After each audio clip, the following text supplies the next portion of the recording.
Yo, this Bro Daryl, the one-man show, coming at you with a remix. I know this is something you can get with, because we all want cash, we all want to be wealthy.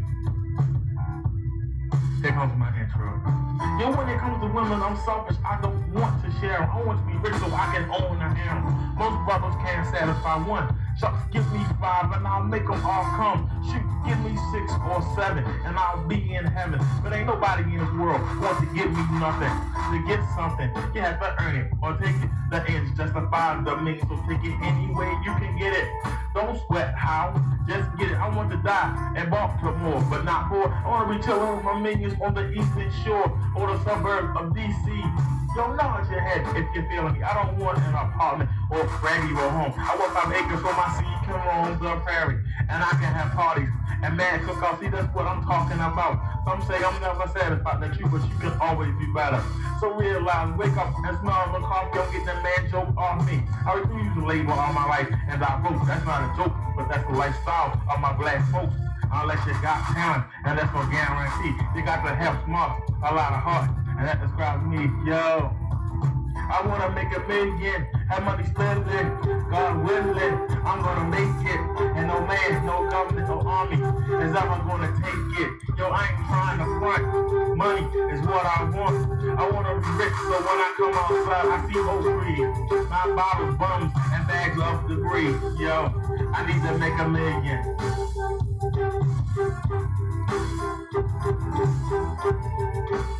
I know y'all feeling this. Yo, if you ain't down, you can't get with this. Check out this hit, check out the rhymes I spit. I'm setting it off, doing my own thing, blasting off. I'm my own boss, I want to make $1 million and be filthy rich. I want gold, I want a rope, but I'm not willing to sell my soul. I can't throw a football, don't possess the height to dunk. Can't box like Tyson, but I ain't no punk. I want to be iced down, surrounded by girls. I want to change the world. Be a community activist on a nationwide level. How I advise to keep me out of trouble because it follows me wherever I go. Because whenever it grows, I will try to slow down. A brother who reaches for the stars I want it all. A mansion, a business, and fancy cars. One for each day of the week with the tinted windows so you hoes and bros can't peek. Everyone riding with, I'll be sitting off the couch. I be talking picking places, the Alps and Jamaica be the faces. I visit for vacation. I want a maid and a butler to be my personal slave. And I will be for those who need help. When I get rich, I won't keep it all to myself. Yo, I need to make $1 million, have money spending, God willing, I'm gonna make it. And no man, no government or army will ever take it. Yo, I ain't trying to front, money is what I want. I'm trying to get rich, so when I come outside, I wanna see oak trees, not bottles, bums, and bags of debris. Yo, I need to make $1 million. Yo, I want to be rich so I can hit every bit in the land. I want to find a cure for AIDS so I can stay laid. Brothers want to stay paid, but I want to be wealthy with my financial worries. I want to be buried in a tomb near a lagoon or pond. I wish I had a magic wand, and with one wave, my troubles would be gone. And no one close to me would ever shed a tear. 1970 was a good year, I know, because that's the year I was born. My mom's name was DERRICK, which is the device that drove all a money maker. That wasn't that nice, so I was destined to have came right from the start. And when my mom died, you know it broke my heart, cause I was barely paying the rent. So now my time is spent plotting, scheming, and dreaming of hitting it big. One plan after another. So for me, my family, and my mother, yo, I need to make $1 million. That's what I'm talking about, yo. I ain't trying to die broke. You know what I'm saying? So check it out, yo. I need to make $1 million, have money spending, God willing, I'm gonna make it. And no man, no army or government is ever gonna take it. Yo, I ain't trying to front, money is what I want. I wanna be rich so when I come outside I can see oak trees, not bottles, bums, and bags of debris. You know what I'm saying? That city life, yo, I need to make $1 million. I don't wanna die poor in Baltimore. I want a mansion on the eastern shore of Ocean City. That be a nice beach house so I can invite everyone over and we can get down. Pound for pound, I'll take drinks, pesos, whatever. I just need to make it. Bro, there with a one-man show with a remix. I'm gonna let it play out. You on the back of the cab, I'll let you know in your head to this. I'm out.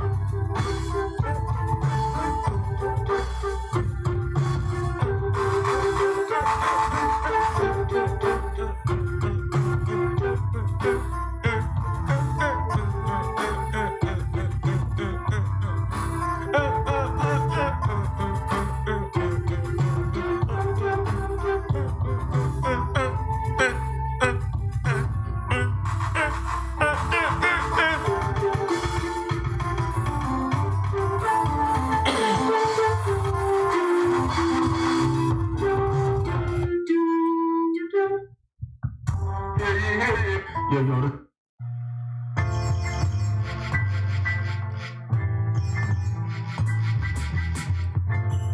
I'm still half asleep, y'all, but just bear with me. Come on and hold me tight, but all you wanna do is fuss, cuss, argue, and fight. Y'all ain't right. All I wanna do is hold you tight, but all you wanna do is fuss, cuss, argue, and fight. See, I can't help you out with that, but check this out. Take it easy and take it slow. Welcome to the BD Show. Take it easy and take it slow, and welcome to the Brother DERRICK Show. You other YouTubers, y'all straight greasy. Your whack beef videos sound cheesy. Please, somebody release me. Take it easy and take it slow, and welcome to the BD Show. Take it easy and take it slow, and welcome to the Brother DERRICK Show.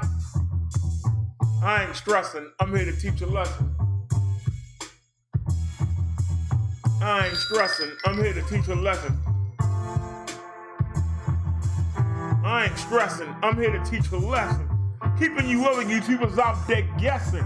So take it easy and take it slow, and welcome to the BD Show. Take it easy and take it slow, and welcome to the Brother DERRICK Show.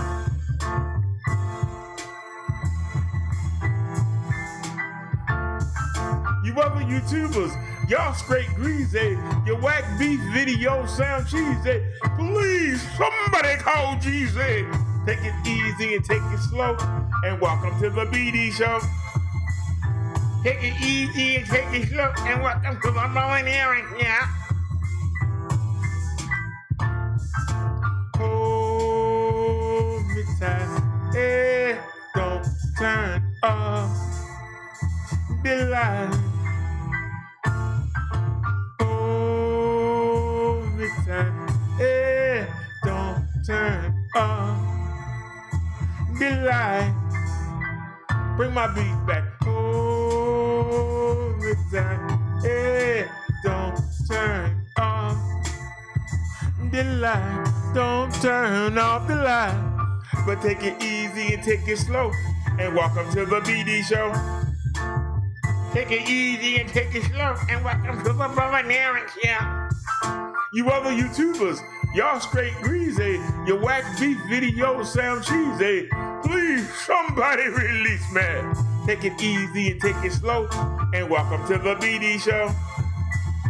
Take it easy and take it slow, and welcome to the Brother DERRICK Show. Hold me tight, hey, don't turn off the light. Hold me tight, hey, don't turn off the light. Don't turn off the light, but take it easy and take it slow. Welcome to the Minister Brother DERRICK Show. Alrighty, y'all. Welcome to the show. Welcome to the show. How I'm up today, I don't know. It was one something when we went off the air. That's that daggone medicine. I had to go to the bathroom. That's why I'm up. That's the only reason I'm up. Dead serious. I had to go to the bathroom, so I had just laid back down when I heard ying and the Hangouts went off. I said, let me see who that is.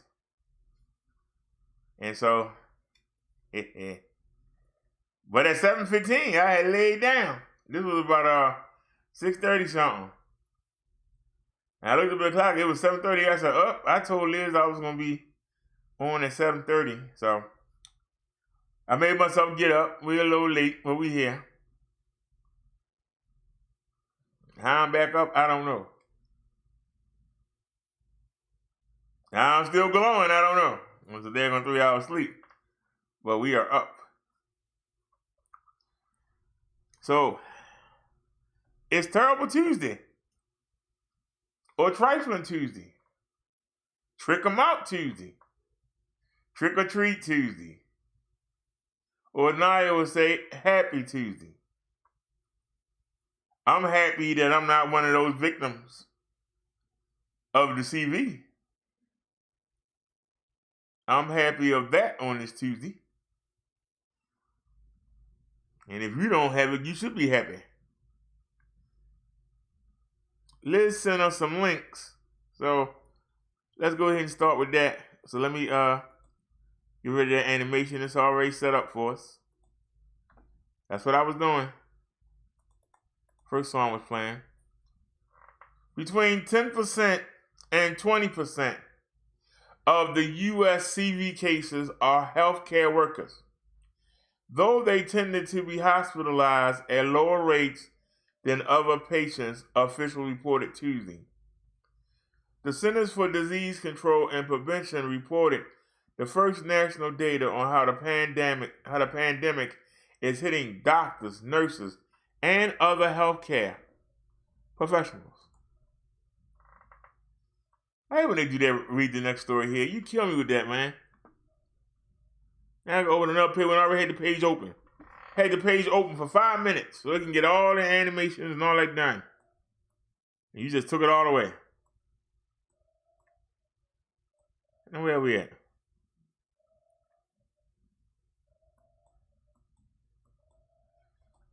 The data is important, new information, but not necessarily surprising, said Dr. Ann Shuchat, who was running the federal agency's response to the outbreak. Medical staff have also been hit hard in other countries. Media reports said about 10% of cases in Italy and Spain were healthcare workers. As the middle of last week, the CDC had reports of more than 315,000 cases in the U.S. The new report focused on about 49,000 for which researchers had data on whether or not they worked in healthcare. About 9,300 or 19% of them who were medical professionals. That included 27 who died. But the data varied in how complete it was, researchers said. In 12 states that did a better job reporting on whether their patients worked in medicine, around 11% of the cases were health workers. So the people that's trying to help you is getting struck down. That's not good. Y'all believe the notification just came out?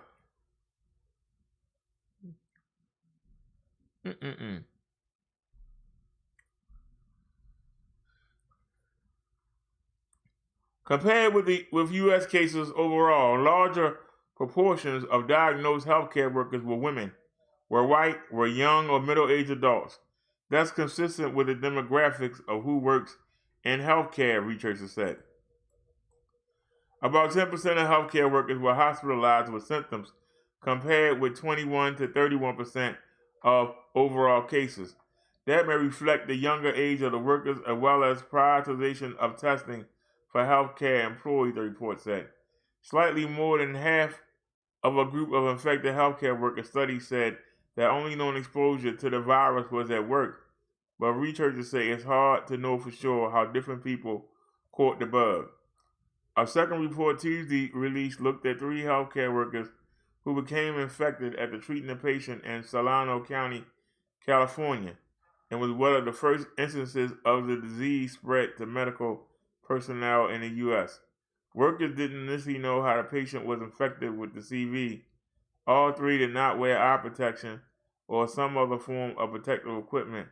At least part of the time they were caring for the person. You really? I didn't ask you, Phil. What are you doing? I asked you to leave. So, how important is it to wear eye protection?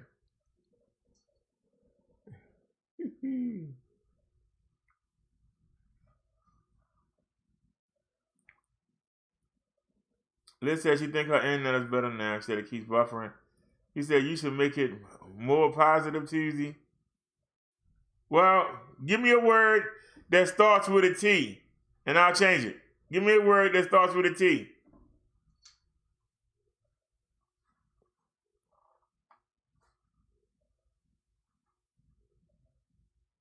You can't say thankful, because that go with Thursday Thanksgiving.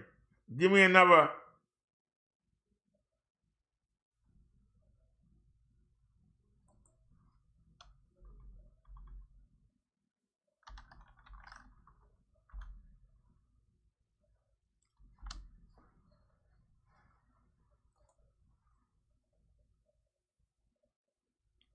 All right, I changed the title. How about that?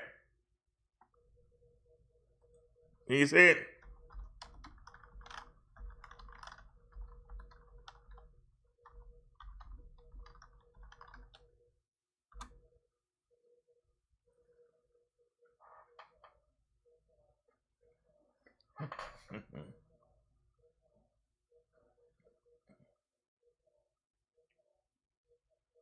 I could have put Theology Tuesday. That would run people off. He's talking about that religion. Oh no, we're not gonna watch that. Oh no, put something else on.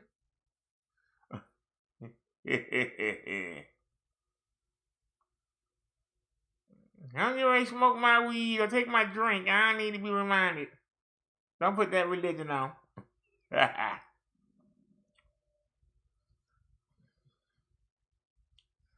That's why, when possible, I try to make a title that'll make somebody look. We looking for people that just want to come in and shoot the breeze. We're not looking for people that want drama. We're not looking for people that want to come in here and act the fool. We just look for people that want to come in and hang out and chat. You know?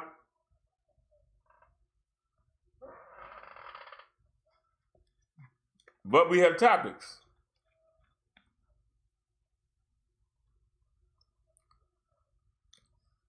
That's what kind of makes us stand out a little bit.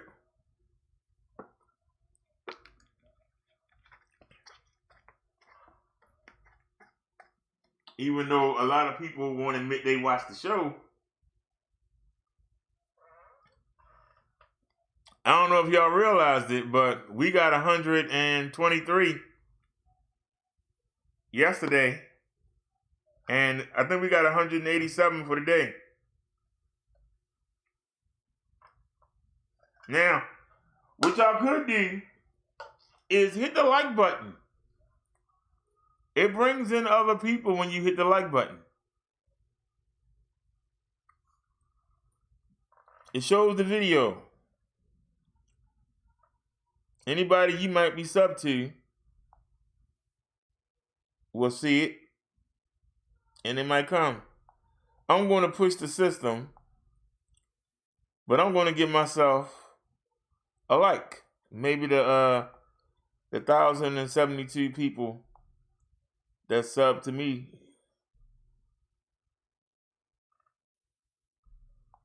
Hold on. You can pause that. I just want to hit the like button.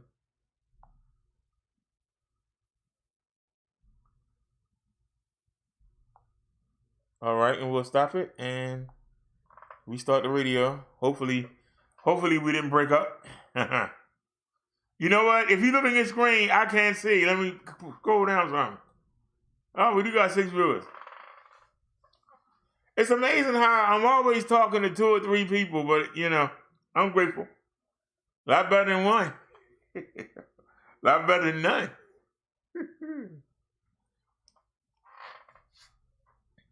You hear President Trump and some of his speeches thanking the healthcare workers. Now they get paid good money. But they in the jaws. They in the pit. They on the battlefield. You can keep that money. You can keep it. That money ain't no good if I'm treating you and there's a chance that I'm going to be sitting right next to you and somebody's going to be treating me and you. You can keep that money. That money ain't doing me a bit of good when I'm sitting there on the respirator next to you. What good is the money then? The money gonna say, oh yeah, well, you're gonna have a good hospital bed, okay? A good hospital bed to die in. Doesn't matter. It doesn't matter if you in a luxury suite of the hospital or if you out there in the hallway with no room. If you gonna die anyway, what difference it make? Well, I want to die in a room with flowers and can't nobody come in and visit you. The nurses don't even want to come in and touch you. But I'll be in there dying and I'll have the TV on and I'll have I can slide up, make the bed go up and down. You can't breathe. I don't think at that point you care where you are. So you got to appreciate them and give them credit for staying in the danger zone. Think about it. They one mistake. They one mistake from being right in the hospital bed next to the people they treating. They one mistake. They forget to wear their gloves. They don't have the mask on right. They were dealing with somebody and they didn't change the scrubs. And they actually touched it and then touched themselves. They right there in the bed with you. Hey, this close. So I don't think they get paid enough money. They need to pay them some more money. Seriously. They putting themselves at risk. They putting their families at risk. Seriously. Because even if you care for yourself, it might be on your clothes. It might be on your shoes. And if you got a carpet, you might take it home. And if you got kids that sit on the carpet, there you go. That's how easy it is to transmit it. You can be careful and do all the right things, but you can still bring that disease home. Even if you stop somewhere and pick up some groceries or stop somewhere and pick up some food, if you let the bag touch your leg and you still wearing your hospital clothes, it can get on the bag. And you bring the bag home and the kids come get in there. Oh yeah, you got my chicken nuggets, and they touching the bag. You better off taking everything outside that bag. Leave the bag outside. Or leave the bag at the door. Or bring the whole bag in and sit it in the sink. That's your best bet. Bring the whole bag in, sit it in the sink. Run some If you got some antibacterial detergent, run some water. This is what I do. Run some water in the kitchen sink. Sit the bag in there. And literally put the soap in your hand and literally rub everything that's inside the bag and rinse it off. That can be everything. Now, if you got like lettuce, and you're not going to be able to put the soap on the lettuce. You don't want to put it on your tomatoes. But if you got like bananas, don't do it for apples. But if you got bananas, you can put a light coat of detergent or antibacterial solution. You can put a little bit there and gently rub it and then rinse it off. These are things you could do. Liz said, look at the nurses who volunteered to help with New York.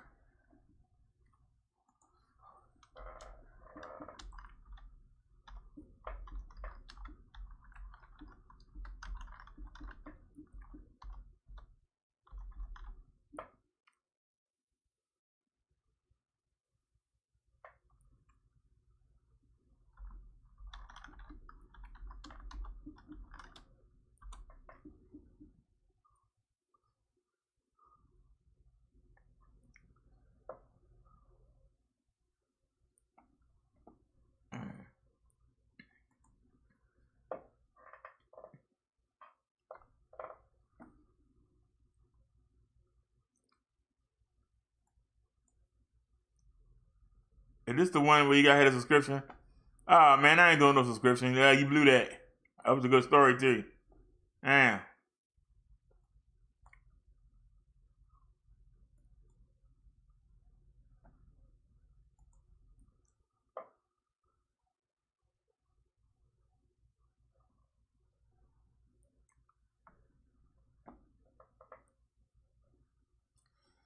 $40,000 health professionals sign up to volunteer as part of New York Surge Healthcare Force.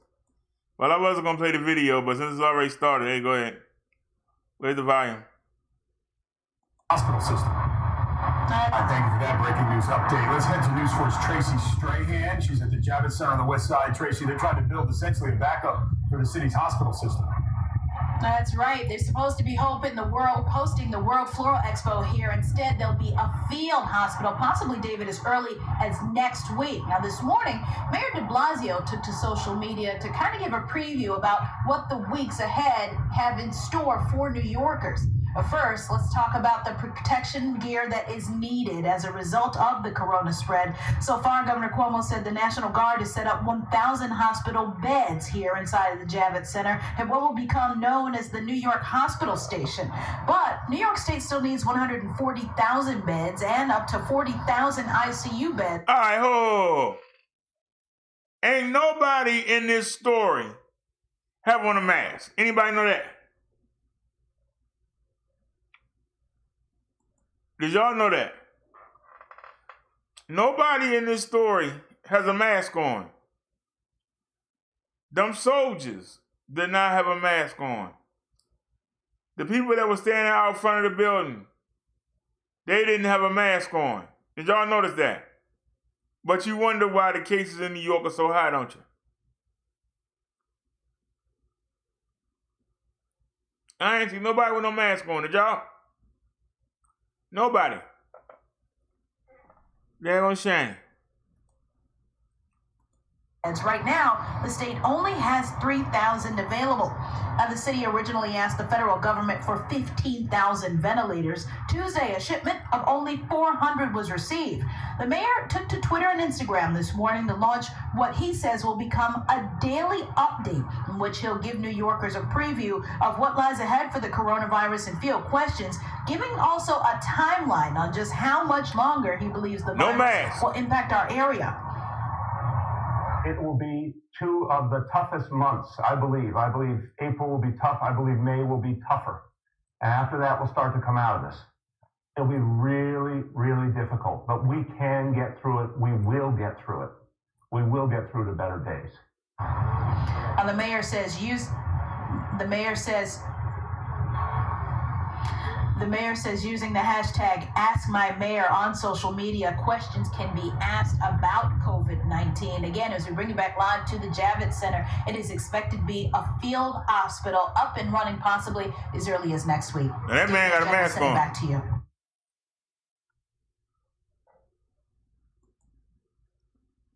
So we only saw one person that had a mask on.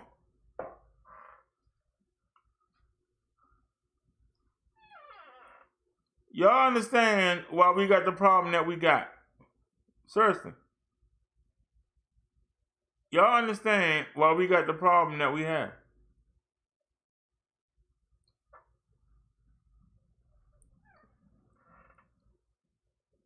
Why is it that people not taking this seriously?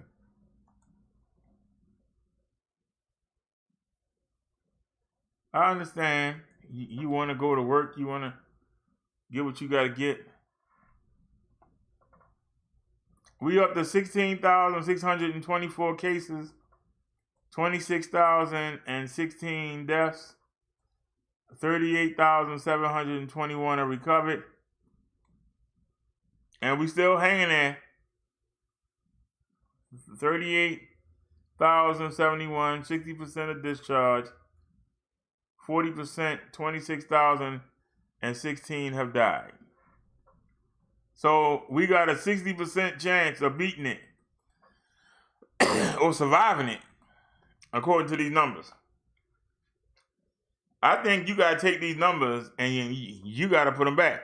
Now, when we showed before, they didn't show no cases for some of these places, but look now.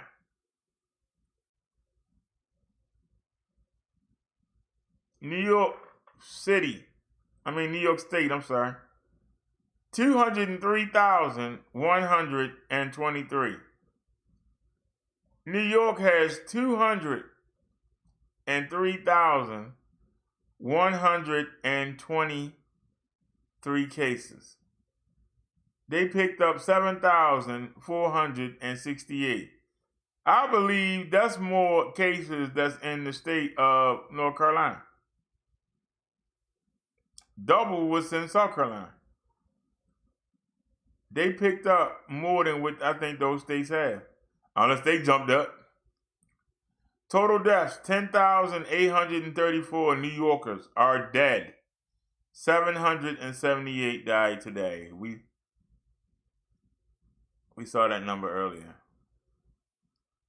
362 in New Jersey. 113 in Massachusetts. These are people that died today. 166 cases in Michigan. 53 in California. 106 in Pennsylvania. Illinois, 74. Florida, 72. Louisiana, 129. Texas, 50. Georgia, 44. Connecticut, 69. None in Washington State. My state of Maryland, 40. These are people that died today. Indiana, 37. Colorado, 25. Ohio, 50. Virginia, 5. Tennessee, 15. North Carolina, 1. Missouri, 20. Alabama, 11. Arizona, 9. Wisconsin, 16.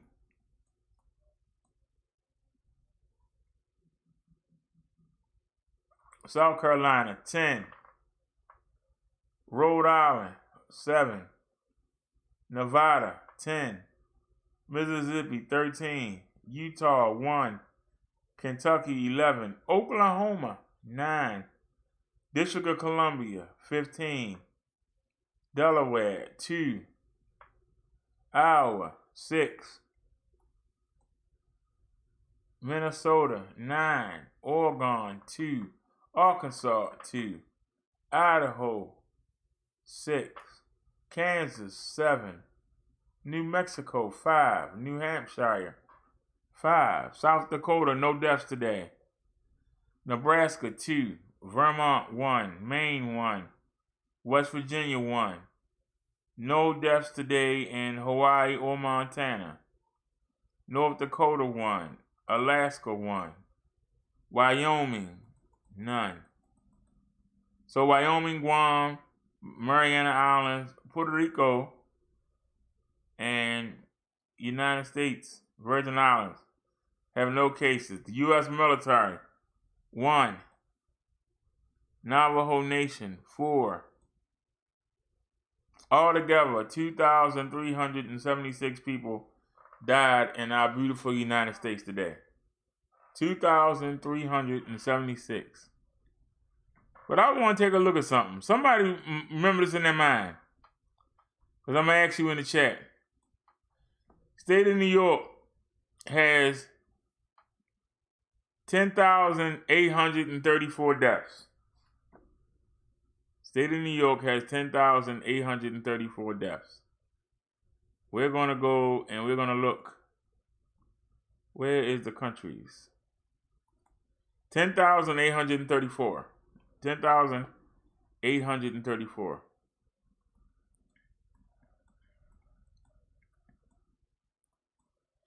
The state of New York had more people die than Germany. State of New York had more people die than China. The state of New York had more people die than Iran, Turkey, Belgium, the Netherlands, Canada, Brazil, Russia, Portugal, Australia, Israel, India, Ireland, Sweden, South Korea, Peru, Chile, Japan, Ecuador, Poland, Romania, Norway, Denmark, Australia, Czechia, Pakistan, Saudi Arabia. I think y'all get the picture. Our one state, that one state, has more deaths than all them countries.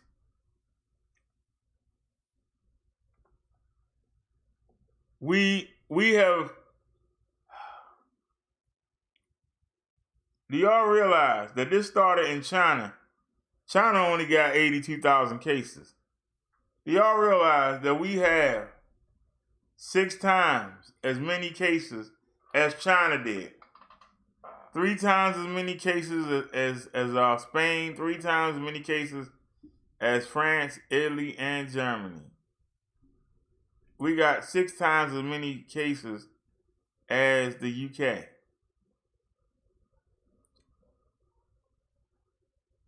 Y'all realize that? We got the most deaths. We got the most new cases. We got the most new deaths today. How did the greatest country in the world that had a month and a half to get ready, how are we looking like a third world country? Hey, the driver.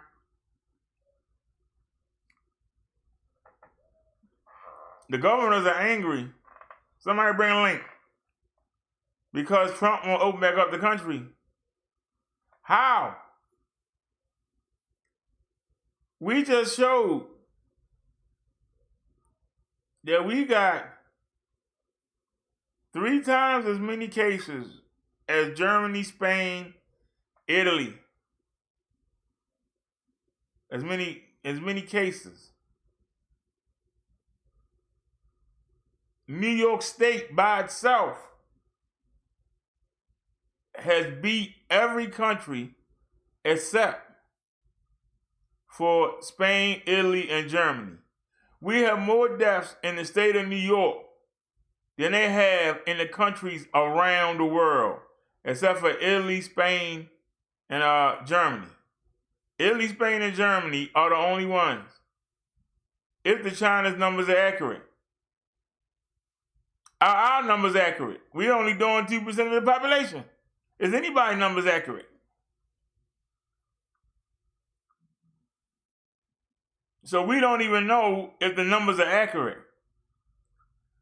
So how can we reopen? I'm listening. We don't know if the numbers are accurate, so how can we reopen? We had to assume if you only testing 2.6% of the population.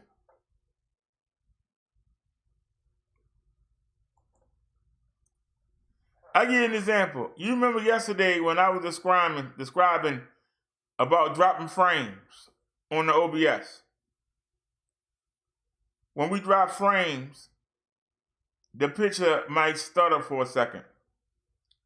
We drop frames, it might freeze for a second. Least case scenario, the words become blurry for a second. But when you look and you realize that we taking 30 frames a second, 60 seconds in a minute, so that's 60 times 30, which is 900 and something, right? Then you got to do that for every hour. So 900 and something times 60 for 60 minutes. If we do a 5-hour show, then you got to do another, for every hour, you got to times that final number. If we drop 1.3% of the frames, we might have dropped 1,000. So 1,000 pitches. But if we taking 40,000, 50,000 frames, what's 1,000? It'd be like if you had 50,000 and you lost 1,000, would you really put that 50,000 to the side, 49,000? Would you set it to the side and go look for that 1,000? Or would you say, hey, I come across it, I come across it? You know what I'm saying? That's what these figures we look at are. They only 2.6% of the population. It's possible that we could drop that many frames and you never notice it. So if we only testing 2 million out of 330 million, where are the people at that's not being recorded that we not noticing? How many? I will drop us a link. Let's check it out. I still got another link from Liz, I believe. Talk to me. I found her. I tried.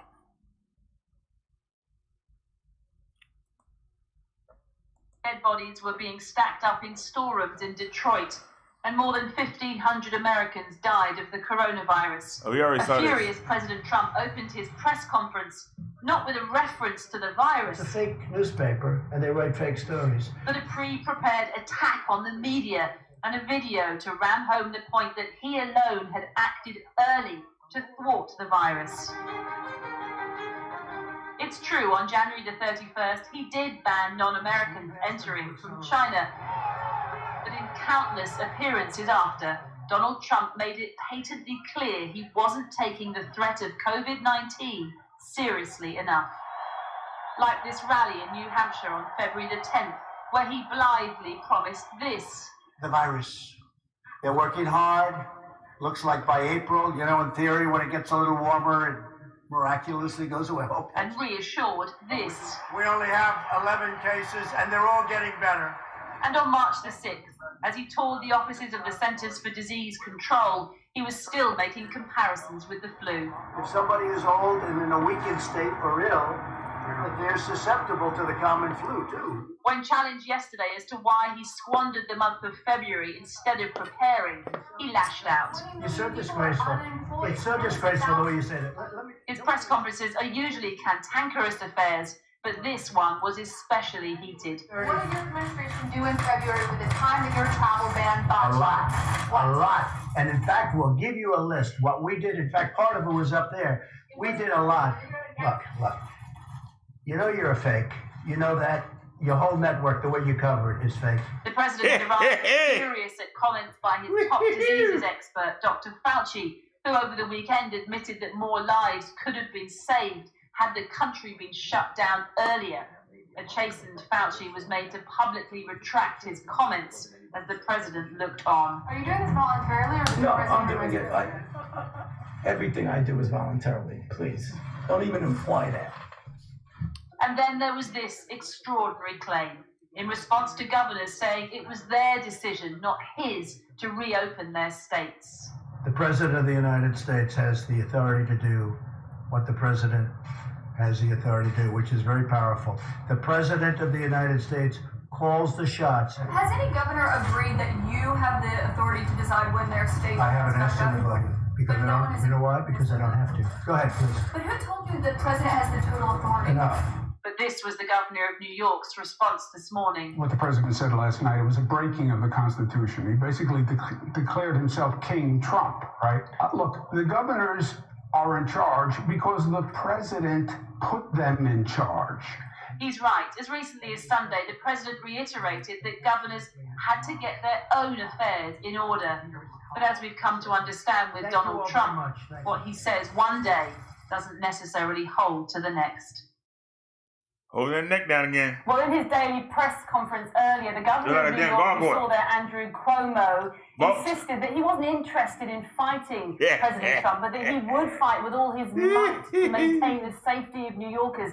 It's for that reason that governors like him are insisting that they will reopen their economies according to their own timetables, not to the timetables set by Donald Trump for when he wants to see the whole of the US economy opened up by the beginning of May. To open too soon, Andrew Cuomo warned, we could lose all the progress we've made, he said, in one single week. He also warned that to open up any economy, we will need to see millions upon millions of testing and tracing kits be made available, and simply right now they are not available. And New York, he said, for one, was broke. He said, I do not have 2 nickels to rub together. I'm telling you this warning he gave because presumably the challenges faced by him in New York will also be the same challenges faced by big cities across the UK as they try gradually to open up their economies too.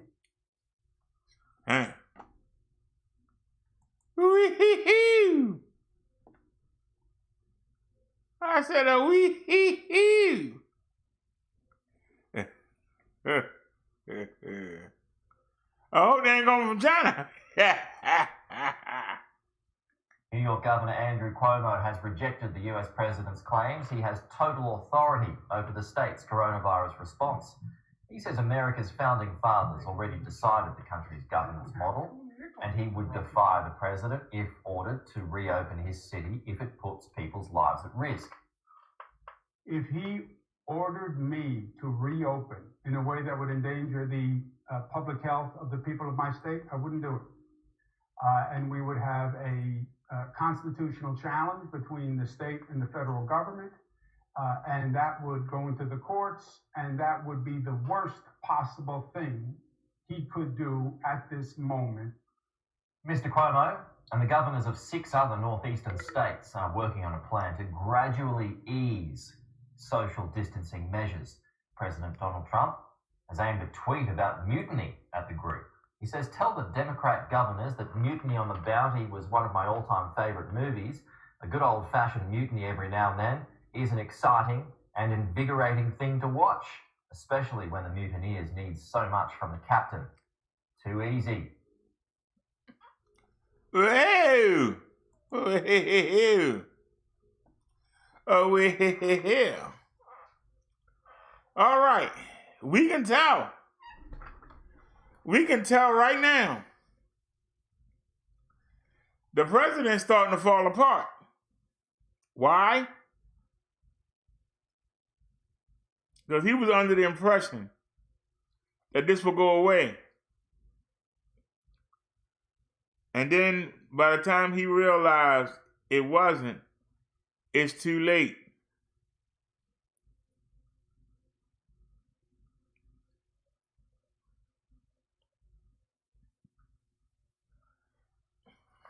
I'm not, probably because from my stint with the Jehovah's Witnesses, I don't follow politics. Now, when I used to drive around, when I was driving around for a living, I would have Rush Limbaugh and Sean Hannity on the radio. And I used to listen to a Republican radio station. But I want y'all to understand something. And this is not any political bias on my part. But 9/11 happened on the Republicans' watch. This virus happened on the Republicans' watch.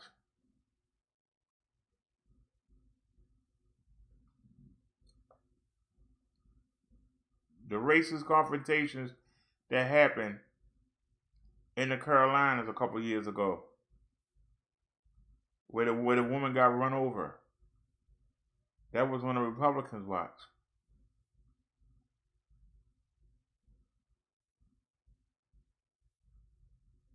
There was a lot of groups that thought, yeah, one of us is in there, and then we can go back and do our regular stuff. Katrina. The people out there on the bridge and living in the arena.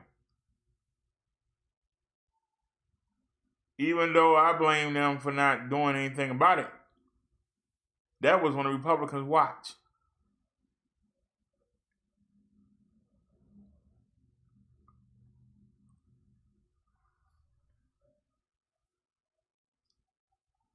Somebody told me a long time ago, and I've said it many times on this show,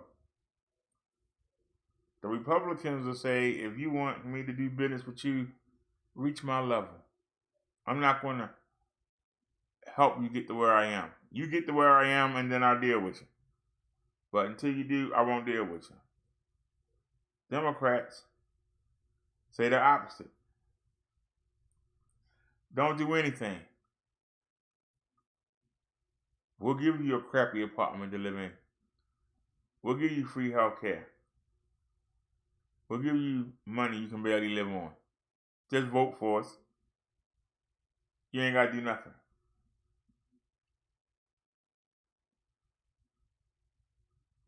That's what I believe the difference between a Democrat and a Republican is. Also, a Democrat would tell you, get a little hybrid while they ride around in limousines, gas guzzlers. They'll tell you, ride coach on the airplane, but they ride around in private jets.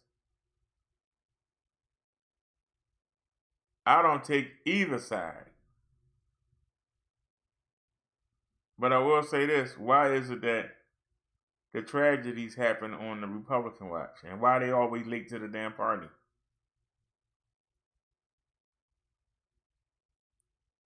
People can come in here and debate me if they want. I won't block you. Come on in here and say something.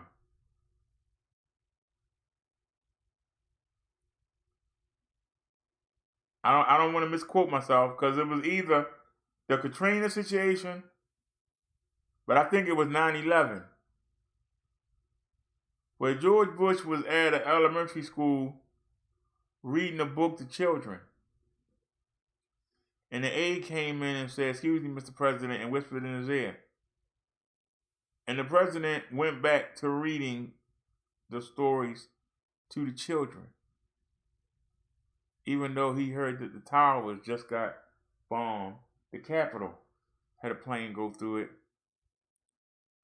He still sat there and kept reading. What is so callous about the Republicans? If the Democrats are too soft, what's so callous about the Republicans? Anybody have a comment?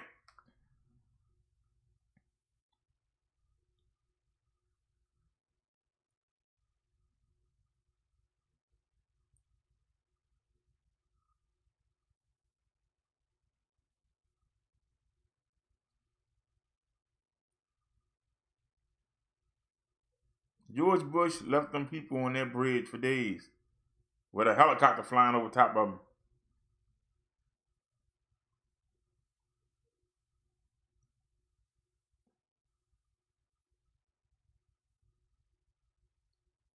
They poor black folk. We'll take that time. We'll get to him. What else you got? Oh, they had an outbreak in China.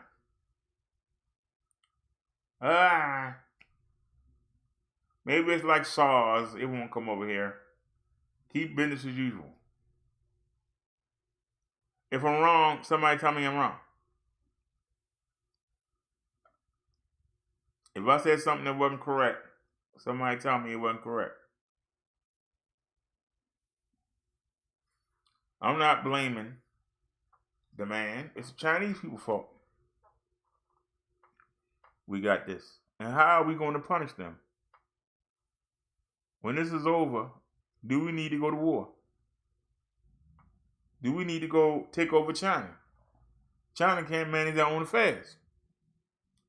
They can't control their people.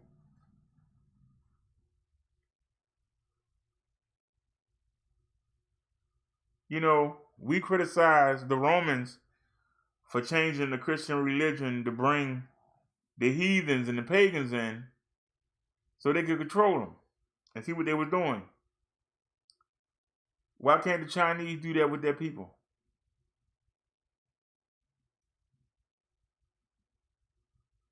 Why they don't have no control over their people? That they still allowing them to keep all them animals together? That they still being allowed to send toys over here with lead in it, hurting our children? That they allow their countrymen to go out there and have sex with these animals and pick up these diseases from them? What punishment are we going to level against China? Or are we going to turn our heads because we owe them money? China buys a lot of treasury notes. If they ask for their money back, the economy might collapse. So we know these things about China, but we ignore it. How long before somebody stands up? I'm just asking a question. I'm just a disabled man with a YouTube channel that's asking a question. How come I can see these things? How come the other people of the world, the people that got the power, how come they see these things and choose to turn their head?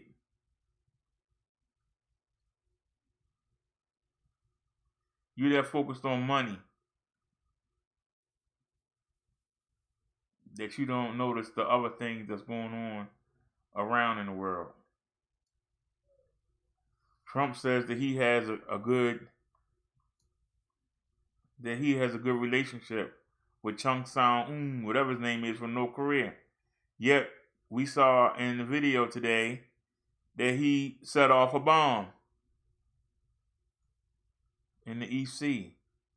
So I thought we had a relation with them and they wasn't going to be developing nuclear weapons. So why are they shooting off nuclear weapons in the East Sea?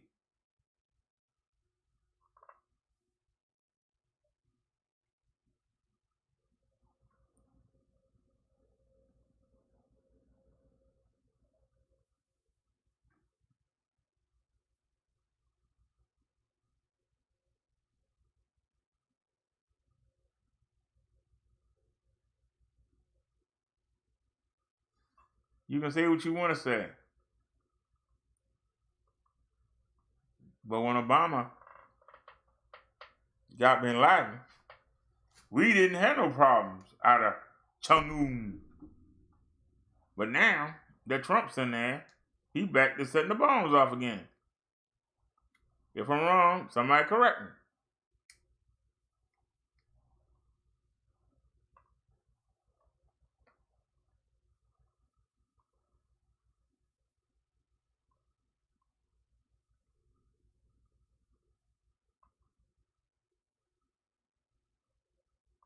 Come on, anybody got any opinions? Anybody want to take a chance and speak up? Anybody want to correct me? Have I said anything that y'all see is wrong? Somebody say something. Put me in my place.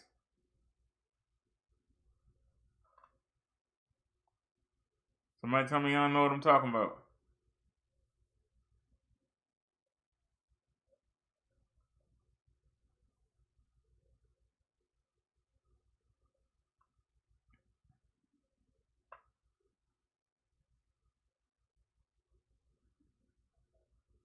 I told y'all we should have been shut the country down.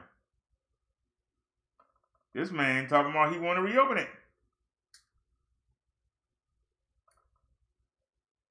You heard Cuomo say, I will defy President Trump if he tries to reopen New York.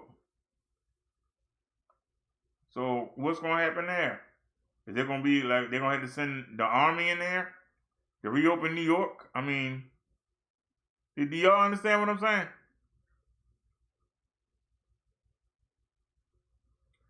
The driver said Trump is the only president to go to North Korea to call peace upon them, but yet they still sending out they still got the nuclear weapons program that they said they was going to stop, and they set off a rocket today. So what good did him going over there do? What good did it do?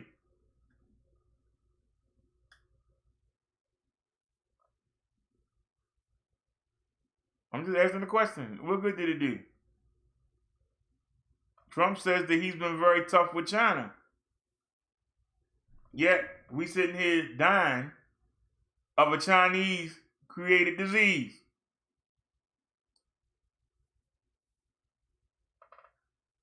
On his watch. But he'll tell you, so we made trade deals with China and all this. Yeah, okay. And now everybody's sitting here dying. We all scared to go outside the house. I liked it better when we didn't deal directly with China, and they were kind of scared of us.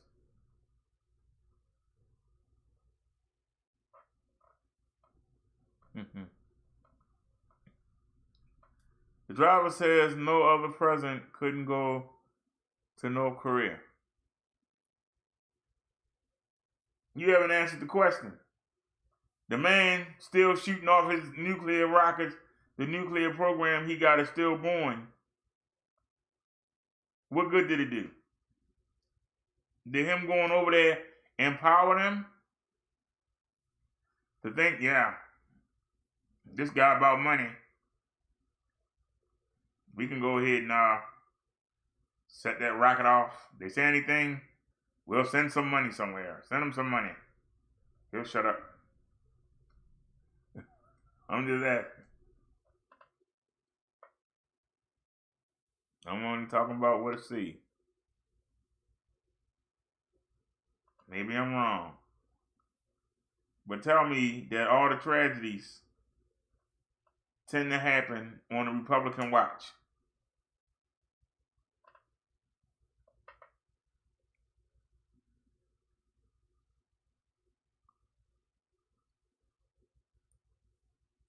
Then why is he still shooting off rockets? When he knows we don't want them to do it. If he's scared of Trump, why is he shooting off rockets? If he buddy with Trump, why is he shooting off rockets? And didn't do it in secret. He just did it because he wanted to do it. Didn't do it in secret.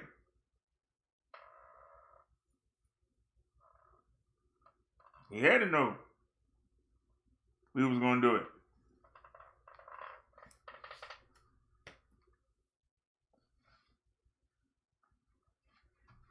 Hang on a sec. Wash my hands real quick.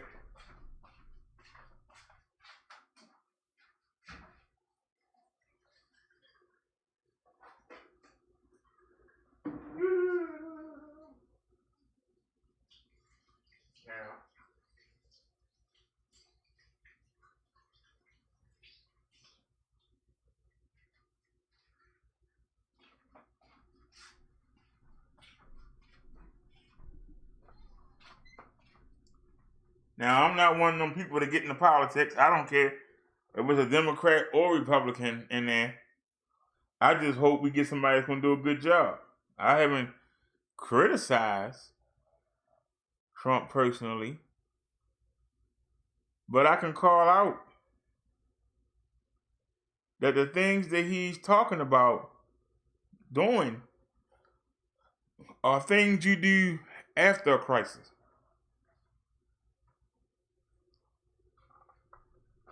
The police. If I wait until it happened and then call the police, the people gonna get away. And the longer I wait,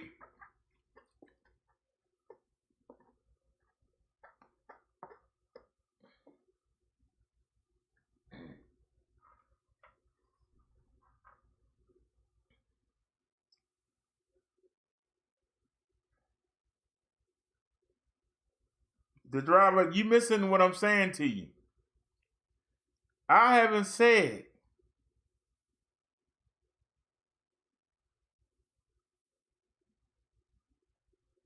that he was a terrible president. But I said, what is it about the Republicans that they late to the game when it comes to the big crises? Why are they late to the game? That's what I asked you. If it got to do with finances and the economy, they right there.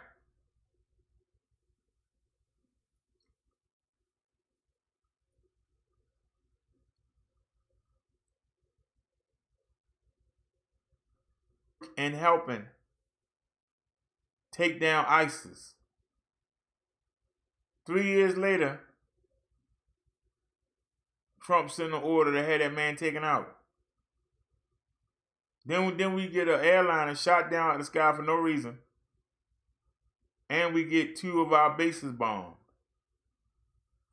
For a man who 3 years ago we were praising. So what happened to that man in 3 years? Was he brainwashed? They never explained. What did the man do that he was a hero? Not even 3 years ago, and now he's the most wanted man in the world. What did he do? These are things that I just keep asking. I ain't said nothing about no man being racist. I'm going on the track record. Defend the track record. The Republicans have not looked good since Ronald Reagan. Let's keep it real. George Bush Sr. was a yuppie who had his head in the clouds. I had never voted in my life. But I went and voted for Clinton. Why? Because the press asked him, what are you going to do about the people? The jobless rate is at an all-time high. People are starving. They're not getting out. What you going to do for them? He went, there's nothing wrong with the economy. Everybody I know is doing fine. No, we got to get him out of there. I want everybody I know, who you voting for? We got to get this man out of there. Anybody I saw on the street, we got to get this man out of here. This man is living in this little world. He ain't in the real world. Everybody he know is doing all right. No, sir, you lost touch. We got to get you out of there. I don't have nothing against Republicans. I'm just saying, why is it on their watch the economy does well, but everything else go to hell? Why is it on the big issues? If the Democrats are too liberal, the Republicans are too rigid.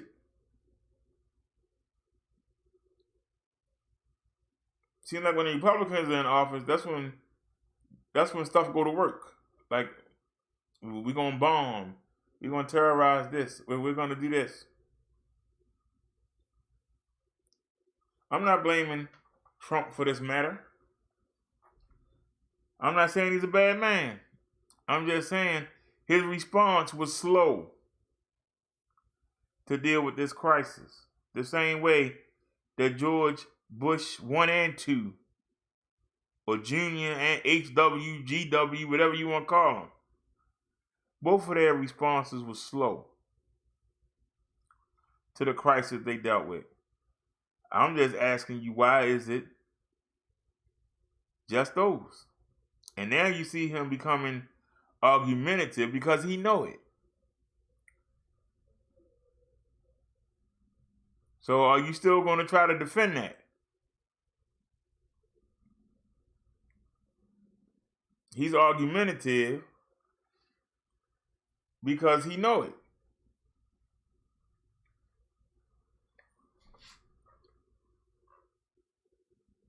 When we did the show, and y'all was going, yeah, he got that general. And then we had to sit here and do the show about the Iraqis shooting the plane down. And then the bombing of the 2 bases. And we got followers that has family in the military. And that one call put their family members in danger.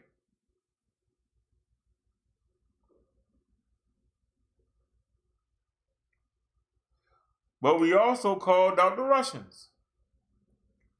Because it was 65% of the people on that plane were Russian.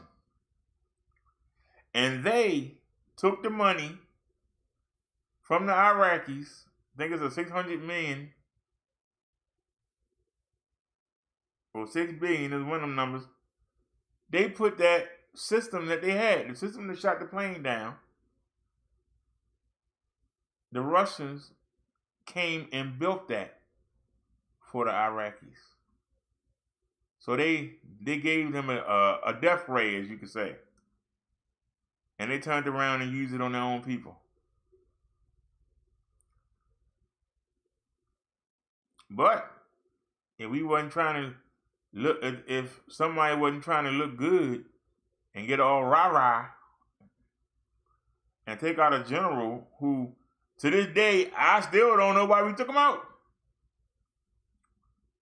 Because it's just as easy to pull up that CNN article where they said this man was a great hero.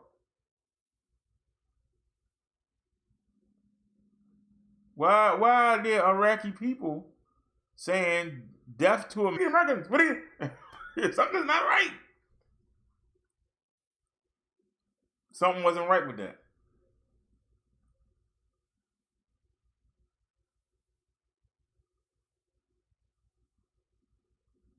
There's something more to the story that we never gonna find out. The same way that Saddam Hussein said that he was gonna kill Bush Sr. and Bush Jr. was looking for every chance to go over there and get them.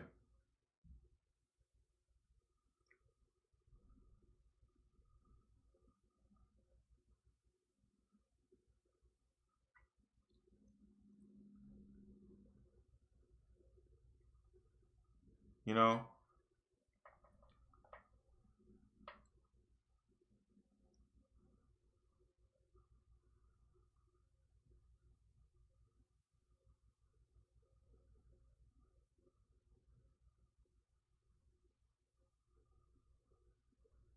And the only reason that I bring up Iraqi is for that reason, with the Bushes, but also Trump said he was sending soldiers over there to protect the oil.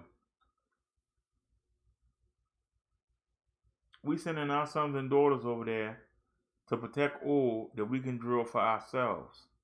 Why won't we leave them Arabs alone and drill our own oil? I'm just asking a question. I don't understand why we don't invest in electric and gas powered cars so we don't need no oil.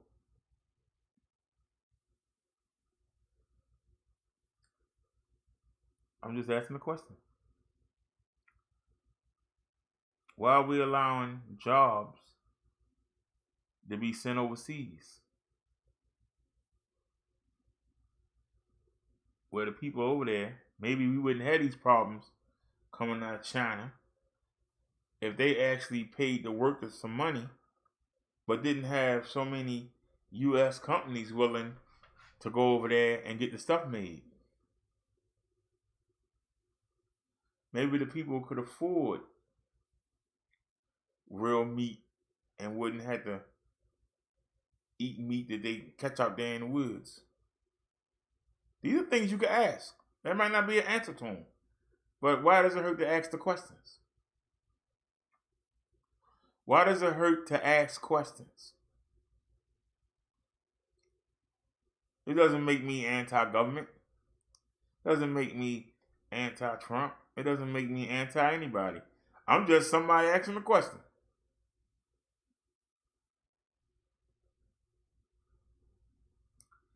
But you got to let your feelings out of it.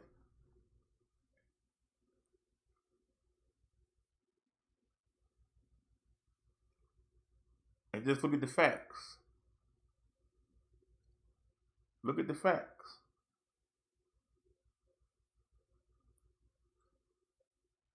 Think of all the tragedies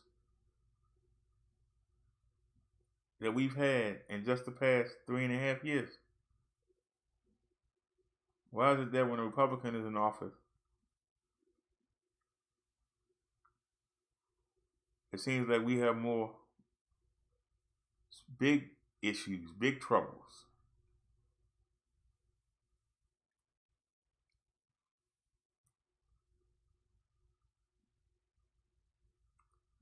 The driver says, I don't understand why everyone calls Trump a racist when he supported Democrats for years. See, you still pushing Trump. I haven't stayed on Trump. I'm on the Republicans being in power. You keep trying to push Trump. You haven't answered the question. Why is it that the Republicans' response is so nonchalant and whatever? Oh, the towers went down. Yeah, okay. People stranded on the bridge. Whatever. The whole Ninth Ward is flooding. People stuff flooding out into the sea. Whatever. The Ninth Ward, isn't that where the poor folk is? They ain't got nothing worth saving them. I'm going to keep reading this book to the kids.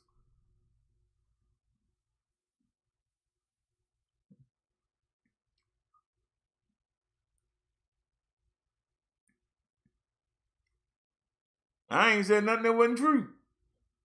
Or could be insinuated as true. I'm just telling you what I saw. Not from no bias, just from what I saw. Correct me if I'm wrong. You can talk to me about the economy doing better. We got a better trade with China. All that sound good, but in exchange for that, we got this. I'd rather have no trade with China and no contact with China and let them keep their SARS and COVs to themselves. That's what I would rather have. Stop sending jobs over there where they working in sweatshops around the clock. You got people, they got nets outside the buildings because people committing suicide, and yet we continually do business with them. Because it's about money. They talking about opening the government up. They want to take the restrictions off and won't shut the government down because of money. It seems like Republicans care more about money.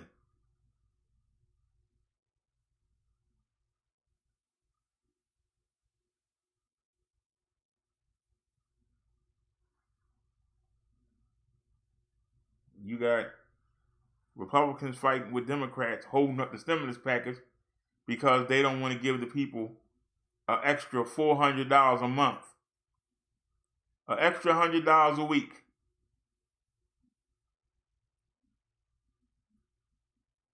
Should have been had this money up and should have been shut the country down.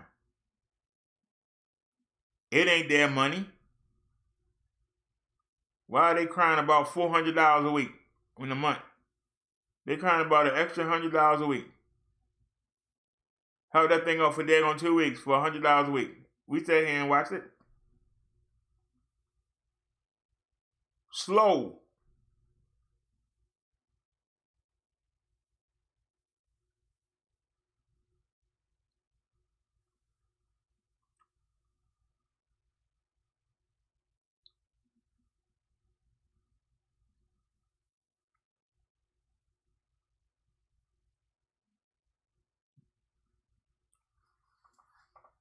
and shifting the blame always.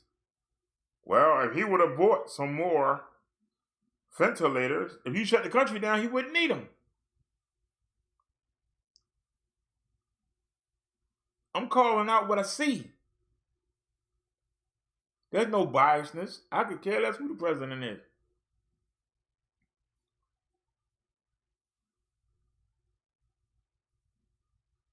Until the Social Security Trust Fund run out, I'm going to get my check no matter who that. Doesn't affect me.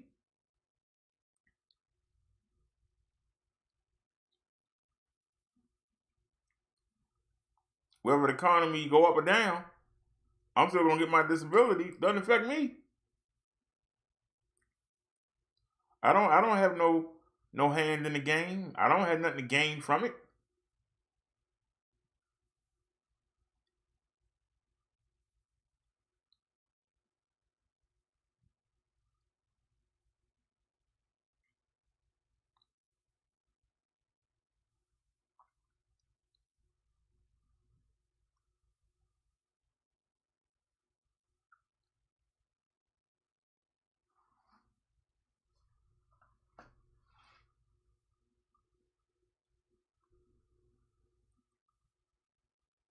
I can just sit here and be honest. With no bias at all. I know that in 2 terms, Bush couldn't get Osama bin Laden. But how did Obama get him?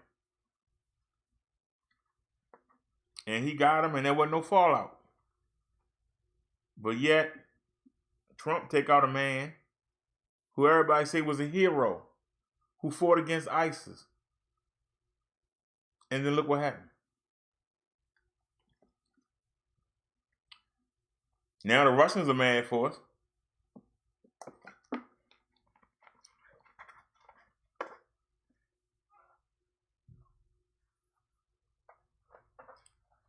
Yeah, they send it across seas for cheap labor. Anybody in America that owns an iPhone or an iMac or an Apple should be slapped. When they got nets outside the buildings for the employees that make those products, how can you, as a human being, go buy one of those products? I asked you that, the driver. Do you have an iPhone? Is there an iPhone in your house? I can show you many a device that I got sitting here. Ain't there one Apple.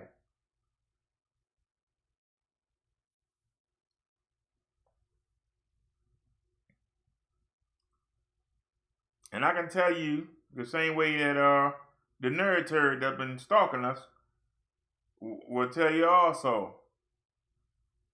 Macs make the best computers. They better than Windows. I won't buy one.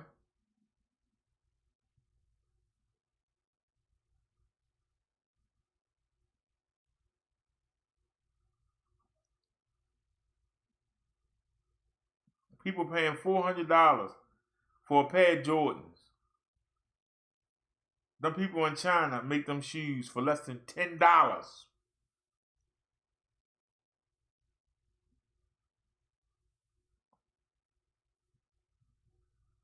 Where the rest of that money going? To anybody that smoke a pack of cigarettes, I went to a cigarette factory. It cost them $1 to make a pack of cigarettes. Actually, it's less than that.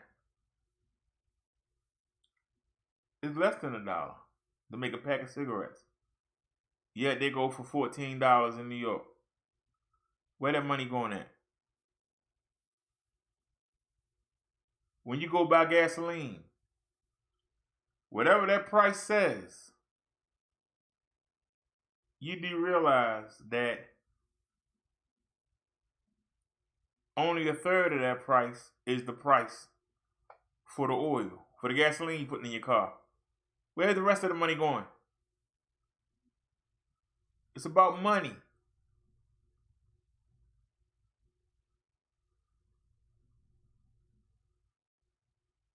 If I go to Virginia and I buy 3 cartons of cigarettes, and I can get 3 cartons of cigarettes in Virginia for $20 a piece, or I pay $60 here in the state of Maryland, if I try to come back with more than 3 cartons, they will lock me up. You know why? Because they didn't make any sales tax off of those cigarettes. The state of Virginia did.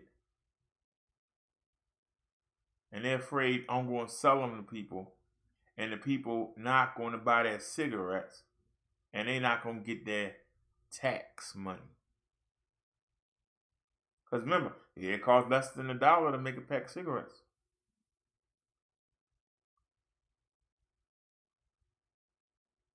Here in Maryland, they cost $7 something. Where's the $6 going for every pack? So if I go buy 100 cartons,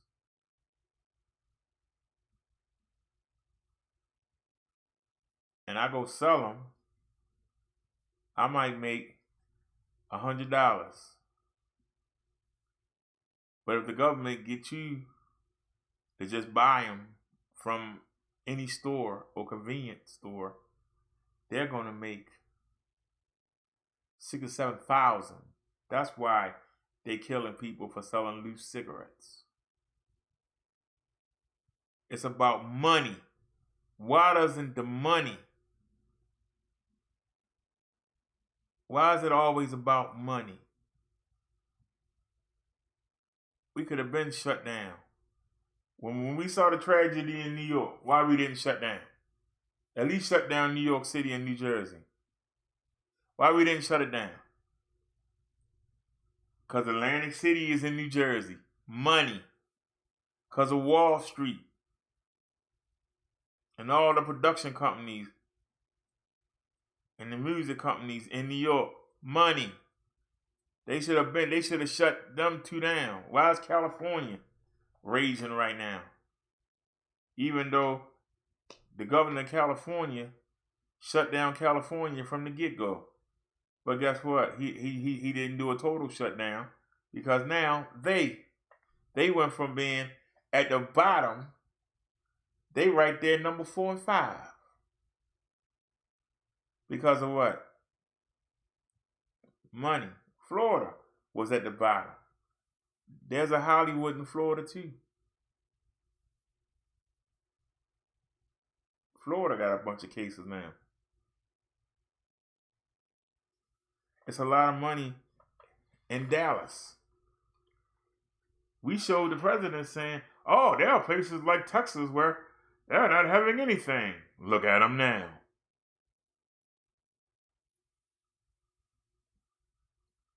Dallas and Houston are hotbeds for money. Look at how Atlanta sprung up. Atlanta is another hotbed for money. Why is it where the money is? That's where the cases is.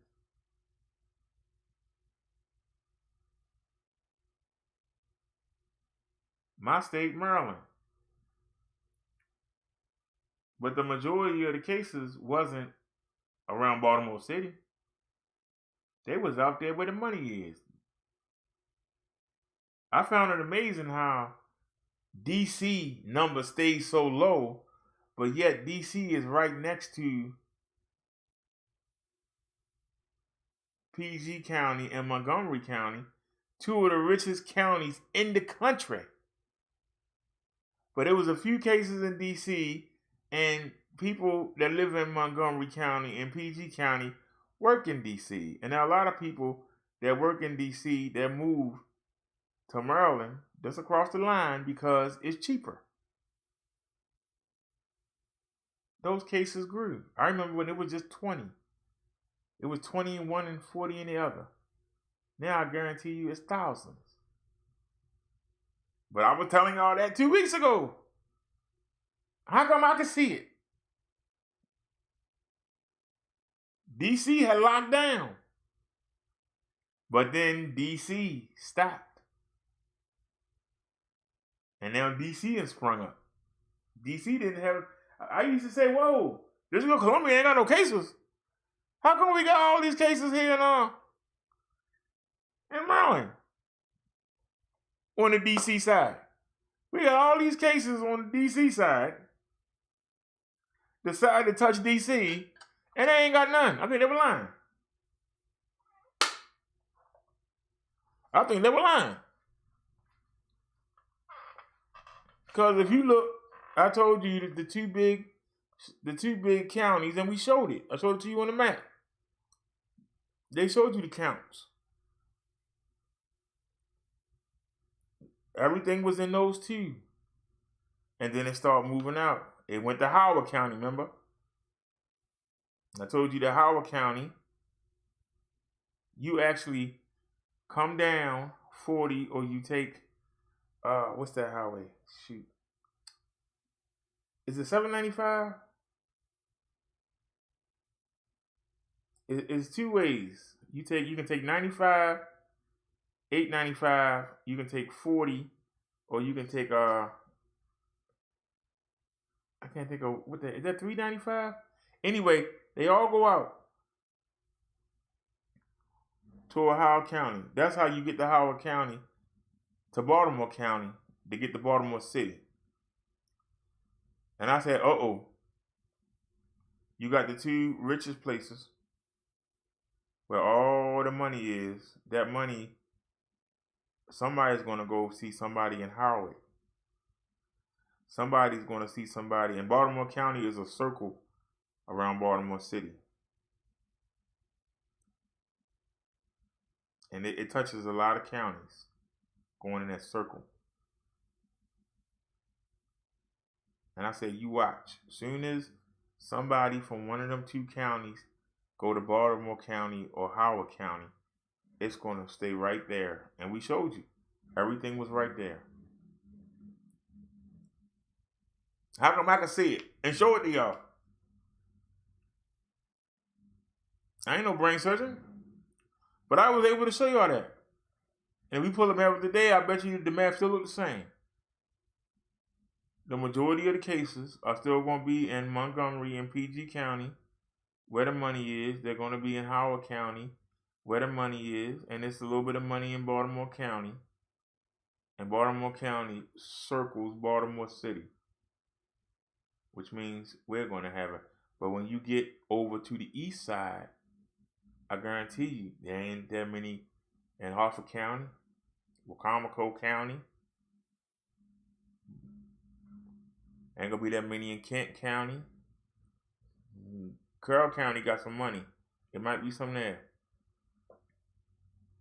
But you'll see the difference.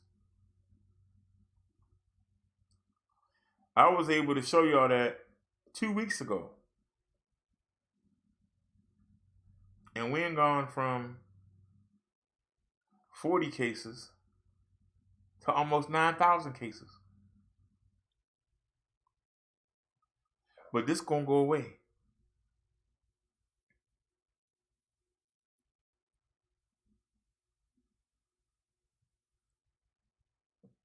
The state of Maryland, not Baltimore City, not Baltimore County, not Montgomery, the state of Maryland has an 8 o'clock curfew. Yet we still picking up 1,000 cases a day. We need to lock it down. And I'm tired of them saying, well, you know, it's not that bad. Tell that to the people that's planning funerals. Tell that to the 17,000 families that's planning funerals, that it's not that bad. Tell it to the 200,000 people in New York City alone that's wondering if they're going to die. Tell them it's not that bad. You'll be all right. You know, you're a casualty. Your life don't matter. You know, we might have to lose you, but that's okay. You'll be, you know, it'll be all right. They're crying about the economy.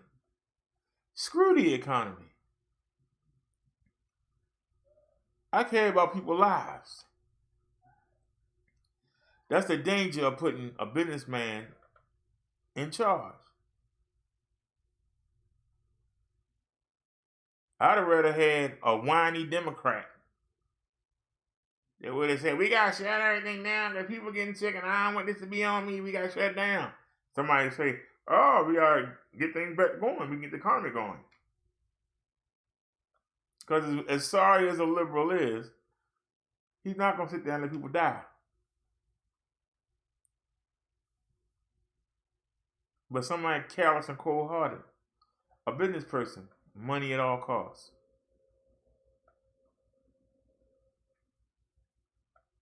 Don't tell me about no ventilators. I got ventilators coming. I got gloves coming.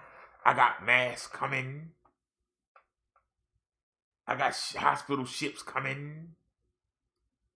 You telling us to get used to this disease and start taking care of it like a pet. I don't want a pet for something that can kill me. Well, you know, you're going to carry it around.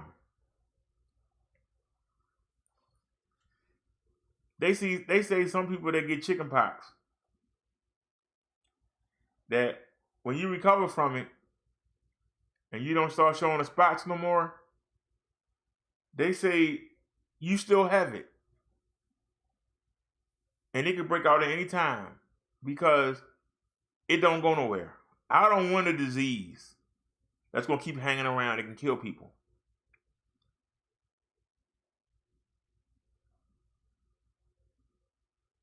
Don't tell me how to deal with the disease. Tell me how can we get rid of it.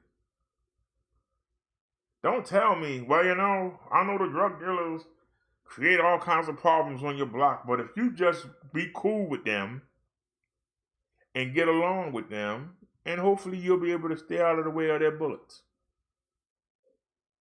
Hopefully none of the junkies will rob you on check day. You're told to cope with the crime rather than try to eradicate the crime. You're taught to live with it. I don't want to live with this disease. But this is what they're trying to do. They want to get the numbers down low enough so they can reopen everything and hope that it don't spike back up. That's called living with the disease. I don't want to live with the disease.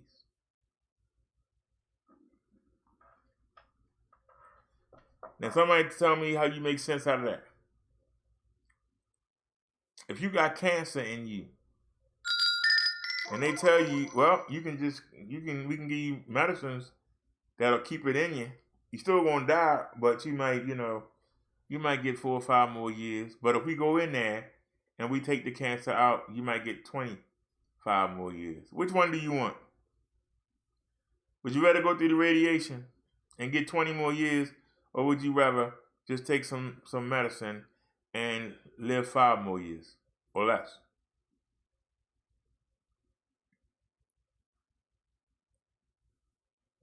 Y'all understand what I'm saying to you? I'm seeing a man running around trying to get you prepared to live with this virus when we could have been eradicated it. We'd be done by now. If they'd have shut down in February, we'd have been done. If they would have stopped arguing over the daggone stimulus money, paid everybody to stay in the house for 2 weeks, we will be done tomorrow. What's the day, the 14th? Ain't the day the 14th? Yep, we would have been done. If I had any power and I had locked the country down on the 1st, we would have 14 days in.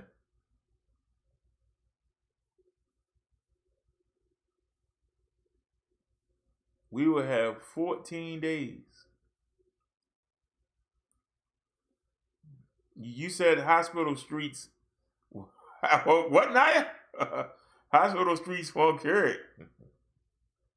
You know, I don't think he's doing, we got the ventilators in here. He's telling you about things that you need. That'd be like if you was a junkie and there was a shortage of heroin and people were going crazy and were robbing and killing people, and they was trying to sneak over the border to get to Honduras, to get to the Mexican cartels.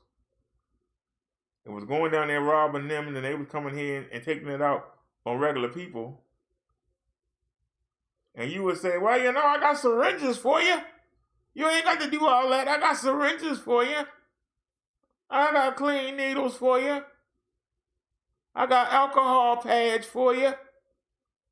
You ain't got to go do all that. It ain't doing no good if you ain't got no heroin to put in the needle.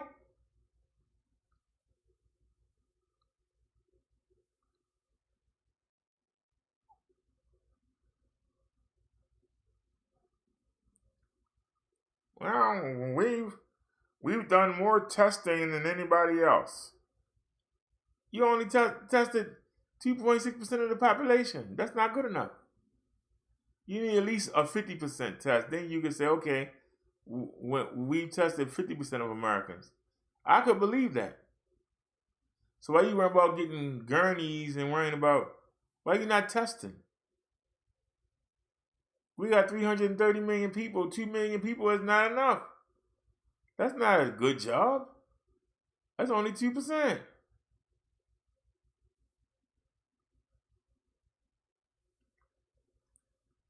If I tell you I'm running a restaurant and the health department came in and the health department said, sir, you have roaches and you cannot operate, you cannot sell food here.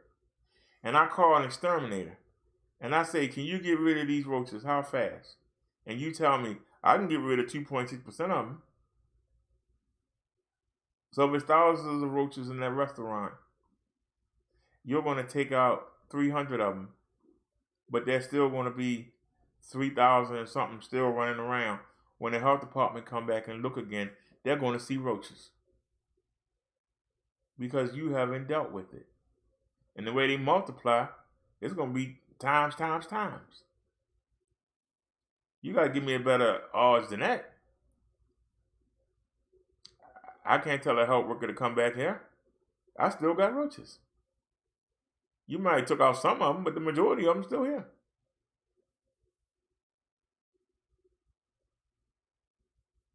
Out of the 600 and something thousand cases we got, we only have 60,000 of them closed. That's of the 2 million people that have been tested. So you have to times that by like 10 or 15. So if they say that it's 5,000 cases in your state, you got to assume it's 25 to 30,000 cases in your state. You have to assume that. And for every case that you pick up, there are cases that you don't see. 10 times. For every death you see, there are deaths that you don't see. 10 times. Well, the numbers are coming down. Really? Now he said hospital sheets won't cure it. Laugh out loud, whatever he said. Now y'all think I'm coming down on the man. I'm not coming down on him personally. I'm coming down on the behavior.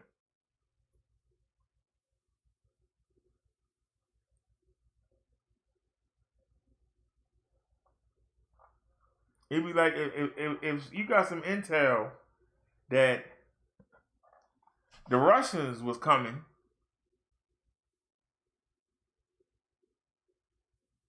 and they were going to bomb the Eastern Shore and then bomb the Western Shore, and you sit there and let them bomb the Eastern Shore and don't do nothing, and then they bomb the Western Shore, you don't do nothing, and now they trying to bomb the Gulf Coast. Then all of a sudden you say, all right, y'all, we got to fight back. Like what? So you let the disease in. You let the disease spread. And now you're trying to run around and do something. It's a little late. You know? Black eyeline girl, Saskia. She said she'd be right back. Why did you retract your message?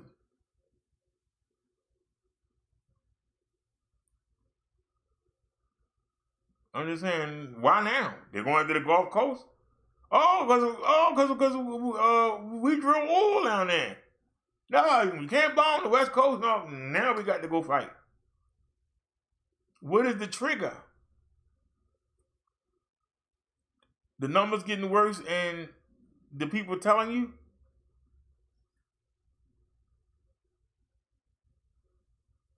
You get mad at your staff for telling you, hey, the stuff you talking, the stuff is spreading, man. We done more testing than anybody else. That means all them numbers, you got to add 10 times to it. And you have to find out what percentage of the population is being tested.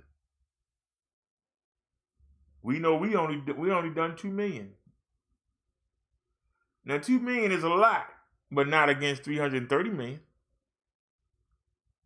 If we had 10 million people and you tested 2 million, okay, I could go with your numbers. So that means it's worse. And a lot of people are getting it, and they're not getting sick. Some people get it, it's not more than the flu, but they give it to other people. And it's the other people. Because they feel fine, they think there's nothing wrong with them. They go around other people. They go see their loved ones at the jail. They go see their loved ones at the daggone nursing homes and wind up killing them. But because they're not dying and they're not going to the hospital, it's not recorded. I'm not no brain surgeon. I'm not no theologist. I'm not no brainiac. But how come I can sit here and know this? And he's supposed to have the best minds in the country surrounding him. Why didn't he know it? These are things I can ask.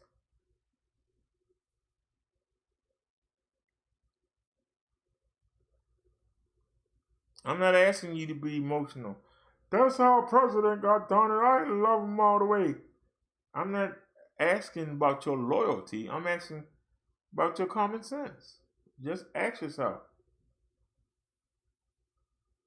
That lady was right when she said you were too late. Oh, January the 1st, we didn't even have any cases. That's why you should have locked it down then. What kind of excuse would I have had? So we don't get it. So we don't have this. Tell those families or those 18,000 people that died so far in this country that we have numbers on. That we have numbers on. Don't count the other ones who died and might not have been diagnosed. There are people that die and don't get diagnosed. And the funeral homes don't know they have it. And they dealing with them bodies and they getting sick.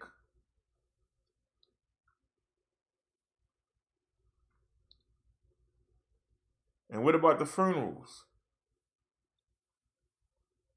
We heard today from somebody that there were 2 funerals. And people go in there and they hug the dead bodies and brush their hair and touch their face, and guess what? Yeah, they walk right out the door and start infecting people.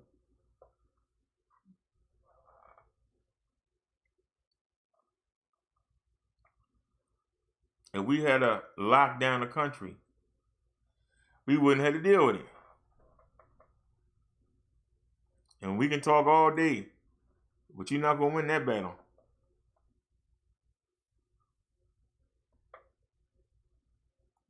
Let me see if we can check out some more Liz's links.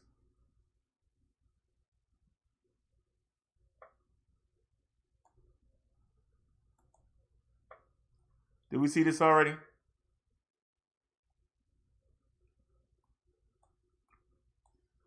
Amazon fires two employees. Critical.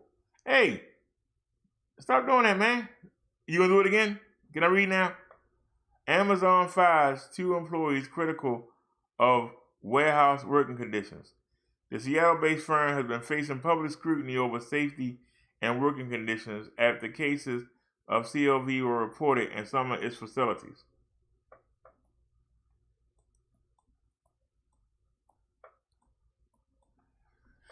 Amazon said on Tuesday it terminated two employees who criticized the working conditions at the e-commerce giant's warehouses in the wake of the CV pandemic for repeatedly violating internal policies. The termination of Emily Cunningham and Maureen Costa, who worked as user experience designers in Seattle, came in a couple of weeks after the company fired another employee, Kristen Smalls, for raising health and safety concerns for people laboring with the outbreak. The Washington Post, which first reported the story, identified the two employees as members of Amazon Employees for Climate Justice, an employee climate group that has been vocal in raising concerns over protecting warehouse staff. The Seattle-based firm has been facing public scrutiny over safety and working conditions of warehouse delivery and retail gig workers in the United States after cases of CLV were reported in some of its facilities. Amazon workers have also protested in other countries. Amazon said it supported every employee's right to criticize their employer's working conditions, but that does not come with blanket immunity against any and all internal policies. The world's largest online retailer is racing to update safety protocols, keep warehouses functional, and ship essential goods to shoppers who have been told by their government to stay home to stop the spread of the CV. Last month, New York City Mayor Bill de Blasio ordered the city's Human Rights Commission to open an investigation into Kristen Small's allegations. 5 Democratic lawyers also wrote a letter to the company last week questioning the allegations. So, it's starting to hit Amazon. I said, uh-oh.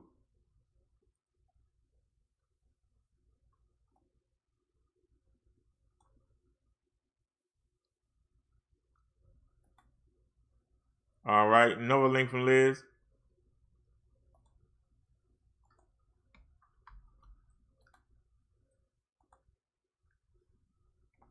Y'all be thinking I be forgetting y'all. I try and space it out. You don't want to throw it all in there. You got to spread it out. Here we go again. So let's just wait. It's going to do it again.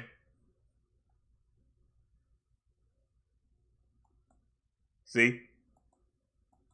Thousands of healthcare workers infected with CV CDC report finds. Did we see this already? Yeah, we saw that already. All right, skip that one. Wait a minute. Saw that one already. Let's go back in.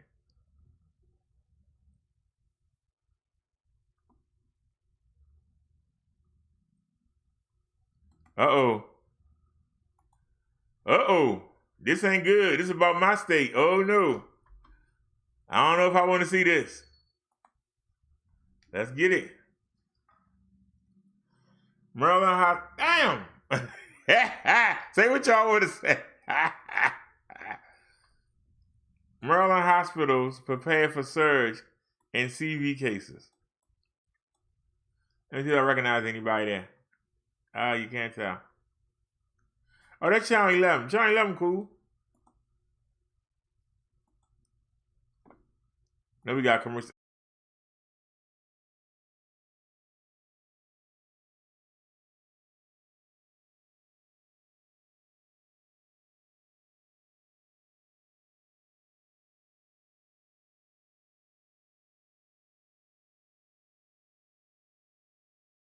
More than a month since the first cases of coronavirus surfaced in Maryland. Since then, more than 2,000 people have been hospitalized. I've been in touch with hospital executives around the state just within the last 24 hours, and while we're seeing some pressure in some places, we are generally not overloaded anywhere. Bob Atlas, president and CEO of the Maryland Hospital Association, says there's no shortage of personal protective equipment, but hospitals are conserving what they can. So far, no ventilator shortage either, thanks to healthcare workers getting creative. Hospitals are also figuring out how to make use of machines that are not normally used as ventilators, like anesthesia machines, getting ventilators from ambulatory surgery centers that may be closed. He says the state is slated to get 200 ventilators from FEMA stockpiles. They will distribute them where they're most needed. Meanwhile, hospitals are beefing up staffing to deal with a potential surge in patients. Atlas says their main concern is protecting healthcare workers on the front lines. Everything, though, is really within, I would say, acceptable tolerances, but it's our top priority to make sure our workers are safe and able to care for patients effectively. The best thing you can do to help is stay home. If you do go out, wear a face mask. Atlas says it looks like social distancing measures are starting to work here, but it's important to remain vigilant. We're not out of the woods yet. We have not completely hit the peak, but everything is going as well as one might hope, I'd say. According to a new CDC report, about 9,000 healthcare workers have been infected with the virus here in the United States. Reporting live in downtown Baltimore, Kim Dacey, WBAL TV 11 News. Sorry about that, y'all. When you grow up listening to that, you grow up listening to that. Dum dum dum dum. Dum dum dum dum.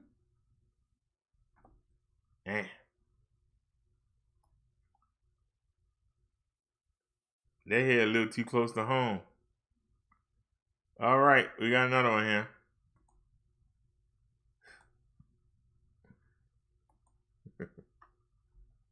Da da dee da da da da dee da da.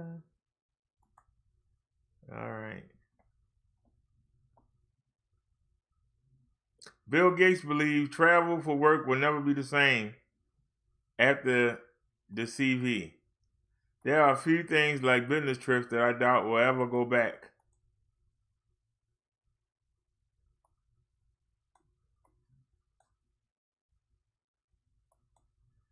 Bill Gates, the Microsoft co-founder and philanthropist, said he thinks that most of society will soon return to some sense of normality, but that one thing is unlikely to go back to the way it was, work travel. There are a few things like business trips that I doubt will ever go back, Gates said in a new interview with LinkedIn's podcast, This Is Working. There will still be business trips, he said, but you know less.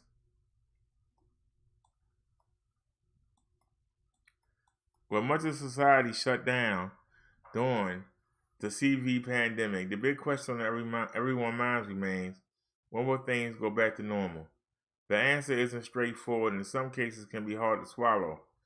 We can open up in certain ways, hopefully in the United States by early June if things go well, Bill Gates, the Microsoft co-founder and philanthropist, said in a new interview with LinkedIn's podcast, This Is Working.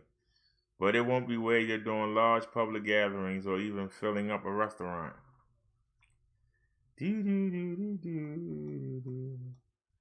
Gates previously said he expects students to return to school this fall, but he's repeatedly warned against a full return to normality until a vaccine is available for the general population, something that is still at least 18 months away. It'll be semi-normal until that vaccine is out there in billions of doses, he said, adding, until you got that vaccine widely used, life will still be not back to normal.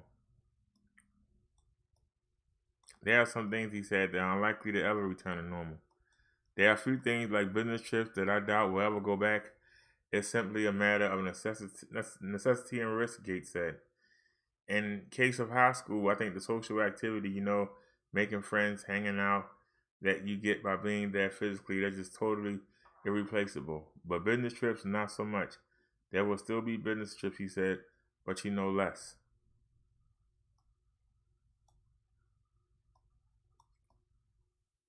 That was it. Really? Really? Can I say dweeb, dweeb, dweeb, dweeb, dweeb, dweeb, dweeb, dweeb, dweeb, dweeb, dweeb? Because that was a dweeb that didn't have a story and took that and tried to make it into a story. That's why I called him a dweeb. Is anybody still here? Where everybody at? Hello? Hello? Anybody here?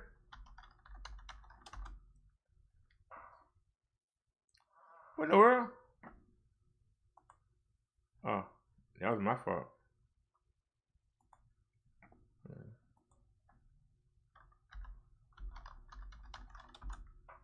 Hello? Anybody here? She said, dweeb, dweeb, dweeb, dweeb, dweeb, dweeb, dweeb, dweeb, dweeb, dweeb, dweeb. Such a dweeb, dweeb, dweeb, dweeb, dweeb, dweeb, dweeb, dweeb, dweeb, dweeb. The driver says, my wife has an apple because of her disability. If that's the only one she can use, then I can't say nothing. If that's all she can use. But if someone else makes the same thing,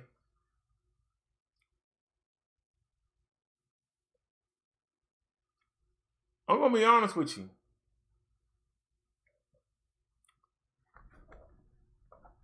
This for the Android sucks. Because it goes in the USB jack. And while you riding, it jiggles and loses connection. But the iPhone one goes, it actually is an attachment. It's like this long, this wide, and you actually sit it inside and it holds the phone there rather than just dangling here, just dangling upside down, just dangling. As soon as you hit a bump, booze, the connection broke. There are two 360-degree cameras for the iPhone that are cheap. They're made specifically for the iPhone. Now, if we were to get an iPhone, but I won't get an iPhone because of the way they treat the workers over there in China. I can't do it in good conscience. Hey, driver said hello. I can't do it in good conscience.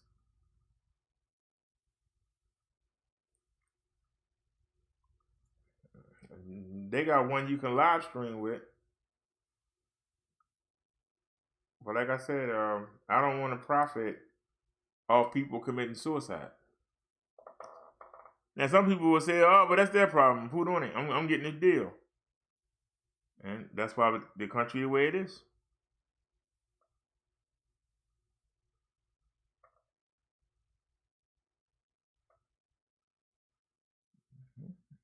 You taking jobs out of American hands, and then you see what the payment is. The payment is these diseases. So, there's a balance.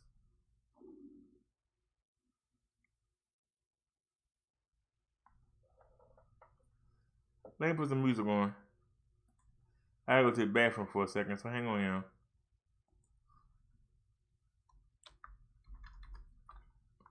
What? What are you doing? I didn't actually play one song, I actually played several of them.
That's how you end a song.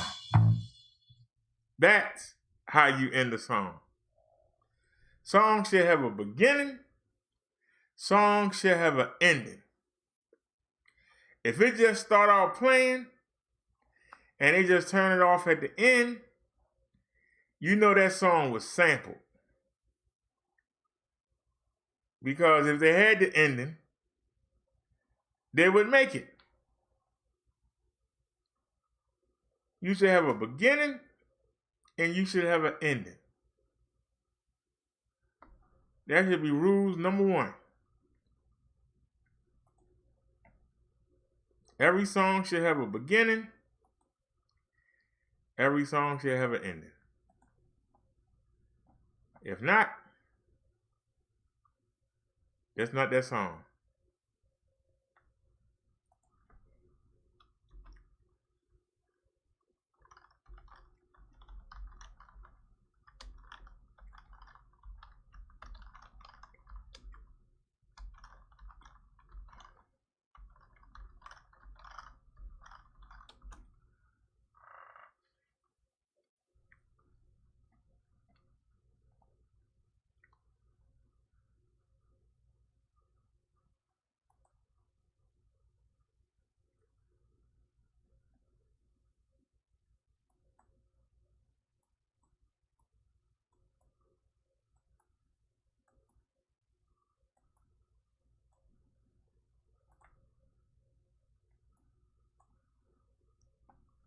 Whoa, one thing at a time. Hold on a sec.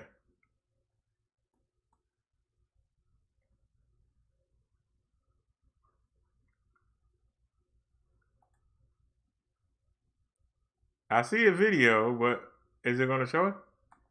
Can we see the video?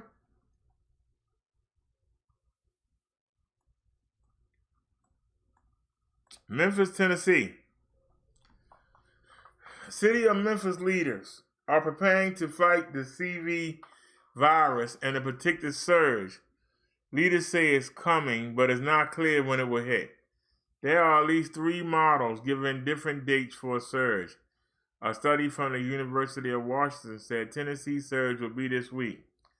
Researchers at Vanderbilt are predicting a surge in mid-June. Shelby County officials say they have their own statistics and the data gives another day completely. It's late May, early June. That's the prediction we think. Memphis City Councilman Dr. Jeff Warren said it's going to be a longer haul. The changes we're seeing now seem to be slowing. Dr. Warren called the next 2 months a marathon, saying fighting the virus will take commitment and patience. He said the task force pushed the surge target farther out because they got new data that shows social distance is working. I think what it says is we started really early. The mayor shut things down before the virus got a huge foothold, Dr. Warren said.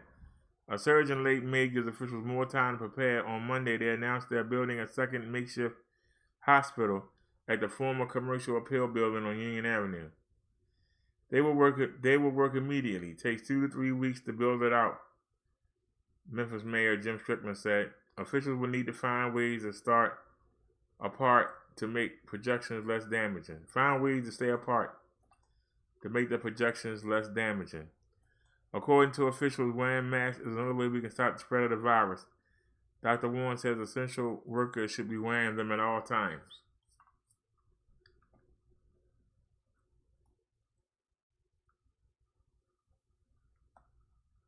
This is what I want to see. Uh-oh.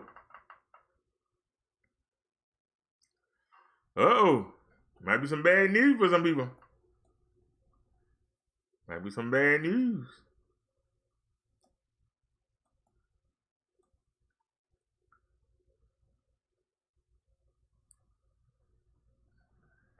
Waiting on the animations. Many are anxiously waiting for stimulus money to land in their bank account or mailbox. Where's that coming there's from? a new concern. Private debt swipe the funds before you pay rent, utilities, and get some groceries. The CARES Act, which authorizes the stimulus, states federal and state government can't take your money to satisfy tax debt. That money could be at risk depending upon how quickly someone executes a judgment and gets access to that. Andy Spears with Tennessee Citizen Action is worried about private debt collectors. We want people to make good on their debt, but the whole point of this is so that people can kind of get by a really difficult time. Many of you are expecting payments from $1,200 to $2,400, depending on whether you're single or married, plus another $500 per child under 17. The Treasury Department has said it expects more than 80 million individuals to receive payments in their accounts this week. All while several state attorney generals and U.S. senators are calling for the Treasury to reverse what they call a legislative oversight and declare the stimulus payments exempt from garnishment.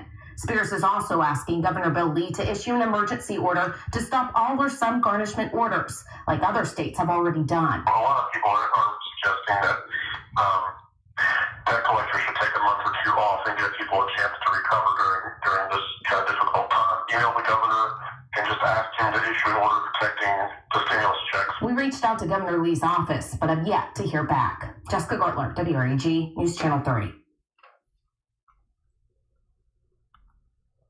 Did y'all hear that? Did y'all hear that? If you have outstanding debts, you might not get your stimulus money. If you have outstanding debts, if you have collections, you might not get your stimulus money. Did anybody know that? If you got debts, you might not get your money. Do you have any school loans still available? Do you have any parking tickets? Any traffic tickets? Do you have any Maryland MVA do you have any motor vehicle violations? Any unpaid tickets? You have anything in collections? You might not get your money.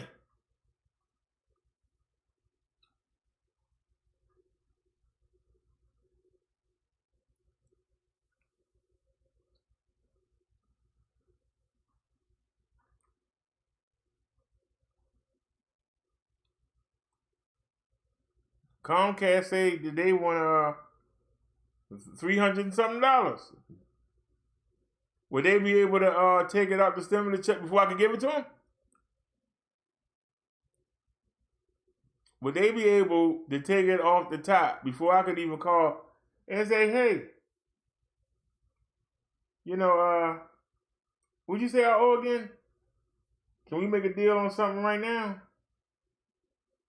Oh, we already got our money. We're like, what? Yeah. We already got it.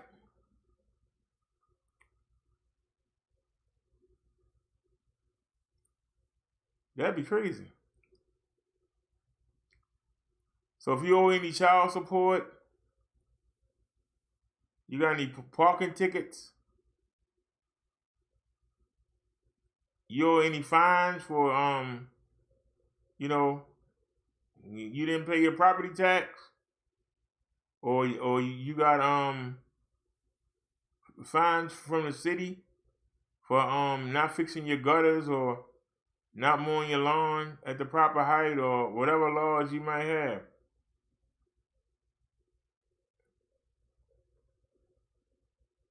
In some states, they can take your money. You might have an old hospital bill. If they go into collections, they might can take your money. If you've been evicted and they went to court to get a judgment, they could take your money.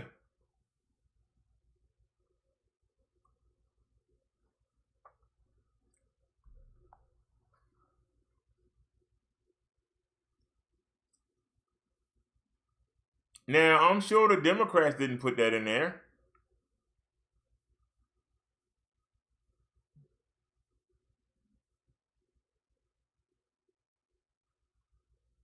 I can say that.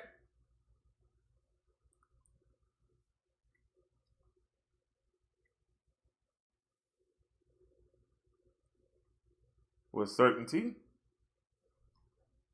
Whether you're a Democrat or Republican with the money.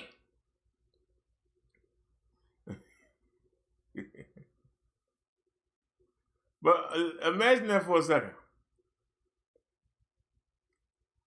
You waiting on your stimulus check, and instead you get a letter that says,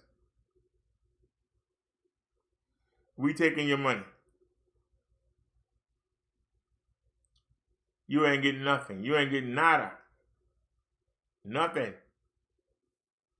You el broco in the chokehold." Y'all imagine that? You ain't getting nothing. Nothing back.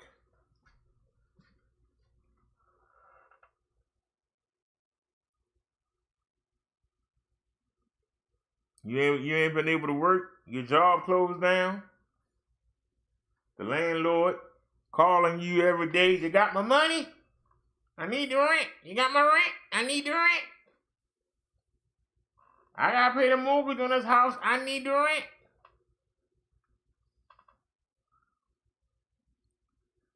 You telling him, "When the stimulus come, I got you." You get a letter saying ain't no stimulus coming. That a debt collector took your money. That's going to make people commit suicide. That's going to make people run away from their family responsibility. That's going to make people get a gun and go out and strong rob you of your stimulus check. As soon as you walk out the door, kick it out. It's in the bank. Well, we're going to the ATM. It only allow you to take $500 out. Well, I guess we got to go to 3 different ATMs, but you gonna kick out that $1,200.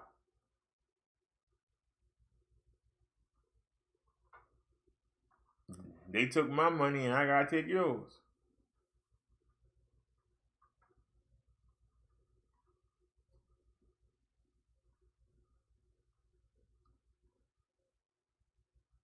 This is what I mean when I say Republicans.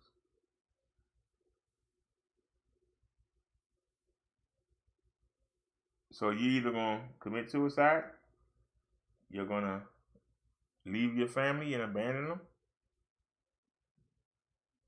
leave your kids because you can't afford it. You can't even keep the roof over their head. You was depending on that money. You don't know what they're gonna eat because you starving. You done told the landlord, you done told the BG&E or the DTE or whatever it's called where you at. I know in Detroit it's DTE. Here in Maryland it's BGE. Some people it's called Costco.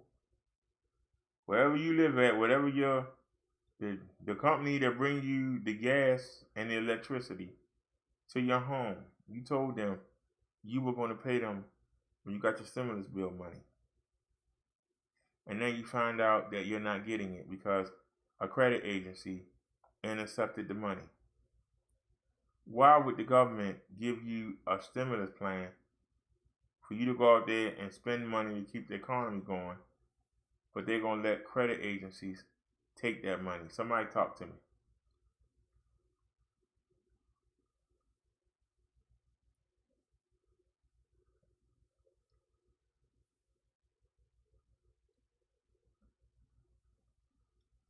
So when you see the robberies and burglaries go up,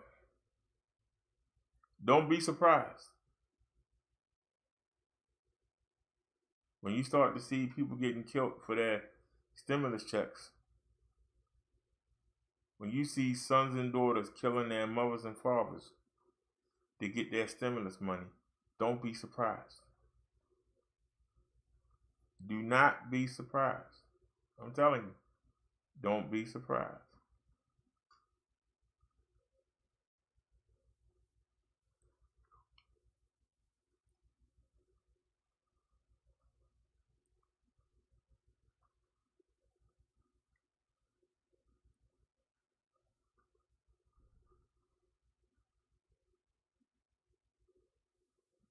That was some bad news right there for some people.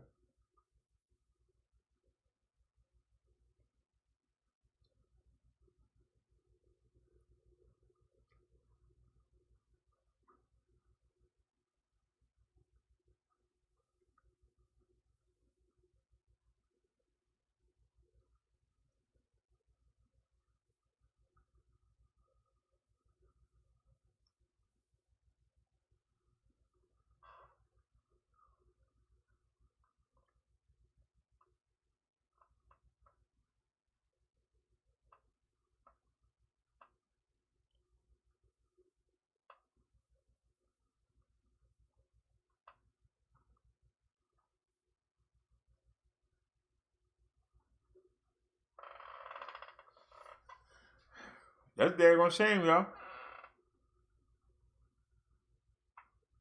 Some of y'all are expecting to get that stimulus, and it ain't coming. Some of y'all are sitting there waiting, and guess what? It ain't coming.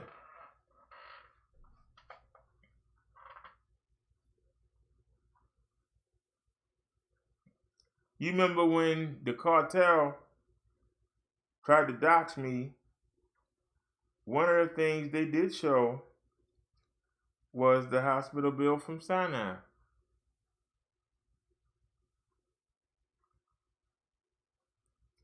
Now, I've stayed there under Medicare 3 times since. One was for 8 days and 2 was for 9 days. So I know they got their money back tenfold.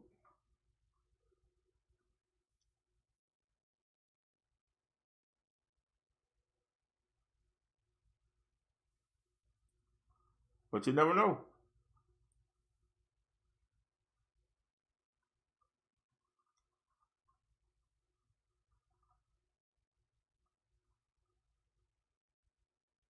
Now the good thing is that I've gotten. The good thing is that I've gotten the what do you call it?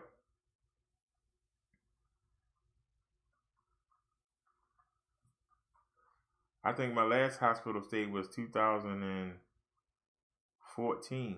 It's past the 7 it's past the limit. Ain't it 7 years? You never know. That might pop up. I got I had co-sign. I put my name on there to help her with the insurance. Help this girl get a car, and she didn't pay the insurance. And by the time I found out about it, I took the car back from her and I sold it. But it's in both of our names. I don't even know how much it is. Could that pop up? I don't know.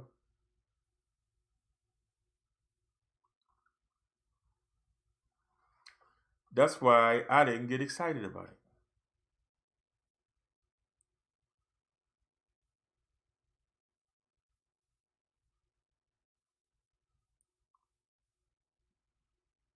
Now, for those of you who say why you didn't worry about it, because I was going to pay it off with my tax return. And when I went to go file with the state, they said you get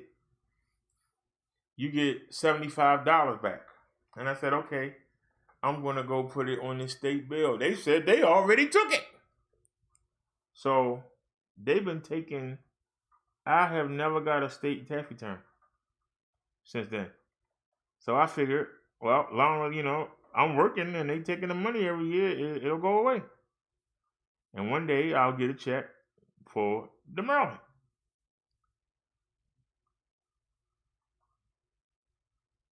They was already taking the money anyway. Yeah, okay. So, like I missed it. They had already took it, take out the check every week. all that money it was taken, I was only getting 75 back.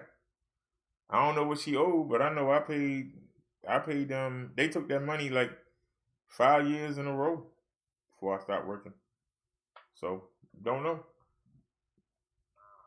Was it paid off? Don't know. So that's why I don't even worry about it. If I get it, I get it. If I don't, I don't. But I don't understand why they say it's a stimulus and it can't be taxed, but yet it can be intercepted. Don't understand it. But anyway, that's the way it is. I ain't even crying about it.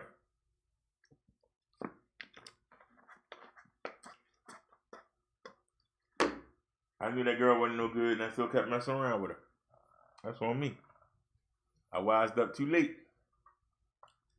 But if I was walking with Jesus, I'd have woke up in time. And I'd have cut that out. You ain't the right woman. Why I keep fooling with you?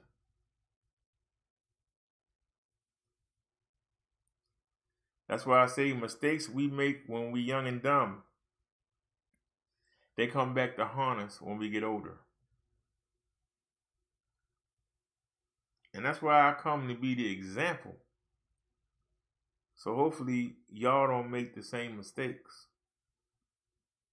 I heard somebody tell me once, you keep trying to tell me not to do this. Why don't you let me do it so I can learn? Let me learn on my own. But that's supposed to be the benefit of I've already walked in the shoes you in.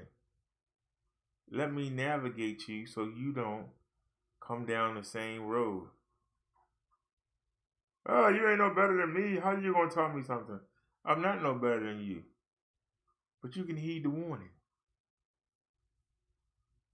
And he didn't listen. And when somebody older tried to talk to me and I was young, I didn't listen. I understand. That's why you don't shove anything down anybody's throat. You offer it to them. They take it and receive it, or they don't.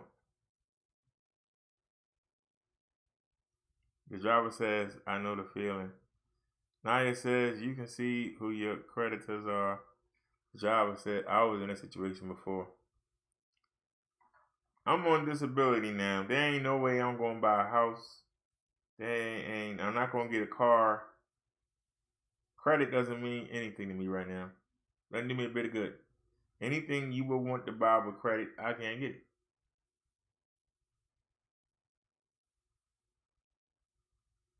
I don't know if I'm going to live the next 5 years. Why the hell would I get a 30-year mortgage?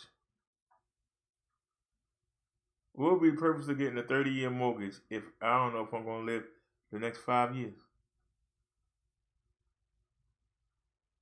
That'd be a waste of effort. As soon as I die, they're going to take the house right back. Well, why would I want to do it? Why would I want to go get a 4-year car deal when I can't drive? No Nate by Cares told me to go get my license renewed last year. I said, for what? If I go out there and I fall asleep behind the wheel, or if I go out there and I pass out and kill some people, I'm going to wake back up, because I ain't going to die. I'm going to be doing 20, 30 years. Somehow, I'm going to survive it. I'm going to actually really die and wake back up in the car. But we're like, Chief, we thought his pulse had stopped, his heart had stopped, he was dead. But he's back up. Should I book him? Yeah. The driver, I'm just being truthful. Why would you make plans when you know you're going to get right to the doorstep and then it's going to shut down on you? So just, I spend my time trying to warn y'all.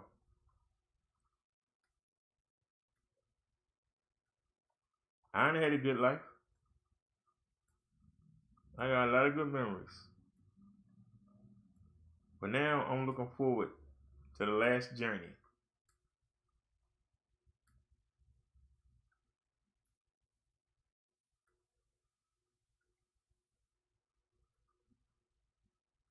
Do some research on the olive leaf. The olive leaf.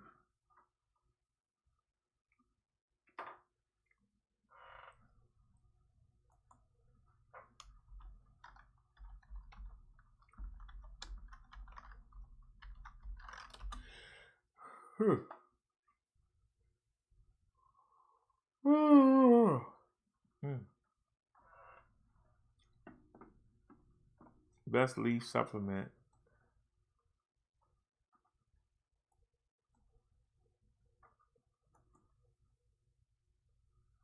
Historically, olive leaf extract has been used for the prevention or treatment of inflammation, infections. Example, the common cold, influenza, candidus, urinary tract infection, shingles, diarrhea, allergies, and diseases such as Alzheimer's, chronic fatigue syndrome, osteoarthritis, and osteoporosis.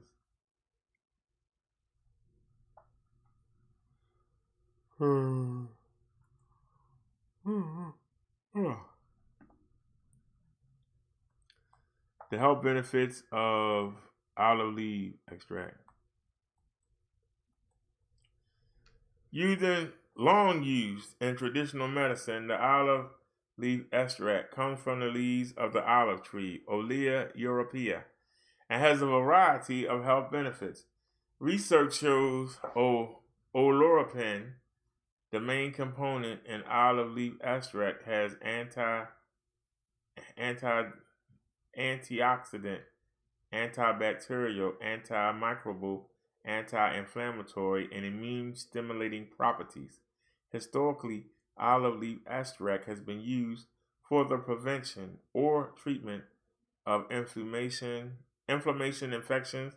Example, the common cold, influenza, candidiasis, urinary tract infection, shingles, diarrhea, allergies, and diseases such as Alzheimer's, chronic fatigue syndrome, osteoarthritis, and osteoporosis. Health benefits. Although there is currently a lack of clinical trials testing the health effects of olive leaf extract, some preliminary studies have given support to some of the benefits listed above. Here's a look at some key findings from the available research. Diabetes. Olive leaf extract may aid in diabetes control according to a small study published in the Journal of Medicinal Food. For the study, 79 adults with type 2 diabetes took either a supplement containing olive leaf oil extract or a placebo every day for 14 weeks. By the studies and participants given the leaf extract showed a significantly greater decrease in blood sugar levels compared to the members of the control group. While this study is small, it replicates earlier animal studies and it shows promise in the treatment of type 2 diabetes. However, more research is needed.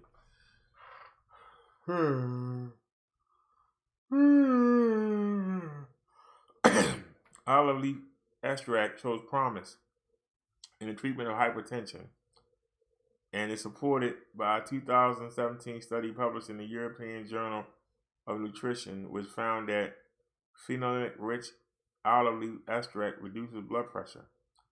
Researchers gave 60 hypertension subjects either olive leaf oil extract, 136 milligrams of oleuropein, 6 milligrams of hydroxystrobin, or placebo for 6 weeks while monitoring blood pressure, and found clinically significant reductions in blood pressure, total cholesterol, LDL cholesterol, and inflammatory markers in the treatment group.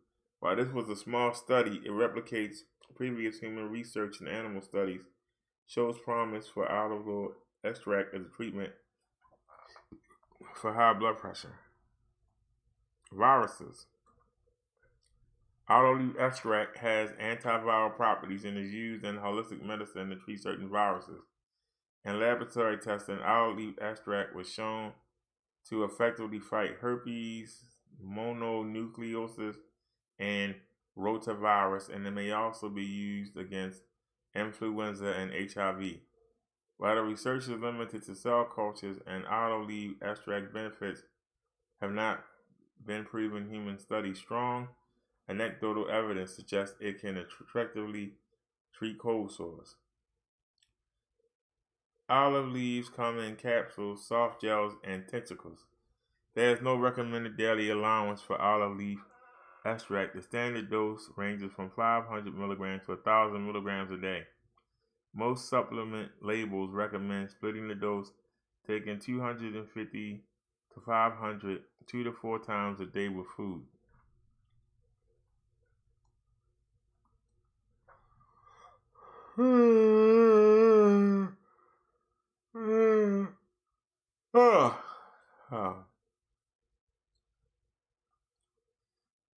Olive oil extract may interact with certain medicines. Do not take olive leaf if you are taking blood pressure medications, as it can cause your pressure to get too low. Many people who are taking insulin or other blood sugar medicine also should not take olive leaf because it may cause hypoglycemia.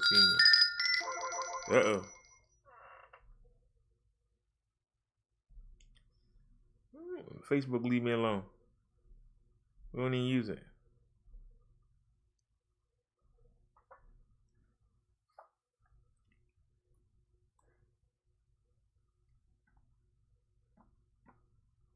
Well, the driver, you had me hooked into that part.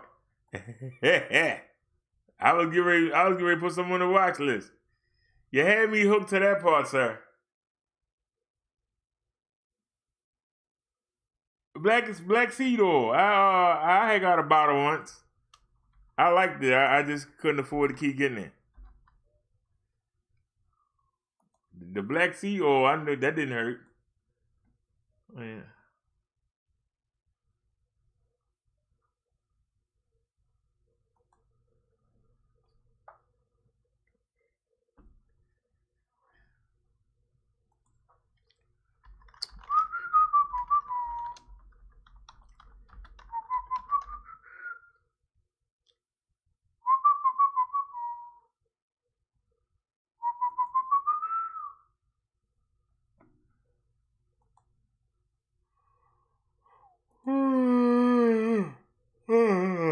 Excuse me.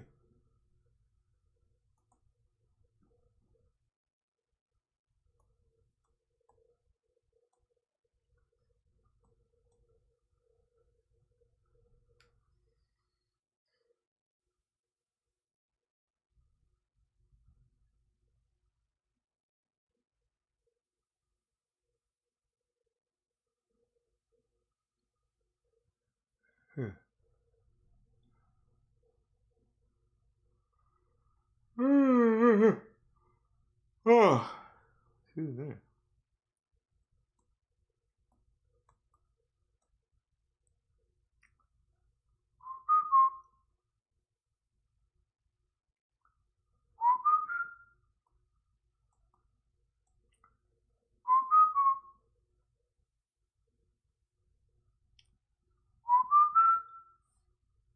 All right, that's a 90 count.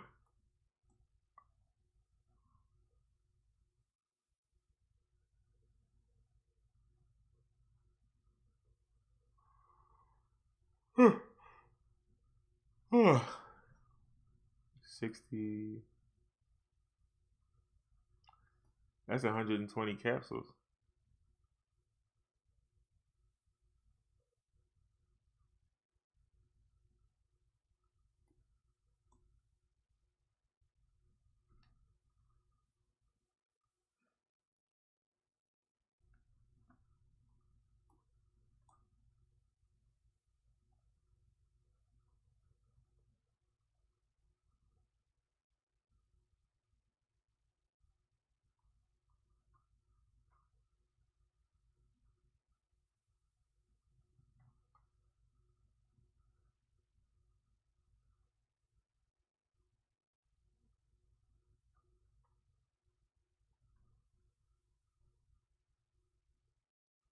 How many tablets you get?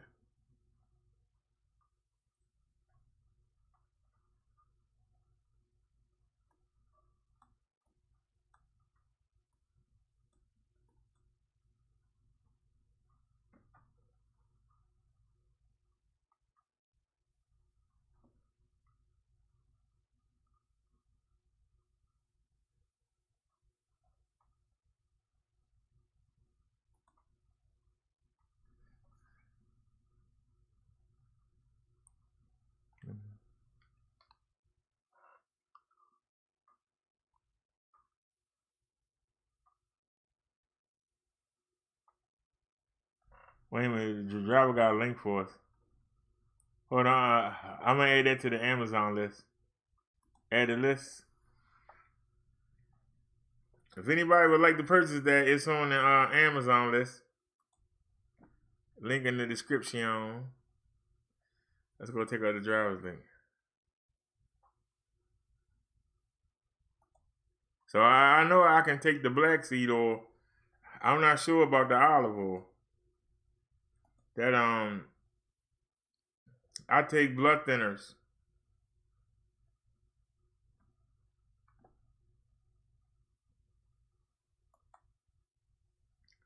And I take insulin.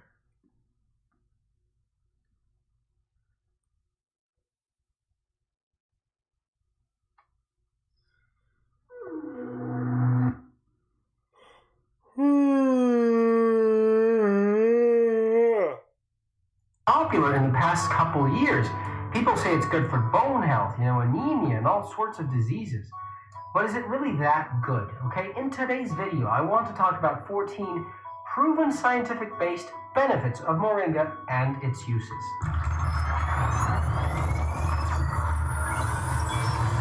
Hey guys, Dr. Gus here, naturopath, acupuncturist, conventional doctor, and the founder of DRLandivar.com. In this channel, as a conventional doctor, I treat my patients through natural medicine before recurring to the use of pharmaceutical drugs.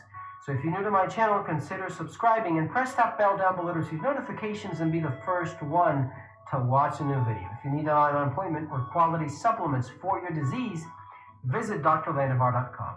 I encourage you to stay till the end of the video, where I'm going to reveal extra tips and video links related to this topic. Moringa is a plant that has been used for thousands of years by primitive cultures to help cure a wide range of diseases, but lately has received an incredible amount of attention by the medical community around the world, praising this plant for its health benefits and nutritional qualities. After careful analysis of the leaves, scientists have discovered that moringa, for example, contains high amounts of protein, vitamin B6, vitamin C, iron, vitamin A, beta-carotene, phosphorus, calcium, magnesium. Oh my God, it's full of minerals and vitamins. And what more can we ask for, right? So today, I want to talk about 14 proven moringa health benefits and its uses. Number 1, lowers blood sugar levels. High blood sugar levels can be a serious problem. In fact, it's the main characteristic of diabetes. Okay, so over time, high blood sugar levels can raise the risk of many serious health conditions like heart disease, kidney disease, poor blood circulation. This is why it's important to keep your blood sugar within a healthy limit and make sure that that happens. So several studies are now supporting the fact that moringa helps lower blood sugar levels to a normal range. A small study of 6 people with diabetes found that adding 50 grams of moringa leaves to a meal reduces the risk of blood sugar by 21%. Number 2, reduces inflammation. Okay, inflammation is the body's natural response to infection or injury. And by the way, it's an essential protective mechanism the body has to defend itself. But it can become a major health issue if it continues to show up over a long period of time. Sustained inflammation is linked to many chronic health problems, like, for example, heart disease, cancer, all sorts of other problems. And moringa contains a compound called isothiocyanate, okay, which is the main anti-inflammatory compound in moringa, in the pods and seeds also, and reduces inflammation when consumed daily. Number 3, can lower cholesterol, okay? Having high cholesterol is linked to increased risk, again, of heart disease.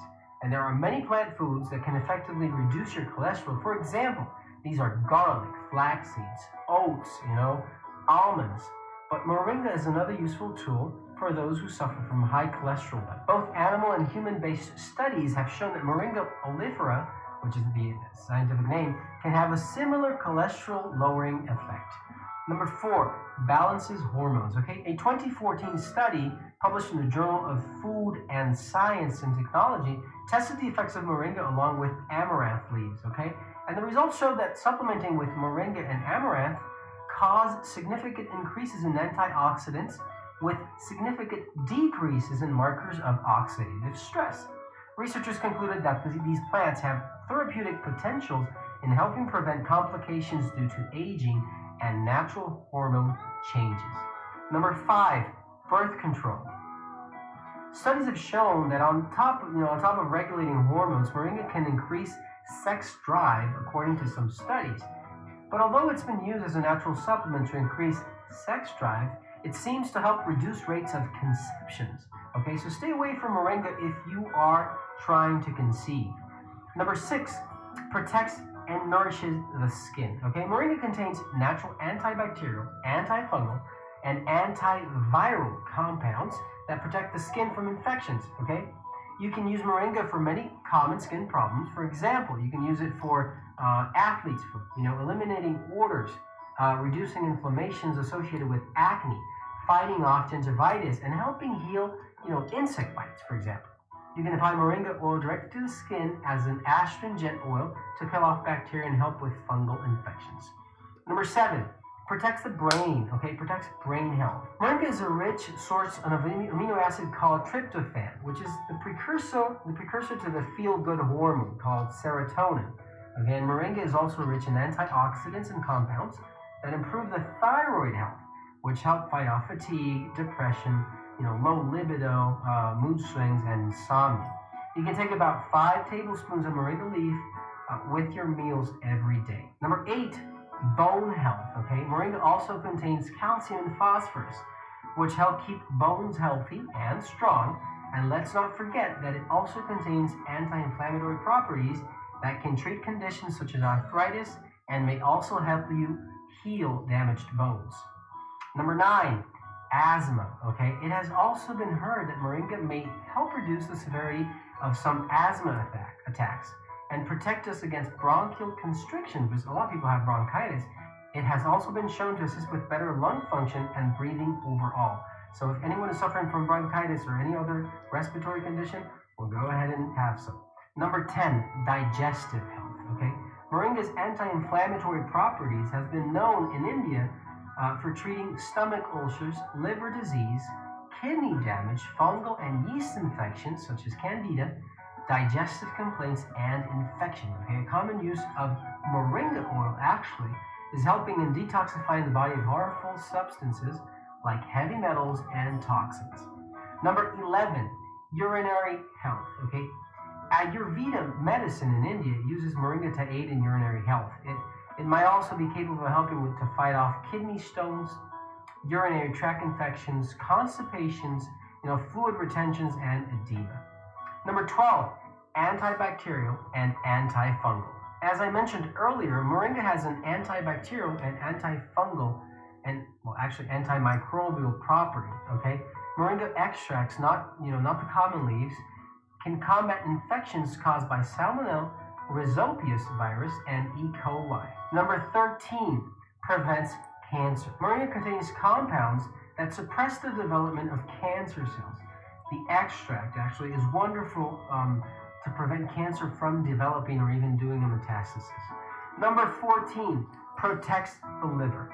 Okay, moringa appears to protect the liver against damage caused by pharmaceutical drugs and can quicken its repair process. So if you're having a liver detox, you might consider taking moringa as part of your treatment. Okay, it's a very good option. Help out the channel by giving this video a thumbs up and sharing it with your friends and family. And if you have any questions, feel free to comment down below and I'll be happy to assist you. Okay. What was it called again? Doggone it. Moringa. What's your brain better? Moringa. Moringa.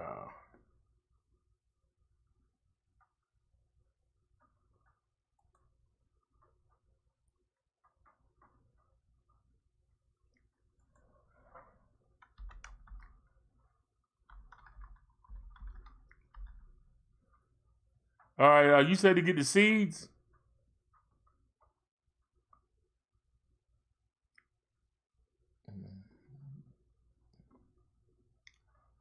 I see powder, capsules, tea, pills, powder again, leaf extract, seed oil, or organic cold press, or powder organic raw.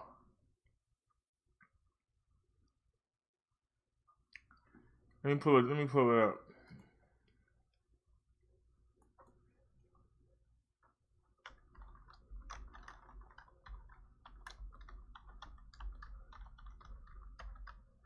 I don't see seeds, driver. What brand do you use?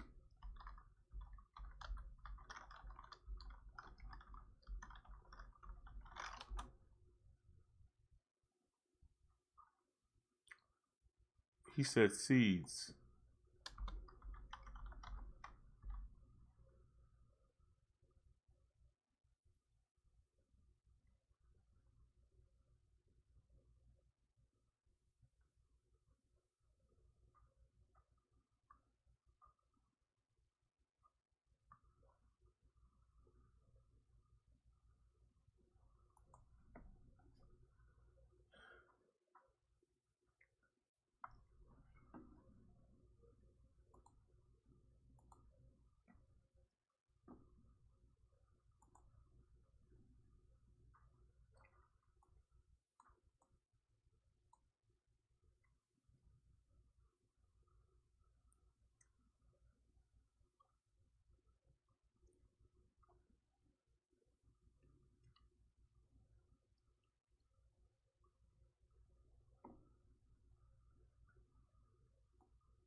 You said you will have to get the seeds from a herb store. Ain't no herb store near me.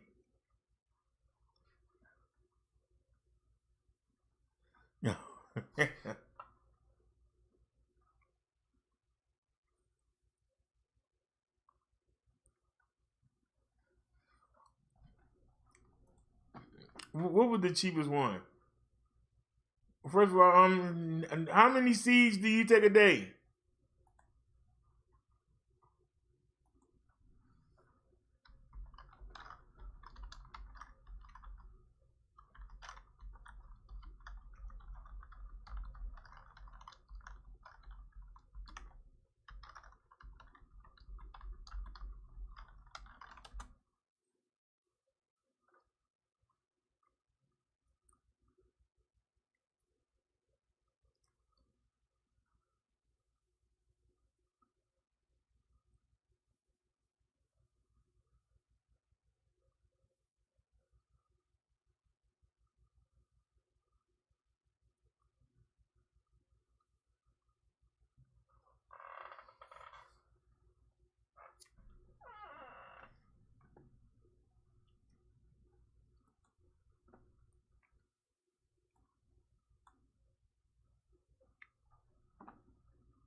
June.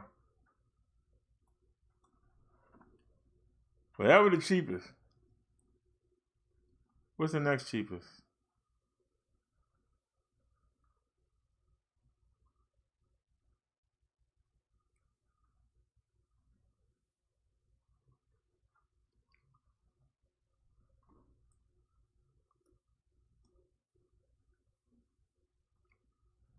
So how many was there? That's 300. Now how many are here? That's 100.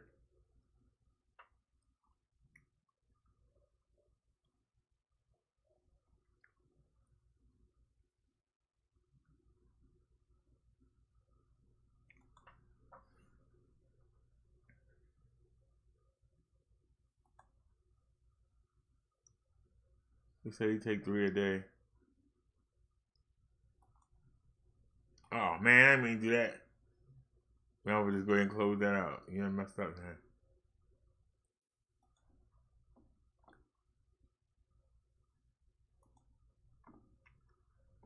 Oh, man, that mean I gotta leave.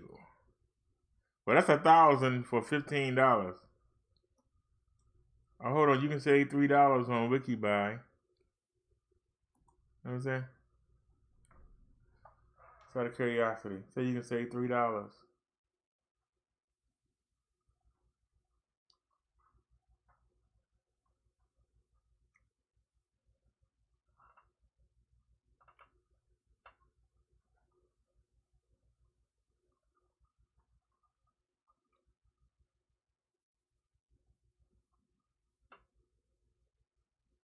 $50-day shipping.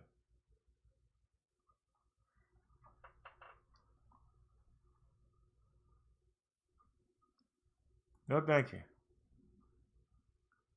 But that's 1,000 seeds for that's 1,000 seeds for $14.19.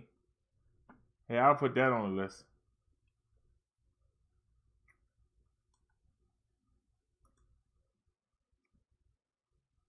All right. Wait a minute. Oh, I found one cheaper. Wait a minute. Why that didn't show up? I don't like that. Oh, it's not Prime. That's why. Hold on. How long will it take to get it? Oh, that's okay. June the 3rd to the 24th. That's okay. That's okay. I gotta wait that long. That's okay. You can keep it. All right, let's go check out the driver link. We gotta back all the way out.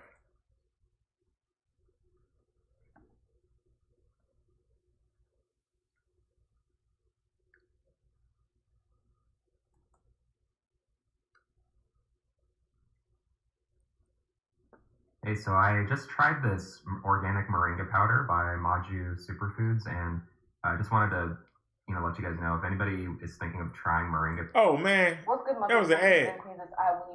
Now today you are witnessing my first natural health video, and I'm going to be discussing about moringa seeds. Now moringa oleifera is also known as the tree of life because of its potential to use everything from its roots to leaves to seeds for various health benefits.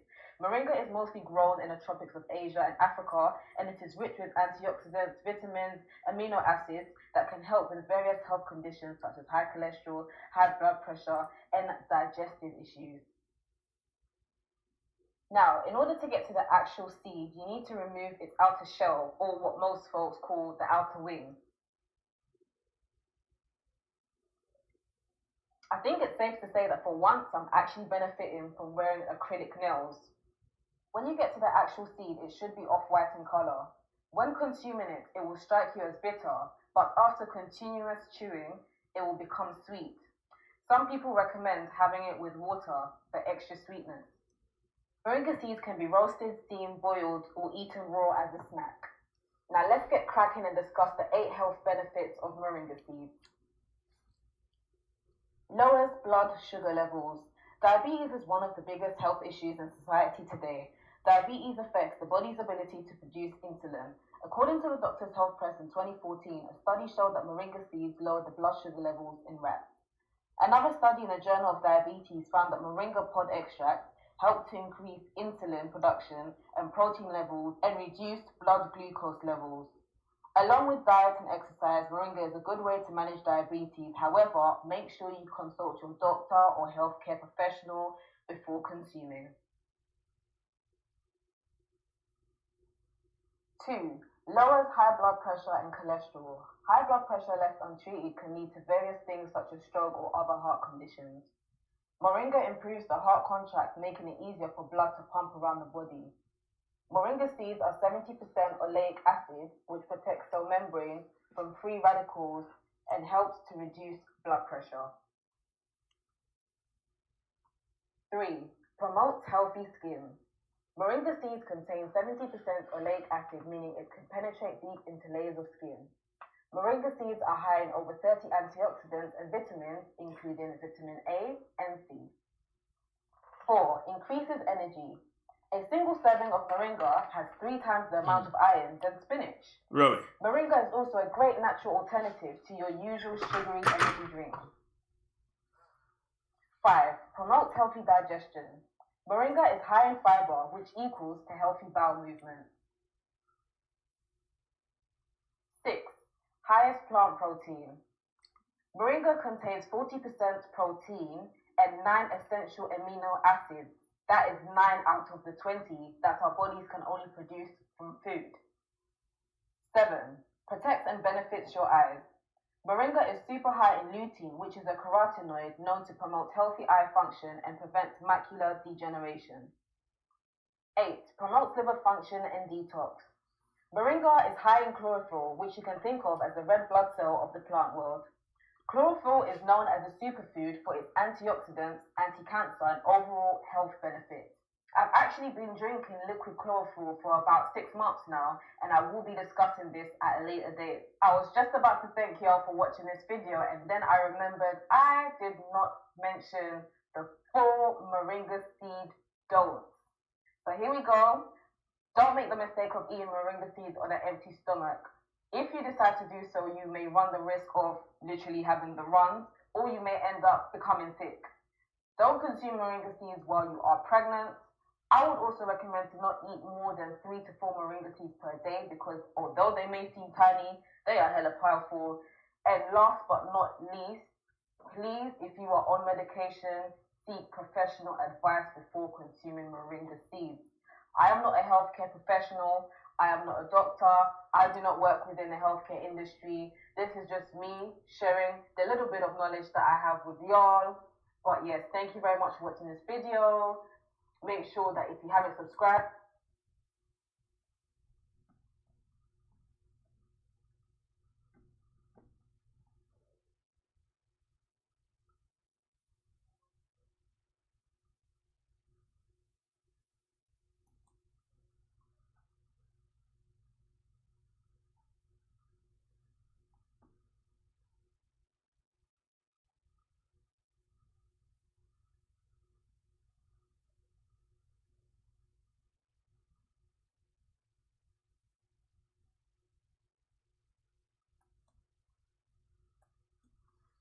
But that ain't no help.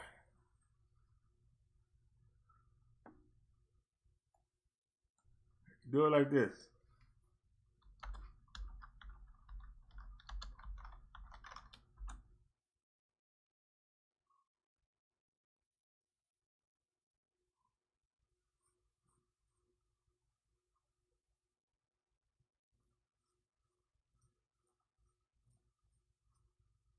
Do they deliver?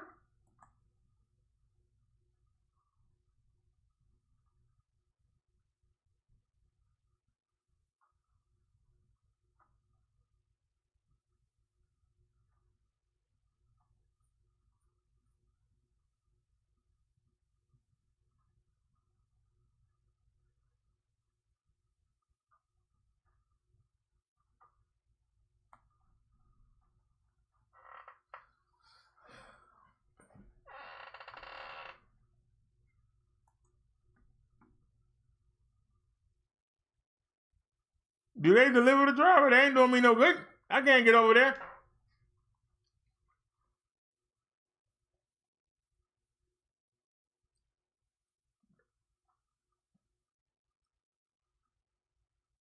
Even if the scooter could make it all the way over there, which it won't, even with the power bank, the big power bank, I still can't make it over there. And then how am I gonna get home?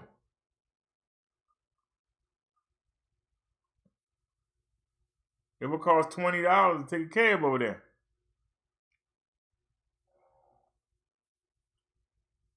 Which I ain't getting no cab anyway with the COV.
I still got your donation on the cash card. I haven't touched it. I can look for a deal. Which one is more important? The Marengo or the Black Seed oil?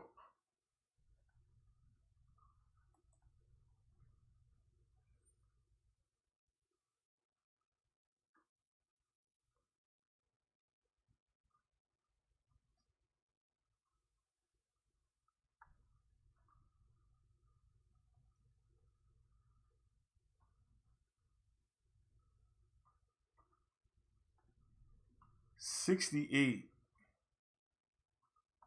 Let's look at directions. How far away is it? Well, Lock Raven Boulevard is where I broke the pedal. But that was, I think we're in the 1600 block. This says the 6800 block. So how far is it? Let's go on foot. On foot is 1 hour and 39 minutes. 4.7 miles.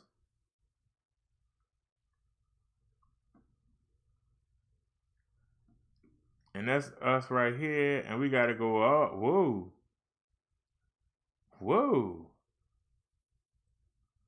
That's all the way in the county. That's why I tell you, you live in Baltimore, everything is in the daggone county or downtown. You take a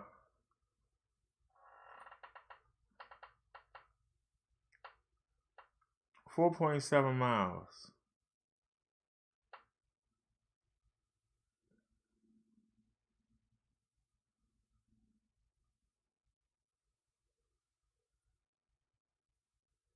So 4.7, but then you got to take into account my weight. So let's say we get 6 miles. So you got, because they test 180-pound people. So I'm going to take 2 miles off the battery. So that's 6 miles. So that's 3 miles each way. And it's 4.7 miles.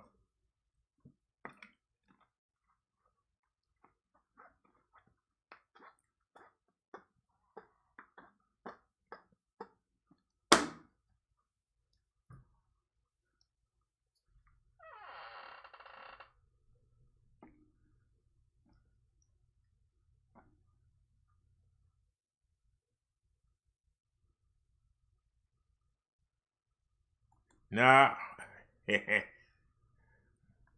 rather order it offline. So I got to pop the chat out. That's the problem. The chat not popped out. Hold on. So I can see, because it's not updating. It can't be updating.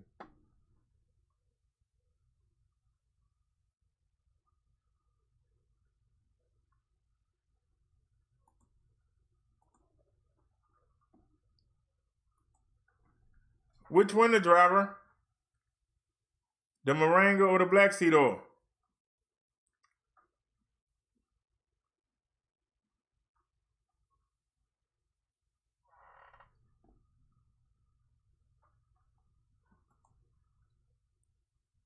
I restore the chat.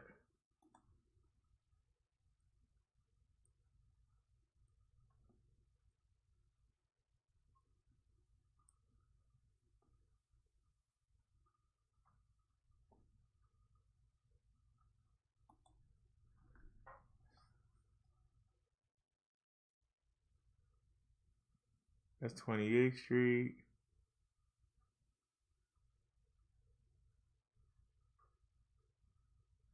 So this is me right here. All right, so on foot. All right, 50 minutes, 2.3 miles. Now that's manageable. 805 West 36th Street. All right, the market is okay, that's not as bad. Where's Greenmount at? Well, there goes St. Paul. It's Greenmount right there. So the market is where you see the bend in it, where it says Abel Better Wavery, right where it bend right there. That's where their 33rd, that's where the market is. So it's just like going to the doctors. Okay, so where's 41st? There's 40th right there. So it's just like going to the doctors, except we can take Wyman Park.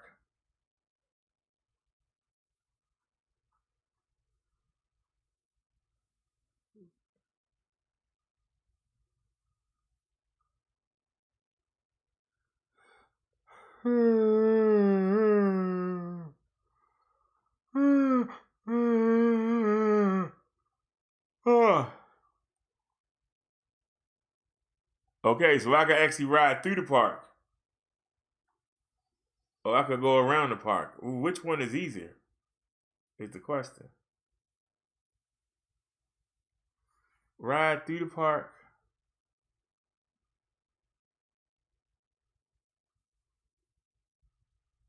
But I could go straight up, cut right over.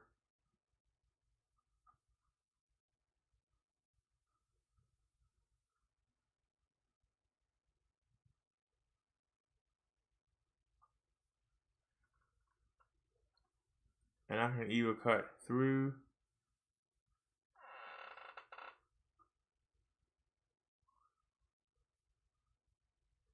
It's going to take 50 minutes to get there.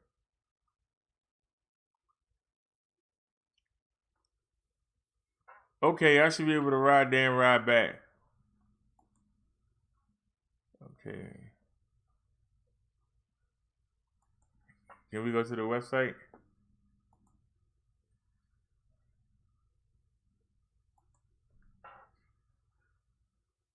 Herbadog. This is for dogs.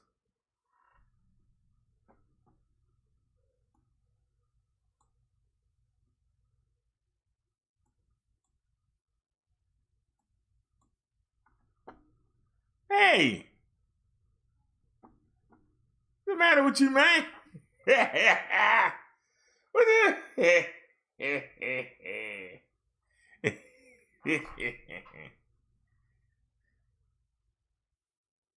You sent me to the dog store. Oh, woof woof. All right, he said black seed oil. So let's go back. I'd rather have it delivered. I'd rather sit outside and wait for it.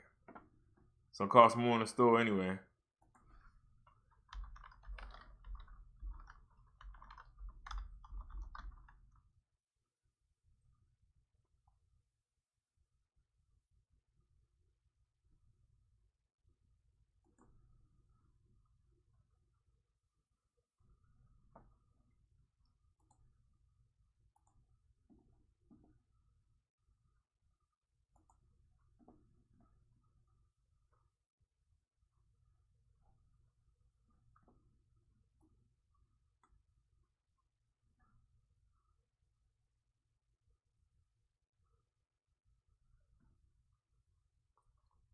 That's 50.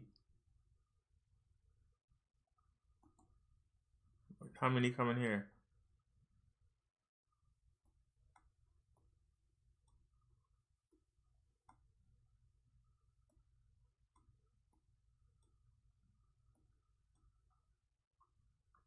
How many come in the bottle?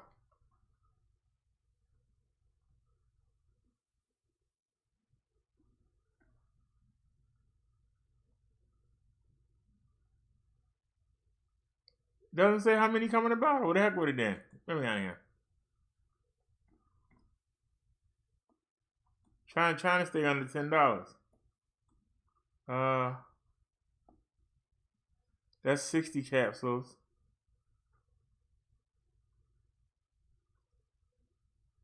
Doesn't say how many. That's 9. Well, that's 100. Okay. USDA organic.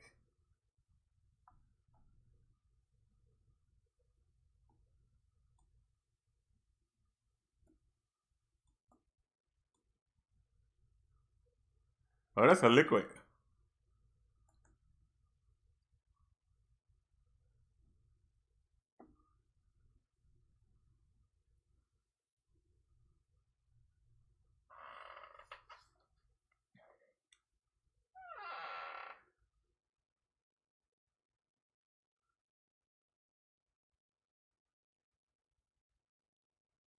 That's 100 in that one.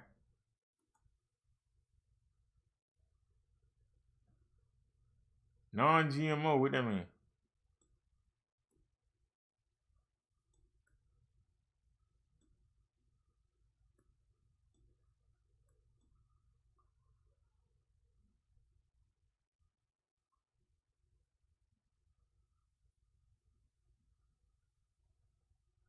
$35 more concentrated than raw black cumin seeds, combined with our oil of oregano, 120 milli.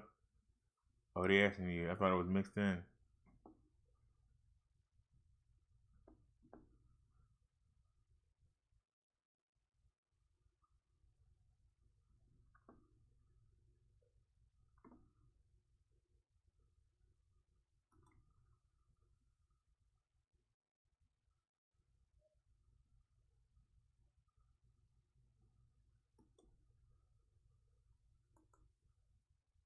Come on. Let's keep looking here.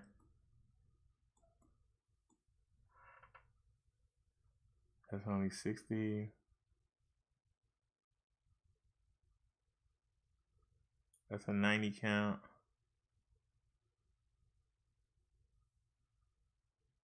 I think that's only 30. 60, 60. Oh, that's 120 capsules right there. Let's see. Pure cold pressed black cumin seed oil. 120 tablets. It's 500 milligrams.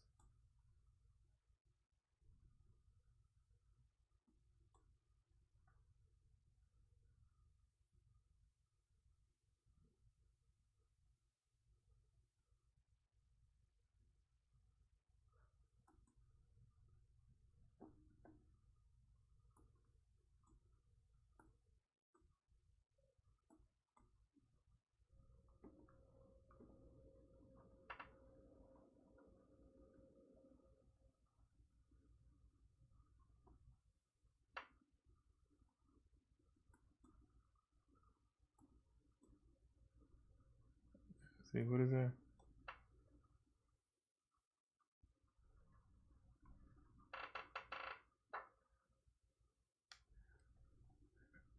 I'm just gonna pick that up just for 1 second. That's 1,000 milligrams, and that's $14.95. And we'll add that, and then I'll come back.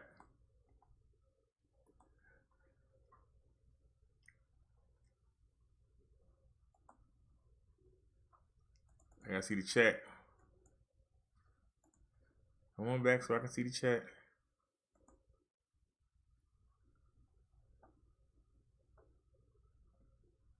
All right, pop the chat back out.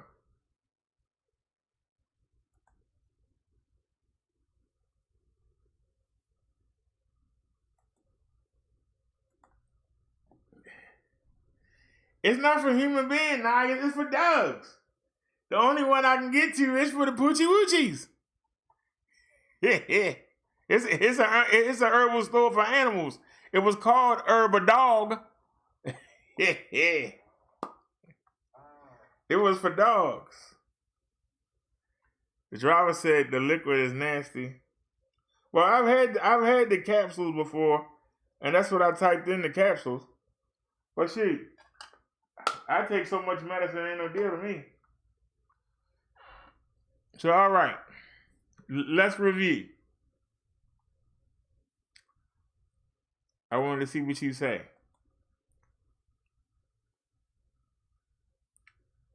Let's go back to the Amazon list.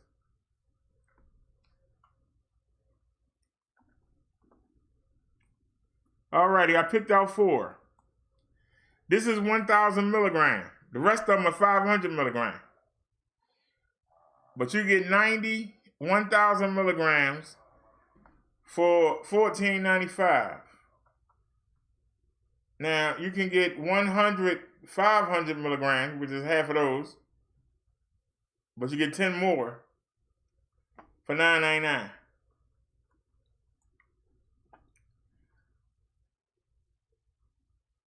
Oh, that's some Lorraine. Put it in mind. Here, you got 1,000 milligrams and for 100. So $12.99. Okay, these are $12.99. 1,000 milligrams.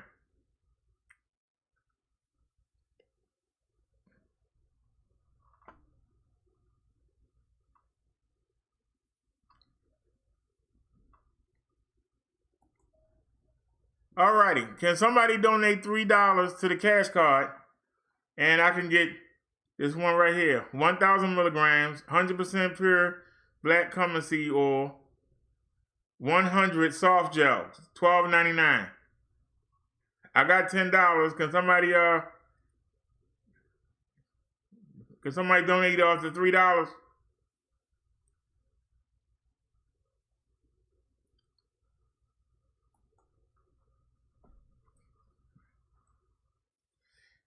And no, I'm not asking you to driver because you put up the 10.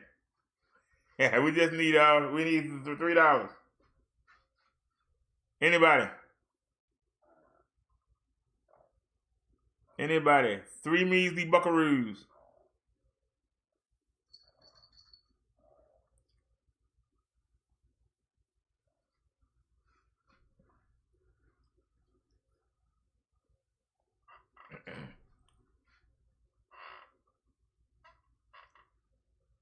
This is for health. Might add years to my life. Anybody? $3.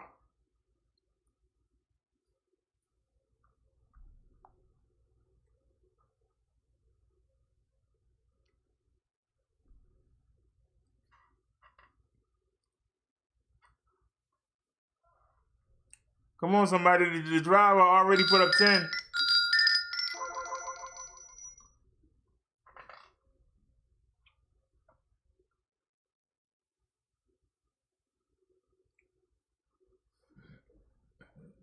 Thank you, the driver.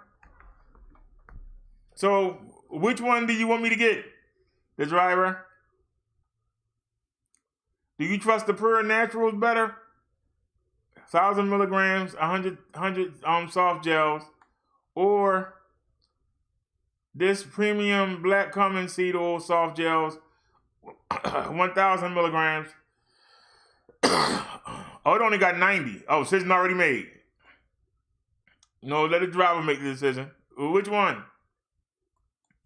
You get 90 here for more money. They both 1,000 milligrams. This is $12.99.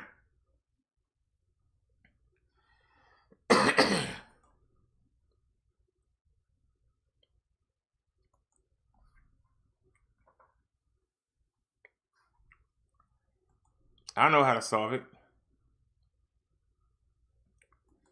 How long you gotta wait for that one? Delivered Saturday, okay? And what's the delivery on the other one? Because I might could take that $2 and I can get that detergent with it. But will it beat it? Nope, Sunday.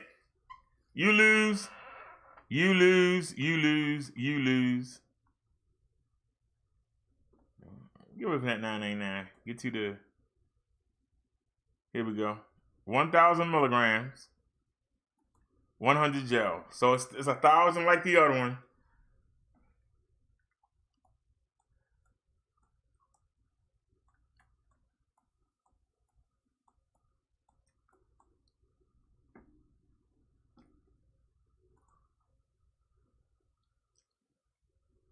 All right, so that's what we're going with.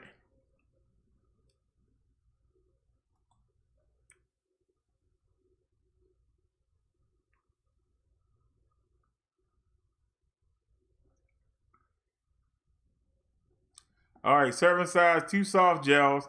Oh, you only got to take 2 of them, so that'll last 50 days. Oh, heck yeah, that's not bad. For 50 days for 13, that's not bad at all. That ain't bad at all. Add it to the cart.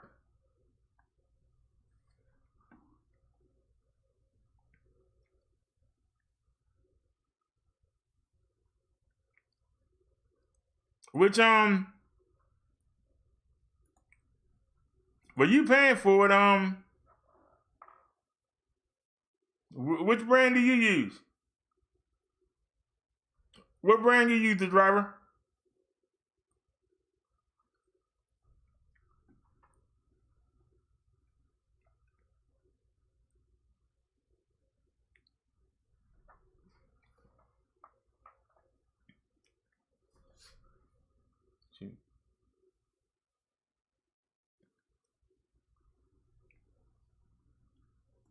Let's back out. Let's back out. Oops, I didn't mean to do that. Go back.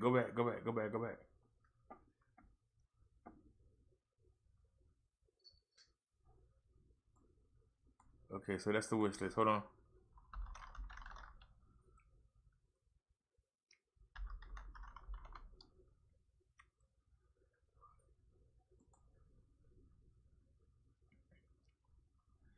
Bada bing.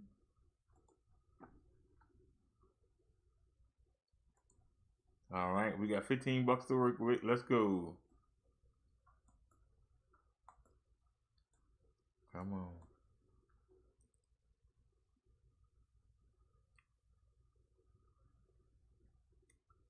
Whoa, 2,000 milligrams. I didn't even see that one. Whoa.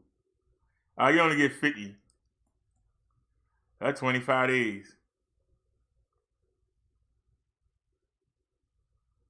That's 500.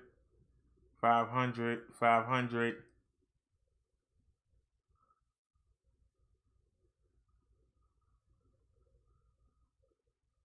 That's only 60 tablets. Is it 1,000 though?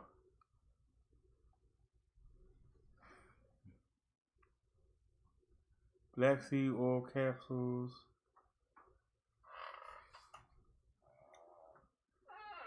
Oh, it's only 60. That's 120. It's only 500 milligrams. That's only 60. That's the oil. Okay, what's this?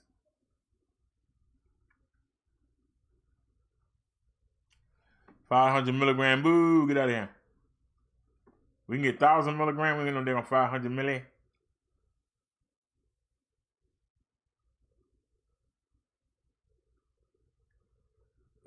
I felt good. I just couldn't afford to get it again.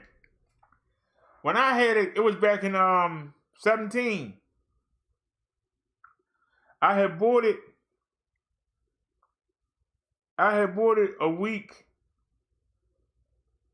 before I fell asleep and got robbed on the last job I had.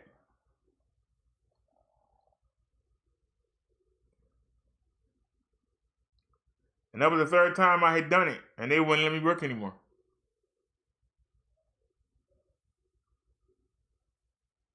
Up until that point, I had a job, but like I said, I kept falling asleep and kept getting robbed.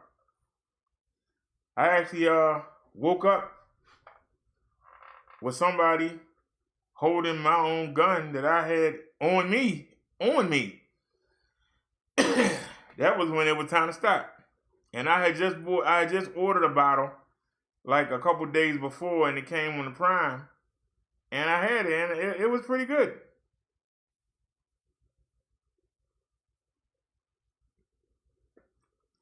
That's why I say, if it can have any benefit, it's worth a shot. You know? But I never went back to it. You know, like you try something once, and then it run out.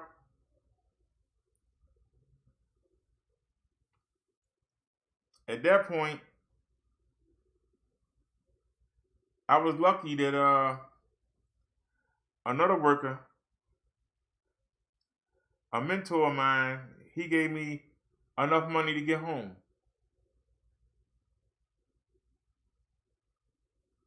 And luckily, I had took a friend of mine to a school that was giving away food,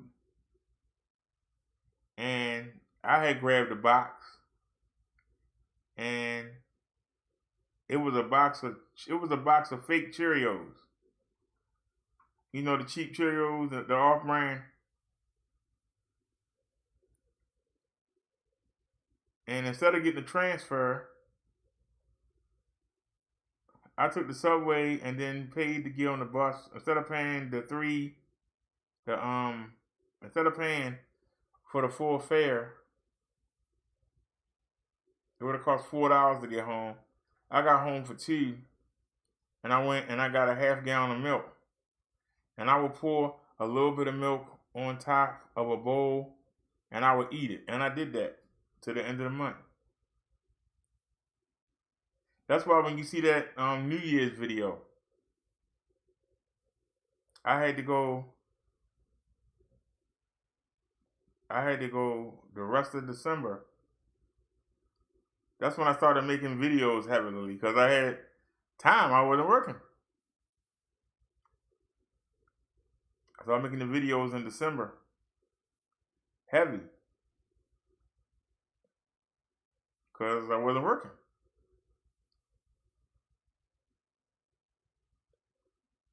And you hear me say, just like that train leaving out of here, hopefully 2017 getting out of here. That was the longest 3 weeks of my life. But I lived on that cereal. It was nasty, especially with no sugar. But I made it. It was nasty. But I made it. I took a half gallon of milk and I would just pour a little bit on there and I would eat the whole bowl. And we just made it.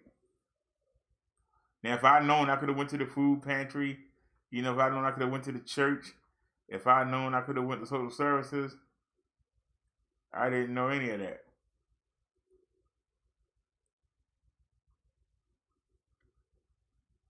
So when January came, they had gave us January 3rd came, I went to the pharmacy and I was gonna hit the Family Dollar. And I noticed social service bill. And I said, man, I ain't been here since I don't know how long. I haven't been here in years. I'm talking about like 20-something years. So I walked up there and I walked out with the promise of the food stipend within a week. So I bought a week worth of food at the Family Dollar, got my prescriptions, and came back home, and that's how I started. And we kept uploading videos, and I was grateful to have something to eat other than fake Cheerios. And I ain't gonna lie, it felt good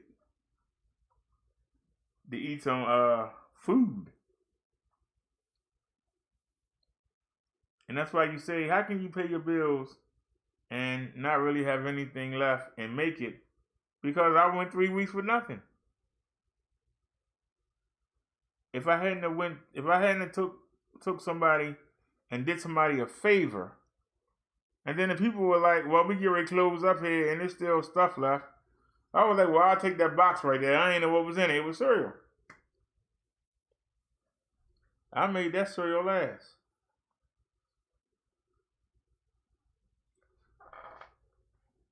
And there was sometimes when I ran out of money between February and March of 18, there was sometimes I would run out of money. I would go get some cereal. And that's why people say, why was that bag of sugar sitting on top of the refrigerator? Because I could finally afford the sugar But I got used to eating it without it. And that's why I kept sitting up there. It just sat there and sat there and sat there. And it sat there. And it sat there. And then when I moved, I threw it out. It sat on top of the refrigerator all the time. I never moved it. I got videos where you can see it on top of the refrigerator. It's a reminder. You survived. There ain't nothing you can't survive. You know, it was a reminder. So like I said, that one is fine. And I'll keep y'all updated. Because I'm not picky.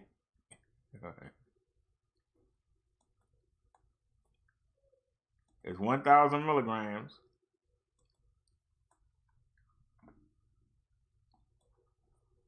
The one I had before was 5. So instead of taking 3 or 4 at a time, you only got to take 2. And you get 100. So that's 50 days. By that time, I should be able to the whatchamacallit money should be here. Maybe we'll get a better one. What else is here? Get that, delete that. Oh, the video game controller. Save that for later. I'm going to get that with the stimulus money. Definitely. We're getting that with the stimulus money. I ain't played my 64. I ain't played the games for y'all in so long. Save for later. You can save that. All right, proceed to check out. Let me take the chat before I check out. Anybody say anything? Nope. All right, let's go. Black screen for a second, and we'll go ahead and pay for it. All right, use this. All right. That's the right card. The Cash App card, yep. And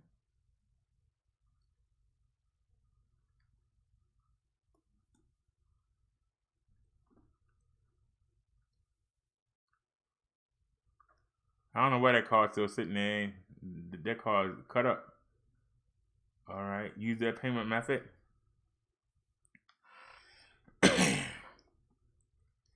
All right, delivery date is April 19th.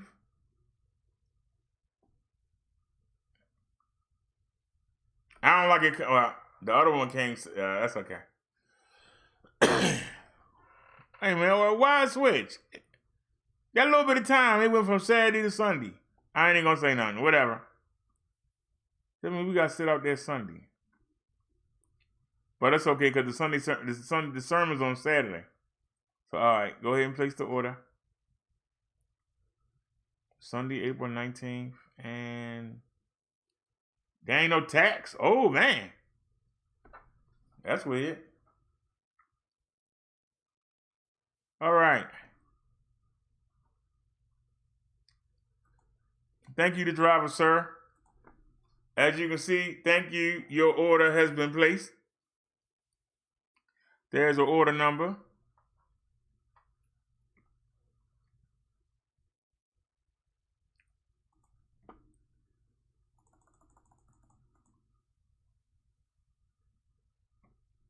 We came back perfect. All righty. It's on the way, on delay. It'll be here Sunday. So when it get here, I'll take the first 2 pills live. And then we'll see. Will I take it and kick the bucket? Yeah, I'm kidding. But we'll see.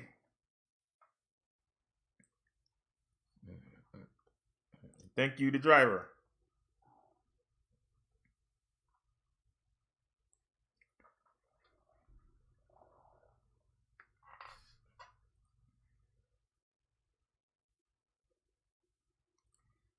Now we can give it a real test.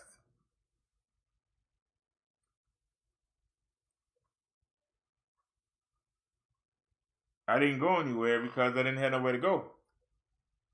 So I just sat in the house. Put on 3 weeks.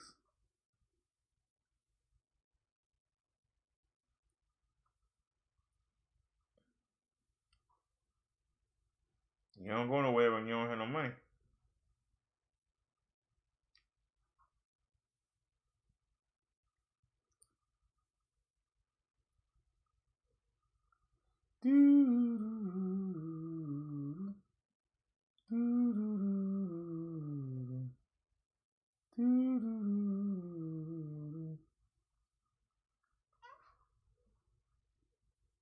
We got 8 people here. Why nobody not talking? Everybody fall asleep.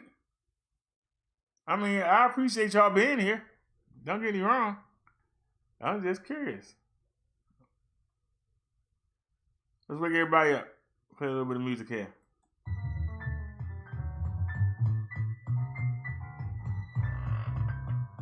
That's the theme song.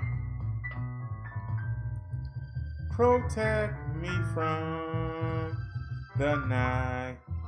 It will be alright. 'Cause tonight I'm just your little fat boy.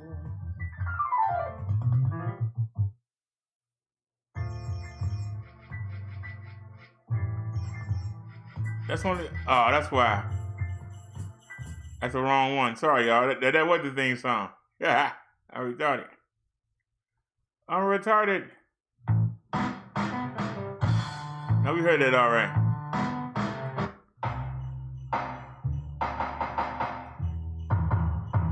What was on Revolution?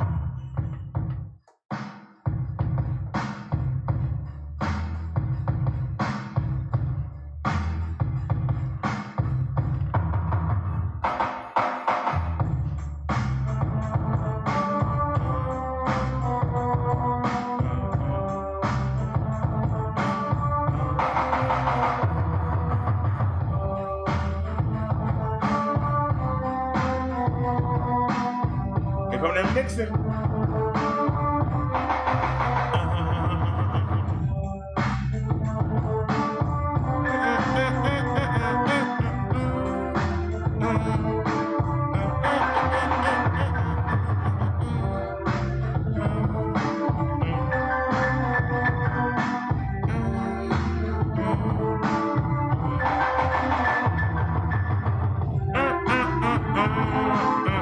Come over tonight.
We need a revolution.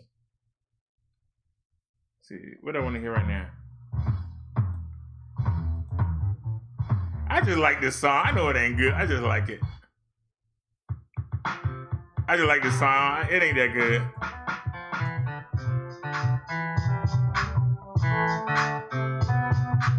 I just like the beat.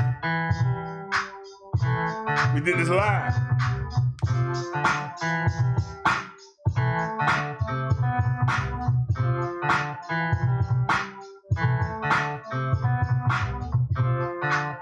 Some bass.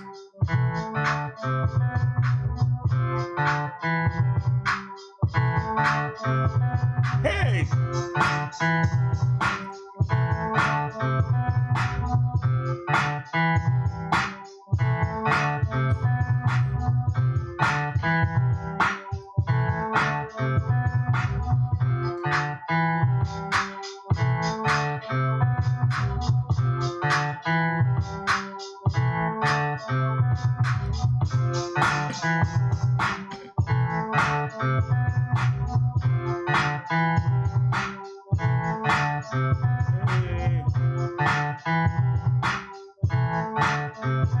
Stop it.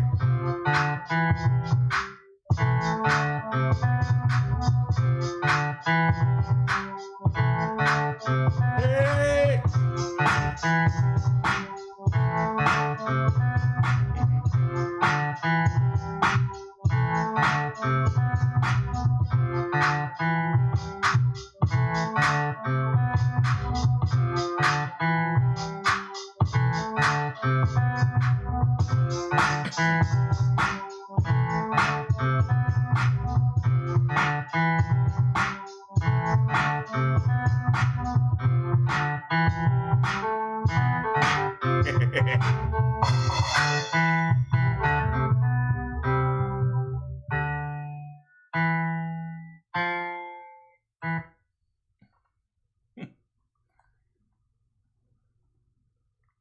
Here we go for one more.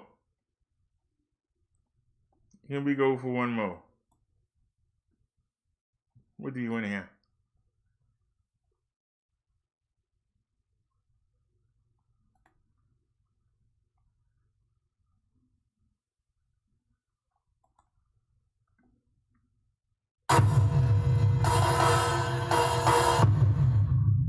Just one more.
Twice right there.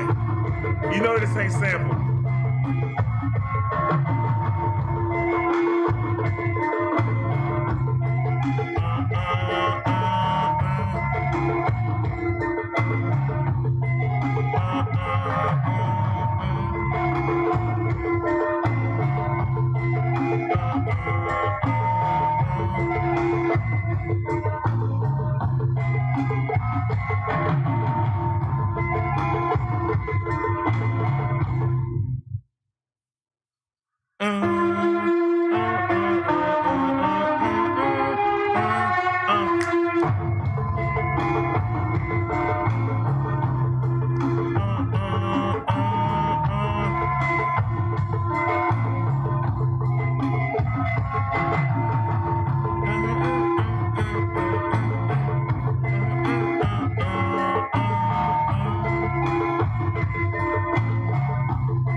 only song in MIDI.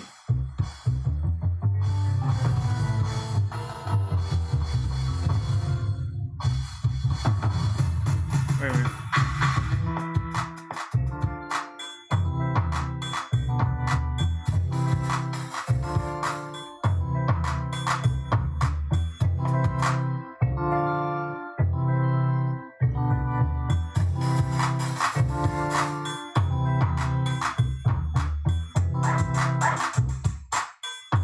Only song with a scratch in it.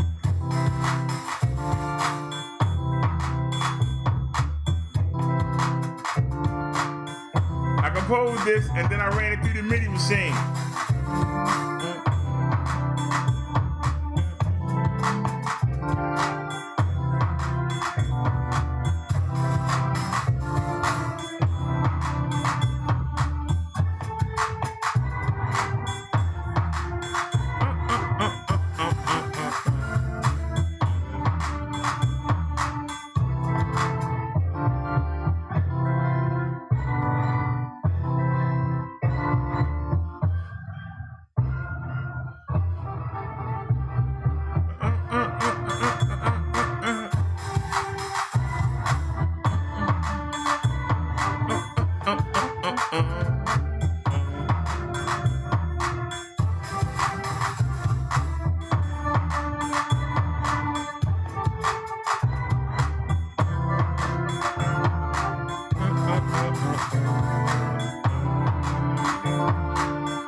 Alrighty, y'all. 12 o'clock. And we're not playing no more music.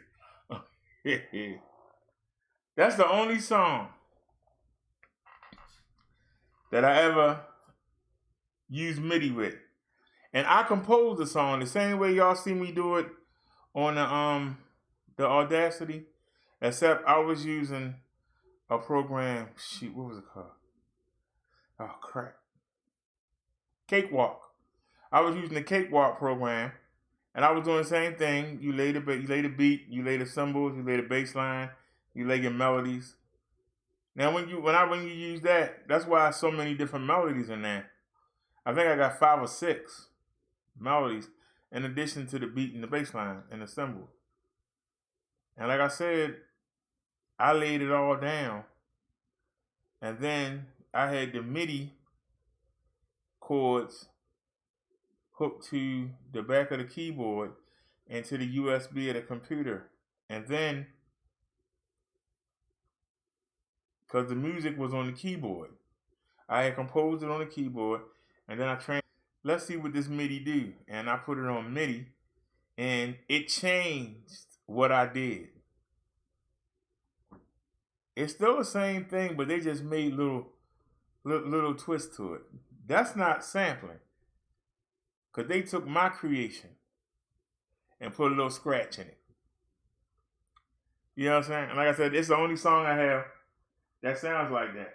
But that's my original track. Unlike somebody else who got that $1,000 machine talking about, I don't know how to make the music, but this thing does everything.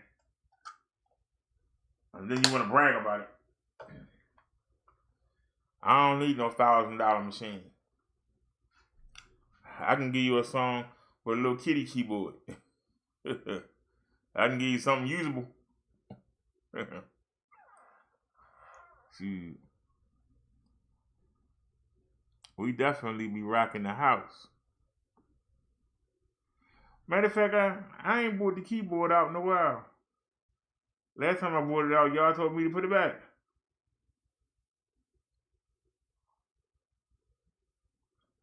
Oh crap, today Tuesday, tomorrow Wednesday. What do y'all wanna what would y'all like Bible study to be about tomorrow?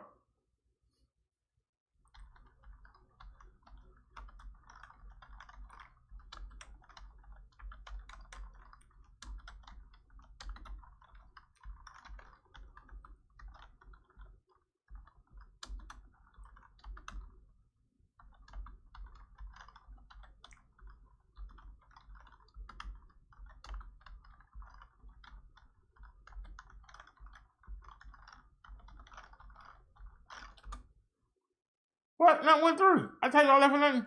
Are you serious?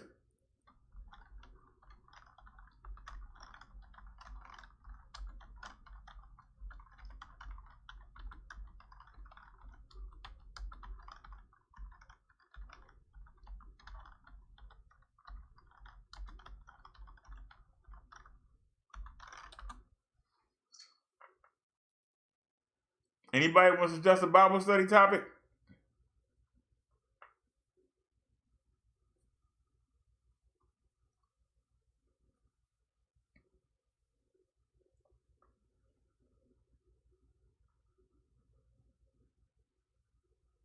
If y'all don't know what's a light above my head, you can see it on my daggone head. There, I got the moonshine. I got the Kojak.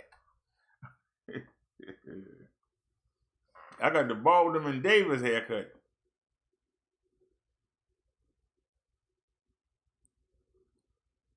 What would y'all like for a Bible study topic tomorrow?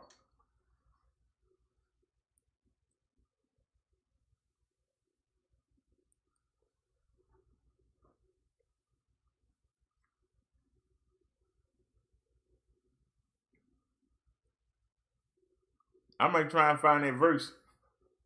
But you told them, take your butt in the house. Yeah.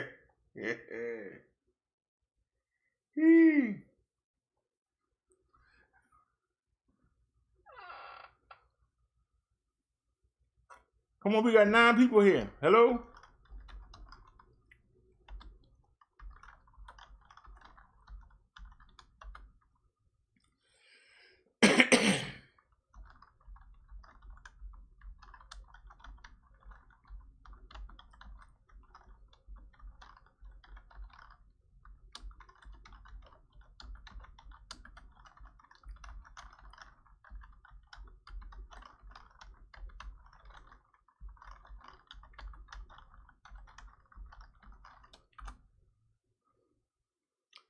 The 10 Commandments.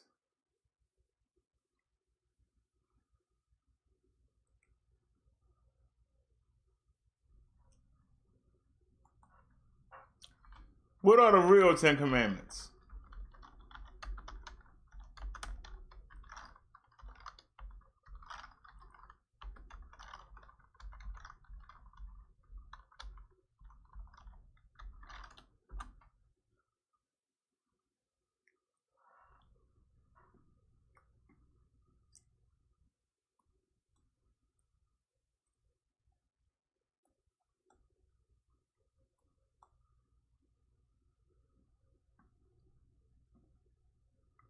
All right. Why Christians get the 10 Commandments wrong?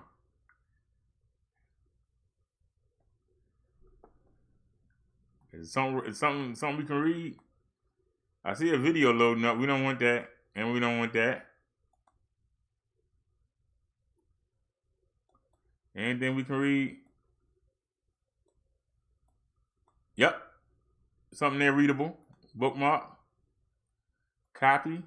Come in. Oh, let me get rid of these videos about Fat Boy. Let me get rid of Fat Boy videos. Get that mess out of here. And paste. All right, let's find something else.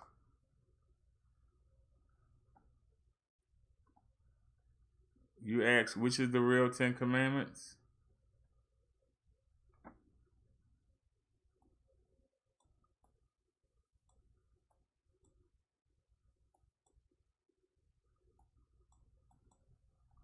All right.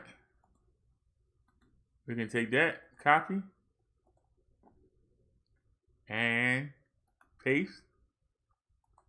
And let's back out. I just make sure it's something to read. A lot of times they had it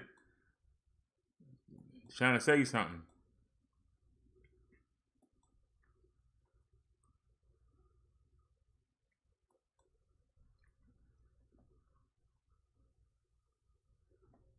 The Bible is wrong about the 10 Commandments.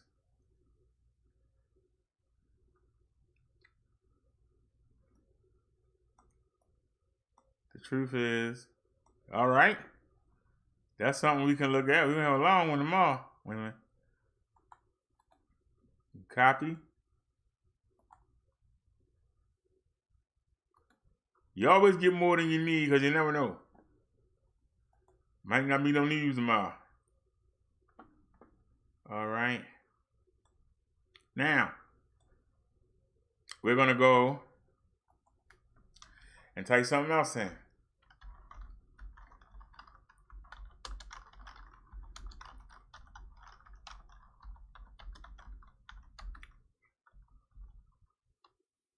Oh, you already got it there. Go.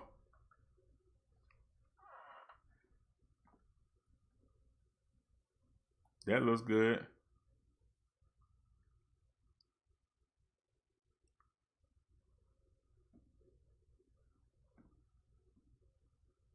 All right, let's try this one.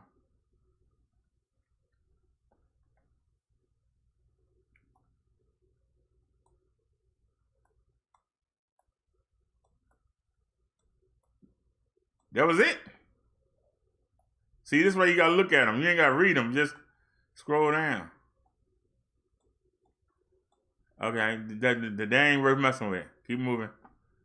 Keep moving. That first article might have been the one. We just need something to read.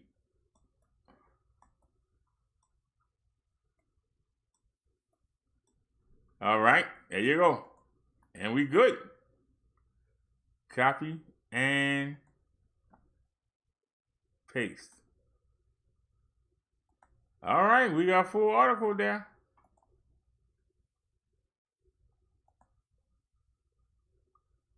All right. So we got 4 articles for tomorrow. Now it says some people do not follow any instruction. Now you see, I don't read the articles. I just make sure it's something there to read. Like you saw the one that it had like 6 lines and then it went, I can't do nothing with that. I don't need to read it. I just need to know it's something there so that when I go there and I say, let's get a second opinion, there's got to be something there. If I go there and it's a video with a couple words under it, then it's not going to help us. Because we don't want to play the video. But if you good, you don't need to. I can tell you right now, I don't know the 10 Commandments by heart, and that's bad. But before I do something major, I ask Jesus. And by me coming to him and asking him, even if he doesn't answer, I came to him first and asked him. So even if it go wrong, I came first and I asked you, you didn't give me an answer. So even wash. A lot of times we wonder. Sometimes people might take the time to ask and don't even wait for the answer. They gone. You know.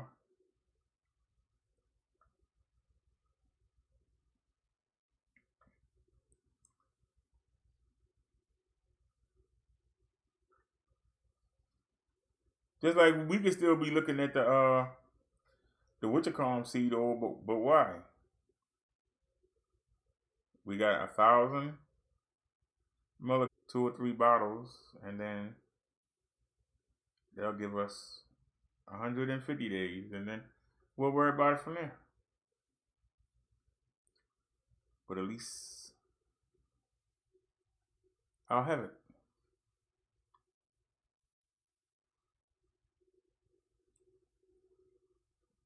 So we're gonna cover 2 things: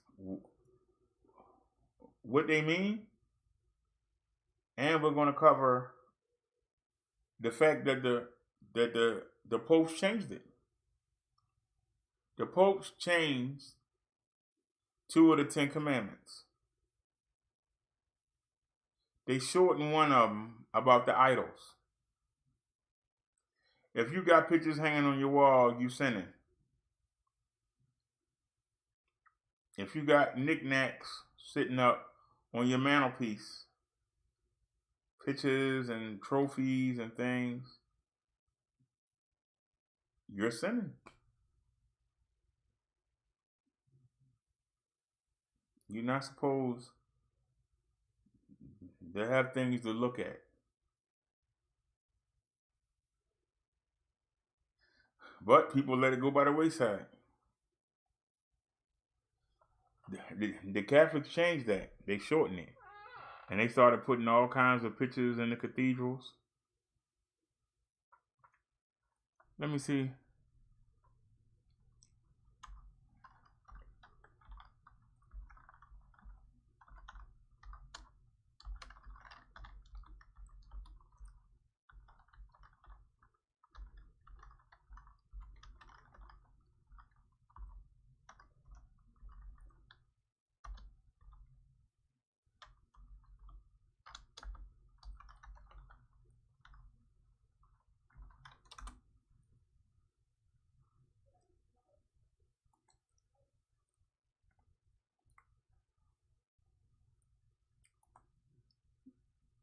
You don't see nothing on the walls.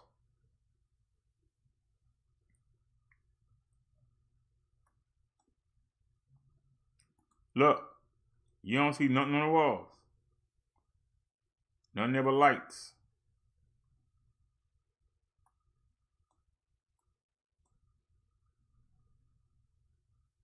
There's another one. I don't see Jesus up on the cross. I don't see no murals. Here's another one.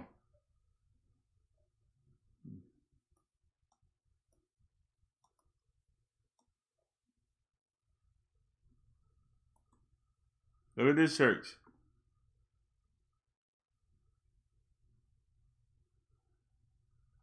Now let's look at the Catholic Church.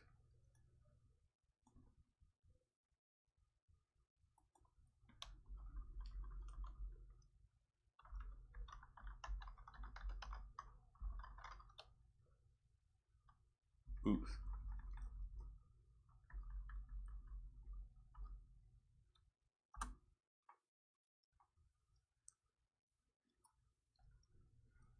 And look at the Catholic Church. Can y'all see that on y'all screen?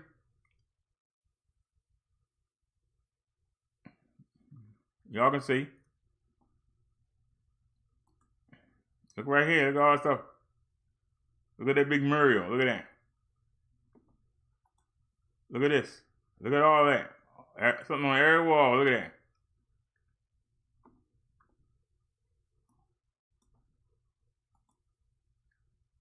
Look here. All that stuff on the wall. That's not a good angle. Look at that. All that stuff. Look at that. So, Now that we've seen that, showed you that for a reason.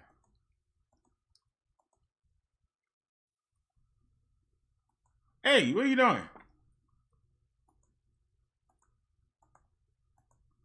Oh, I got back through all these. I spelled it wrong. Okay. What was I saying?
Let's try something different.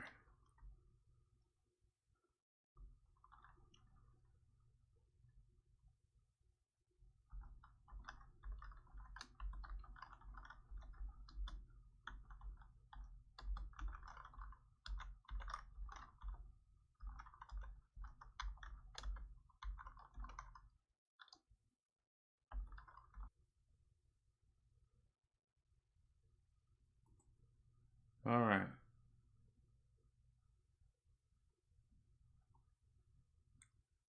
So let's check it out. The second commandment, do not worship idols.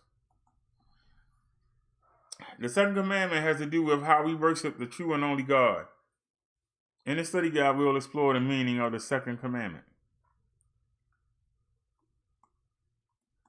Do you really think you know the commandments? How about the second one, which says, we are not to have any graven or carved images? What does that mean? Is it okay to own a statue of any kind? Some religious misunderstand the second commandment. They combine the second commandment with the first. Read the first commandment in Exodus 23 or Deuteronomy 57. What does it actually say? So let's look.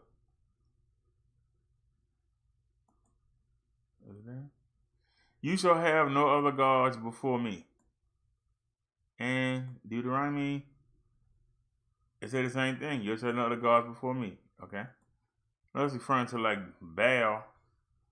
The first commandment has to do with whom we worship, while the second commandment has to do with how we worship the true and only God.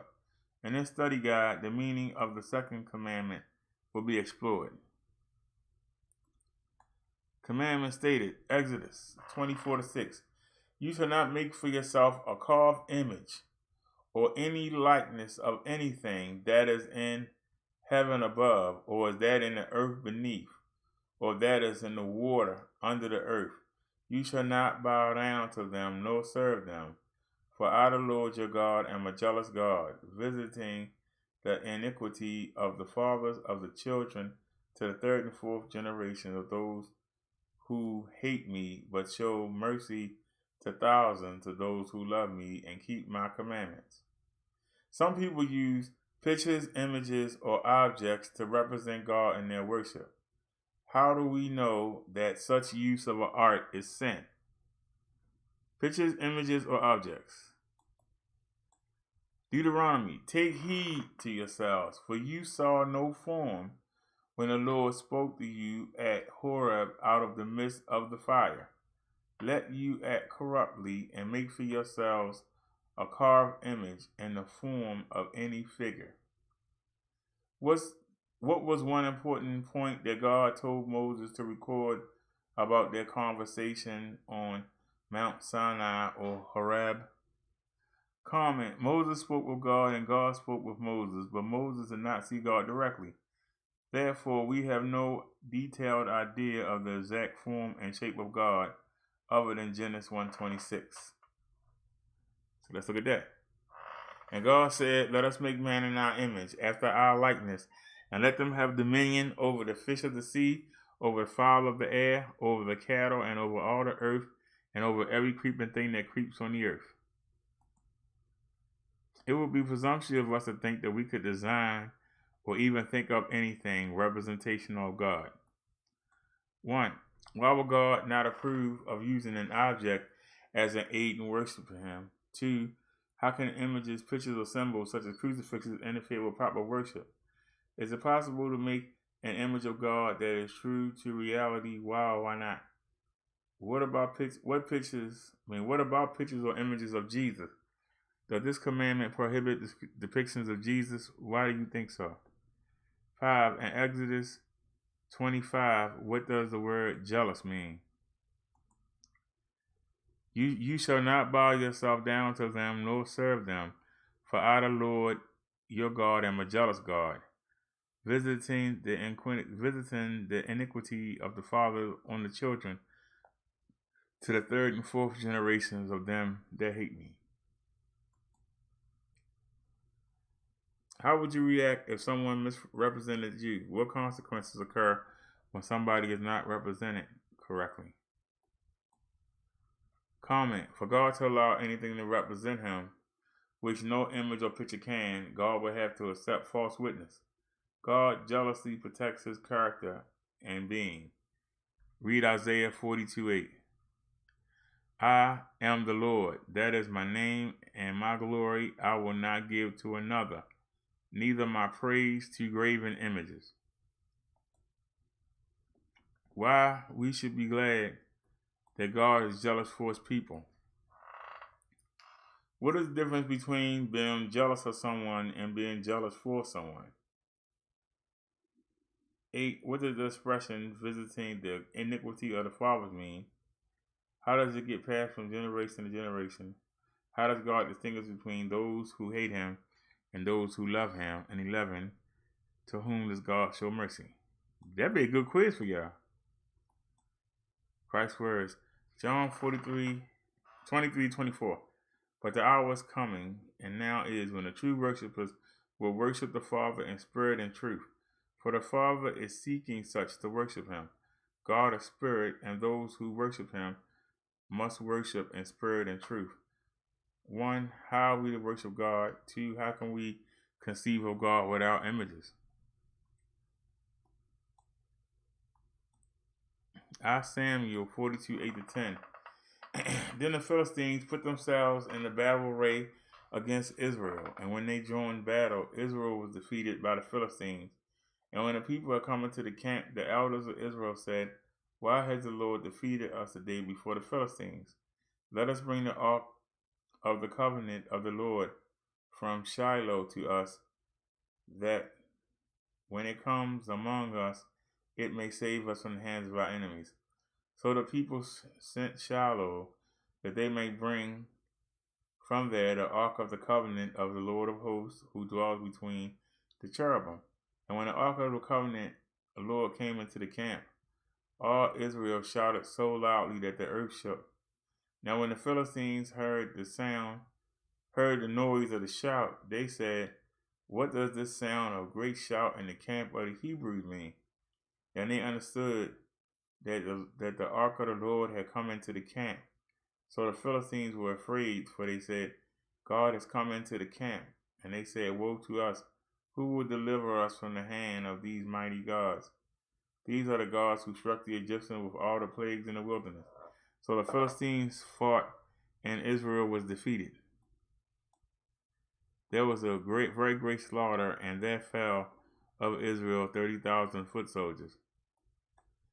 Why did Israel believe the Ark of the Covenant will protect them?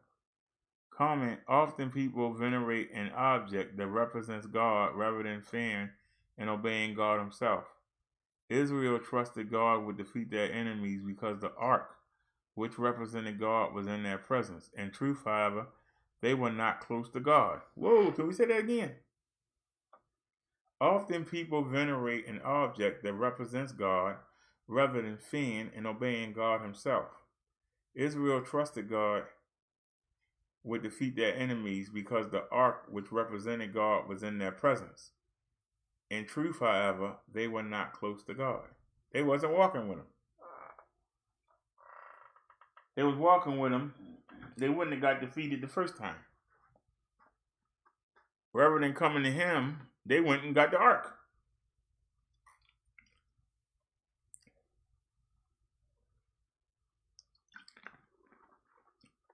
David, go sit down.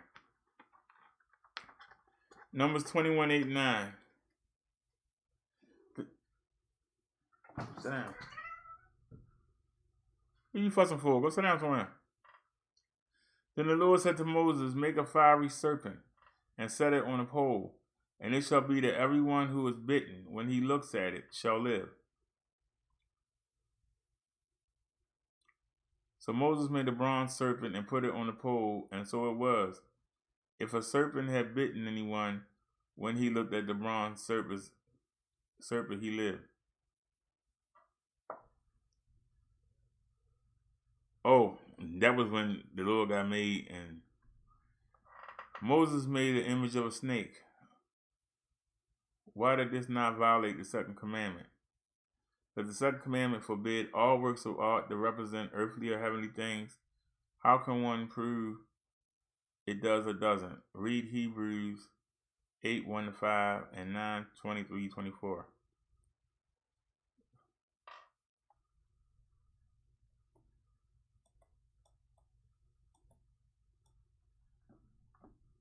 This was a real Bible study.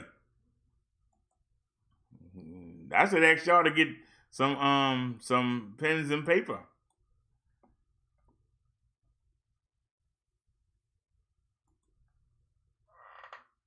The second commandment, no idols. If you have your Bibles, I invite you to turn with me to Exodus chapter 20. For the last few weeks, we've been studying in Exodus 19 and 20, giving background to the Ten Commandments. Last week, we finally came to the first word, the first command, the first directive. We said a number of things about. We said it is a command for the New Testament church. This isn't just something for the misty past of the Old Testament. This isn't just an interesting Bible study we're doing in Old Testament times without reliance to us. The Lord Jesus obeyed this first commandment. He stressed to his disciples the need for them to obey this first commandment. He called it the first and greatest commandment, himself in his teaching. Paul, John, and Peter all refer to this commandment and enjoin in it the New Testament. There is perennially relevant issue that before us today. This isn't just an interesting story lesson. It's a timely issue because idolatry is a challenge of true religion in every age, not atheism. Atheism is a passing fad. Atheists have always made up a tiny minority, and there aren't really atheists anyway. They're just another story for another day. The real challenge you see is idolatry.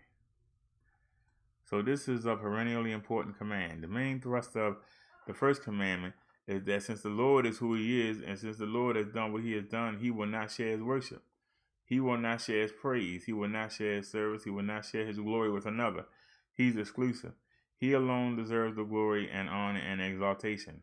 He's calling us to utter loyalty to him, to worship him in all life with our devotion. That's what we studied the last time we were here together.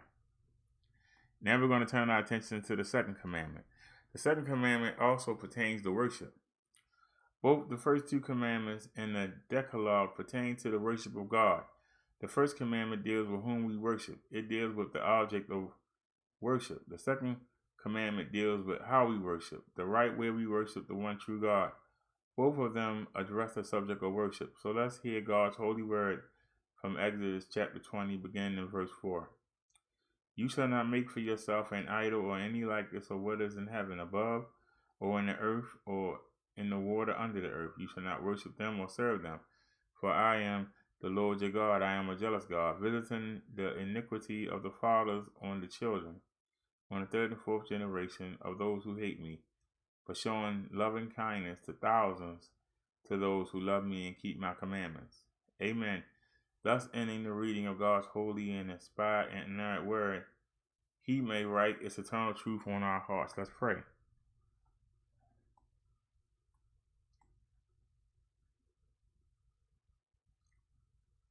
This commandment, oh Father, we pray that by the Spirit you will give us eyes to see the truth, your word, your instruction for our lives, the grace to live it. This we ask in Jesus' name, amen. This commandment, the second commandment, teaches us three things. It teaches us how we are to think about God. It teaches us how we are to worship God. And it teaches us how we are to think about God, and how we worship God is very important to Him. It teaches us how we are to think about God. It teaches us how we are to worship God. And thirdly, it teaches us how we think about God and how we worship God. These things are very important to God. It's just three things I like to talk to you, with you, about today. 1. God's self-disclosure and self-revelation is to dominate our conception of Him. Turn your attention to verse 4, where Moses records God's own word to His people. You shall not make yourself an idol or any likeness of what is in heaven above, or on earth beneath, or in the water under the earth. It's fairly straightforward. God is saying His people are not to make images of Him. They are not to make images of false gods, but they are not to make images of Him either. You need to pause and reflect about a few things about this passage. First of all, the way it's phrased, it may sound like God is telling Israel that no Israelite can engage in artwork of any kind. It says, you shall not make yourself an idol or any likeness of what is in heaven or earth or in the water or under the earth. That might sound like you can't draw anything. You can't paint anything. You can't do woodcuts. You can't do any sort of media. You can't engage in art. That's clearly not what this command means, though. First of all, remember in this very book, God will command Israelites to do certain pieces of artwork in the tabernacle for His worship. They are going to do pomegranates. They are going to do all sorts of other designs. In fact, the mercy seat that symbolizes His covenant presence with His people, they are going to be winged cherubim. So this is not a command that you cannot do artwork. What it is, however, is a command that God is not to be pictured. He's not to be visually represented. It's clear, of course, from the context, and it's clear from the other passages. For instance, in Deuteronomy, in a parallel passage, we read this. So watch yourself carefully. Deuteronomy 4:15 says, since you did not see any form on the day the Lord spoke to you at Horeb from the midst of the fire, so that you do not act corruptly and make a graven image for yourself in the form of any figure. You see the point. You didn't see God at Mount Sinai, Mount Horeb. Therefore, you didn't make an image. Therefore, don't make an image of Him. This command, this second command, is a command for us to only abstain from making pictures of false gods or visual representations of false gods. It is a command that we are not visually represent the true God. Now that point is made very cleanly in Exodus chapter 32. You are familiar with the story of the golden calf. But if you're like me, the first 3 or 4 times you read it, you thought the golden calf was the image of a foreign god that was being introduced into the worship of Israel. But if you look at Exodus 32 verse 4, you'll see that when Aaron made that golden calf, he made that golden calf as an image of the God of Israel who had brought Israel out of Egypt. In other words, he wasn't saying, children of Israel, the God of Israel had gotten you this far. We're abandoning now. Moses on the mountain, we don't know where he is. We switch into another brand. We are going to another God now.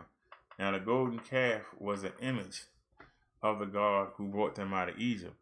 Aaron was not attempting to hijack religion and take them into another form of religion, although that is what he really ended up doing. He was attempting to visually represent God. They wanted a God like the nations around them had. They wanted a God they could see, touch, and be sovereign over. The God of Israel said, no, you will not make an image of me. So this prohibition clearly extends to both images of other gods as well as the one of the true God. Why? Because God's self-disclosure in the Bible, God's self-revelation, his revealing of himself in the Bible, his revealing of himself through Moses, the words of the prophets, that is to dominate our conception of him, not our experiences, not our innovations, not our imaginations, not our opinions, not our reputations. In other words, God's word, the Bible, is to be the source of our idea of God. Now, this is right up, my friends, because if you can think about God that you want to think, if you can picture God, as it were, in accordance with your own imagination, instead of thinking God's thoughts after him, then you are sovereign over God. If the God of heaven and earth is only as sturdy and unchangeable as your opinion, he is in big trouble, and we have a whole generation that is encouraging us to idolatry in precisely that area. It says, well, we can think about God however we want to think about God. It says about things in the Bible. Well, I don't really like to think about God that way. I like to think of God another way. We talked about that last week. God is saying, no, you can't picture me any way you want to picture me. You had to think about me the way I've told you I am in my words. Think of it. But God demanding that he not be pictured, that he not be visually represented. It requires you and solely to conceive of him as he described in the word. Now, friends, that's obvious, hugely important for those of us who live in an image-dominated culture. We live in visually dominated culture, and God is saying, when you think about me, you have to think about me in accordance with the word. Images distort me. Representations distort me. Your imagination distort me. So if you want to know me, you have to know me by my word. This is huge. God is saying, look, don't come to me with your preconceived notions. Or if you do, lay them down at the door, because I'm going to tell you what I'm like. This is so important, my friends. It's important for the liberals who want to go in with scissors and cut and paste and take out things they don't like in the word about God because they think they are primitive. We move past that now. There are idolaters. It's also important because some of you come with bad experiences in childhood. Maybe you had a bad father, and let's face it, our fathers are the first ones to teach us what God is like in many ways. This is our first picture of real authority. And a bad father can make a really, really messed up person spiritually. Paul visits on a study called The Psychology of Atheism, and he basically studied about 100 of the most important atheists and agnostics and radical skeptical believers over the last 125 years.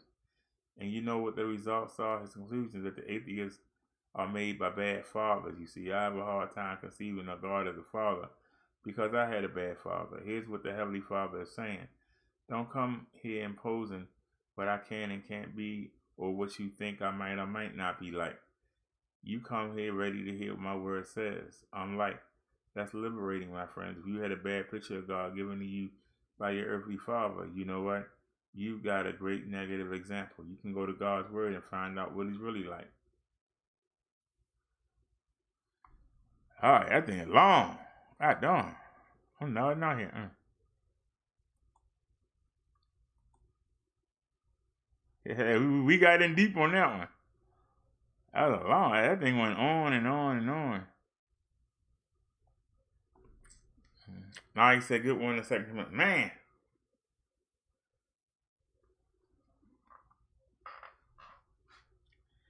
All right. So far out of that, we're going to cover this tomorrow, but I'm actually, with that little preview,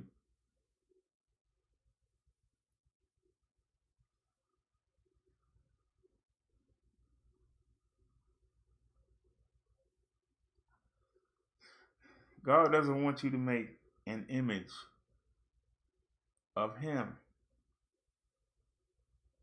because you don't know what he looks like.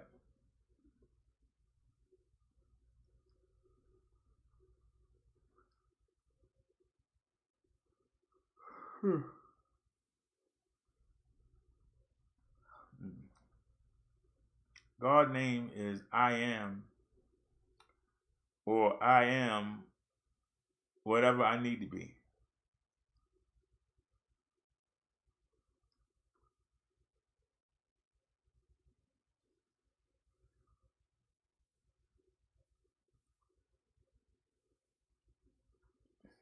people make idols out of animals, out of creatures of the sea,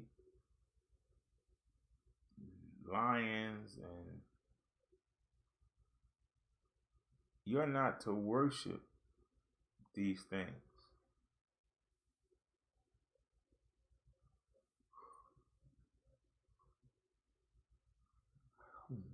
A lot of times people want something to touch.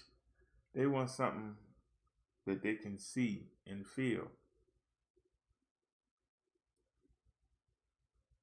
And something that they can do in unison with other people. And so if you make an image of an animal or a tree or a shark or a whale,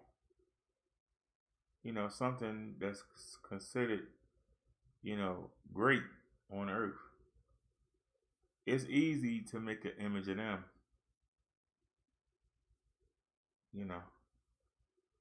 and look at it.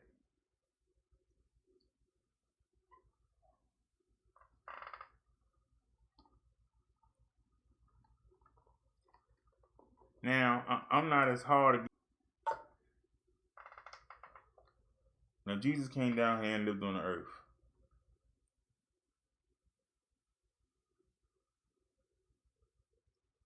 He came down in man form.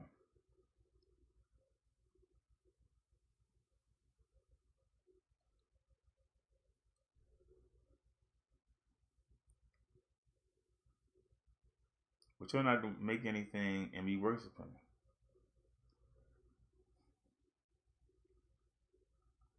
Like if I'm a champion or something and they give me a belt or a trophy or something, a plaque, and I hang it on the wall or put it on the mantelpiece, I'm not supposed to worship it. Oh, I love my championship. Oh, you're so great, man. I'm supposed to worship God. Thank you for giving me the skill to earn this trophy, Lord. Not focus on the trophy. An image is the image. I remember I was dating a young lady. Her birthday came up, and I remember that she said that she had got a picture taken, but never had a chance to get it developed. And it was a, what do you call it?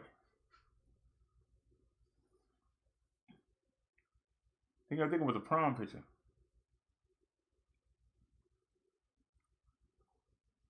And she had the film for years. I asked her to show me how I looked. And then when she wasn't looking, I took it. I went and had it developed. And she was so excited.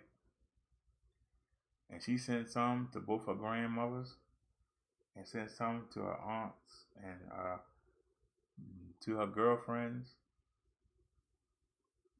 She took one to work. She was so happy. It cost me $20 to get them pictures developed.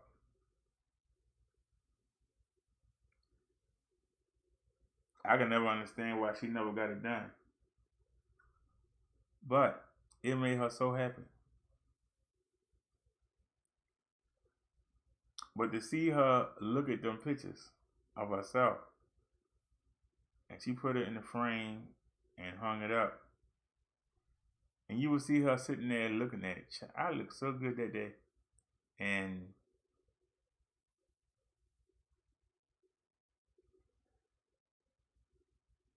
I would sit there and wonder, is God getting angry? Because she worshiping the picture of herself. It almost seemed. Do y'all understand what I'm saying? That's why I always wondered about that.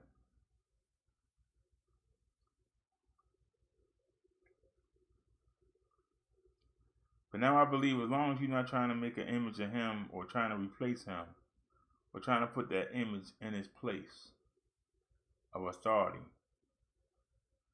might not be too bad.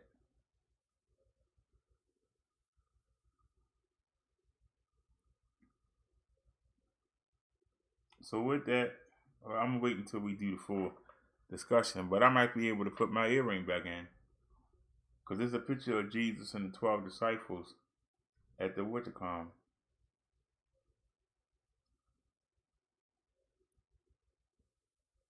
Jesus was here on earth, and so were the disciples. So I'm not worshiping.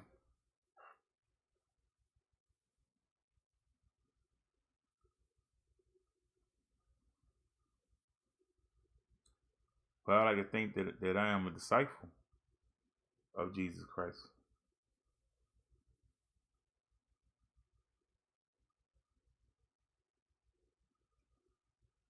But I never worshipped it, you know.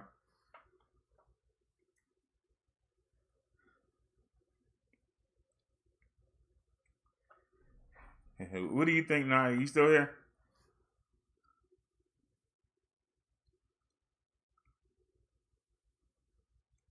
Is wearing the earring?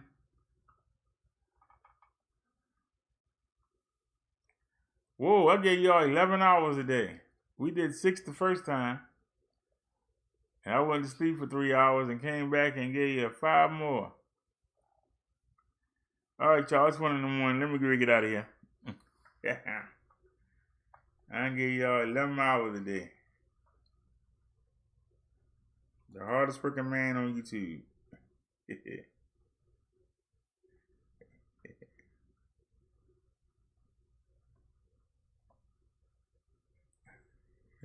Is that a stop sign or are you raising your hand?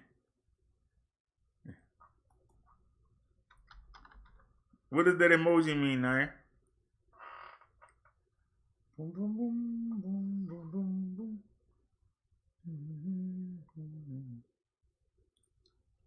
Okay, well, you know, it's 12:50, so, you know, okay, there you go. We had Bible study already. I can take the day off. Nah, I'm kidding.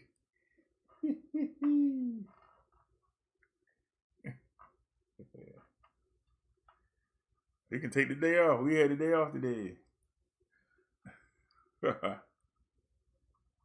You're right, though. It's 12:50. Oh, raise a hand. I thought it meant stop.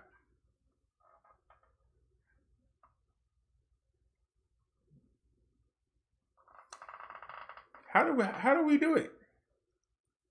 I don't know how I do it.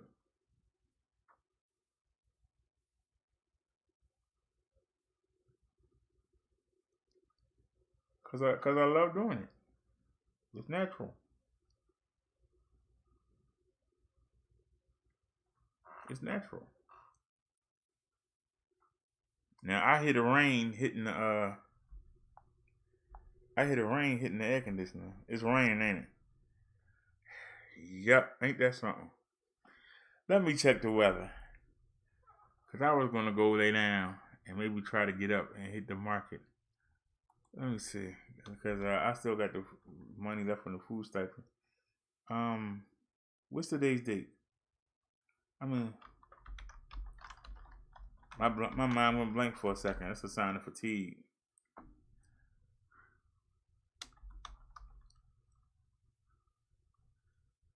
Baltimore weather now.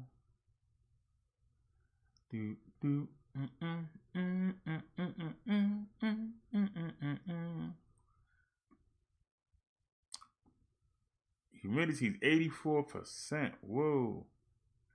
All right, so what's tomorrow? Wednesday. Now we ain't going back to cold weather. Why is it every time I gotta go to the market, we go back to cold weather? But check it out though. It's gonna rain Friday, Saturday, and Sunday. Now the thing coming, the Black Sea oil coming Sunday. I mean, we're gonna be sitting out there and they're gonna rain.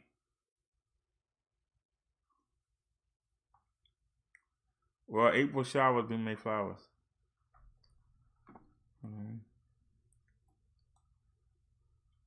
Wednesday, light rain showers. Shucks. Humidity 84%. Man. No wonder I don't feel right. The humidity high, and I got the windows closed. Wind now 9 miles per hour. That'll help. It's still windy. So it's gonna be that's right now. I wanna know what is it gonna be tomorrow. Alright, I guess it ain't gonna tell me then. Hold on.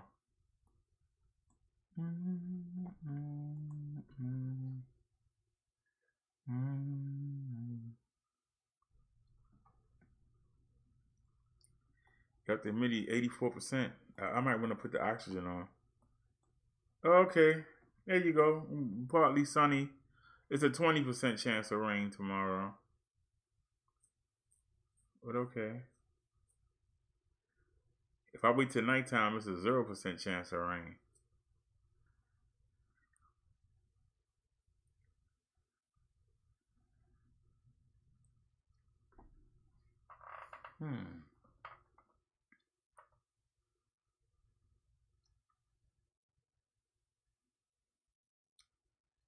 I think because it's smaller, I got more of a chance of catching something. What is that? 40%.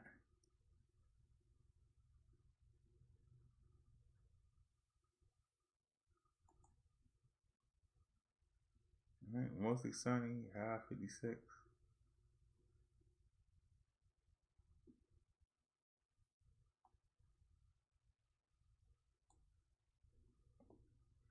Whoa, look at that precipitation. Look at that band.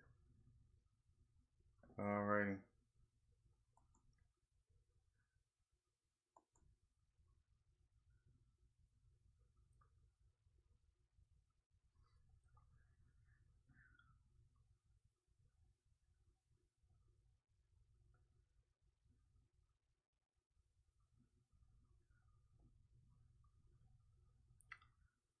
Alrighty, y'all. I'm going to call it a night. I will see y'all soon. And see y'all later on today.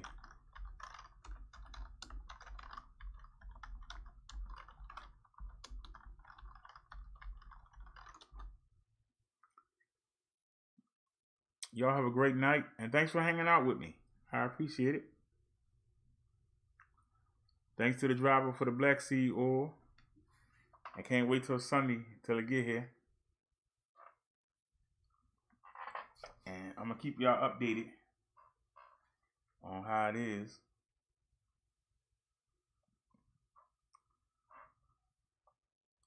Where's the crazy cat? I don't see her. Maybe she'll sleep under the bed. And I can get a couple minutes of peace. I doubt it. I doubt it. I ain't gonna. As soon as I get off of here and move, she gonna jump right up. Be like, hello. All right, y'all. I'll see y'all tomorrow. Y'all have a great blessed day. Peace, everybody. Much love. We out.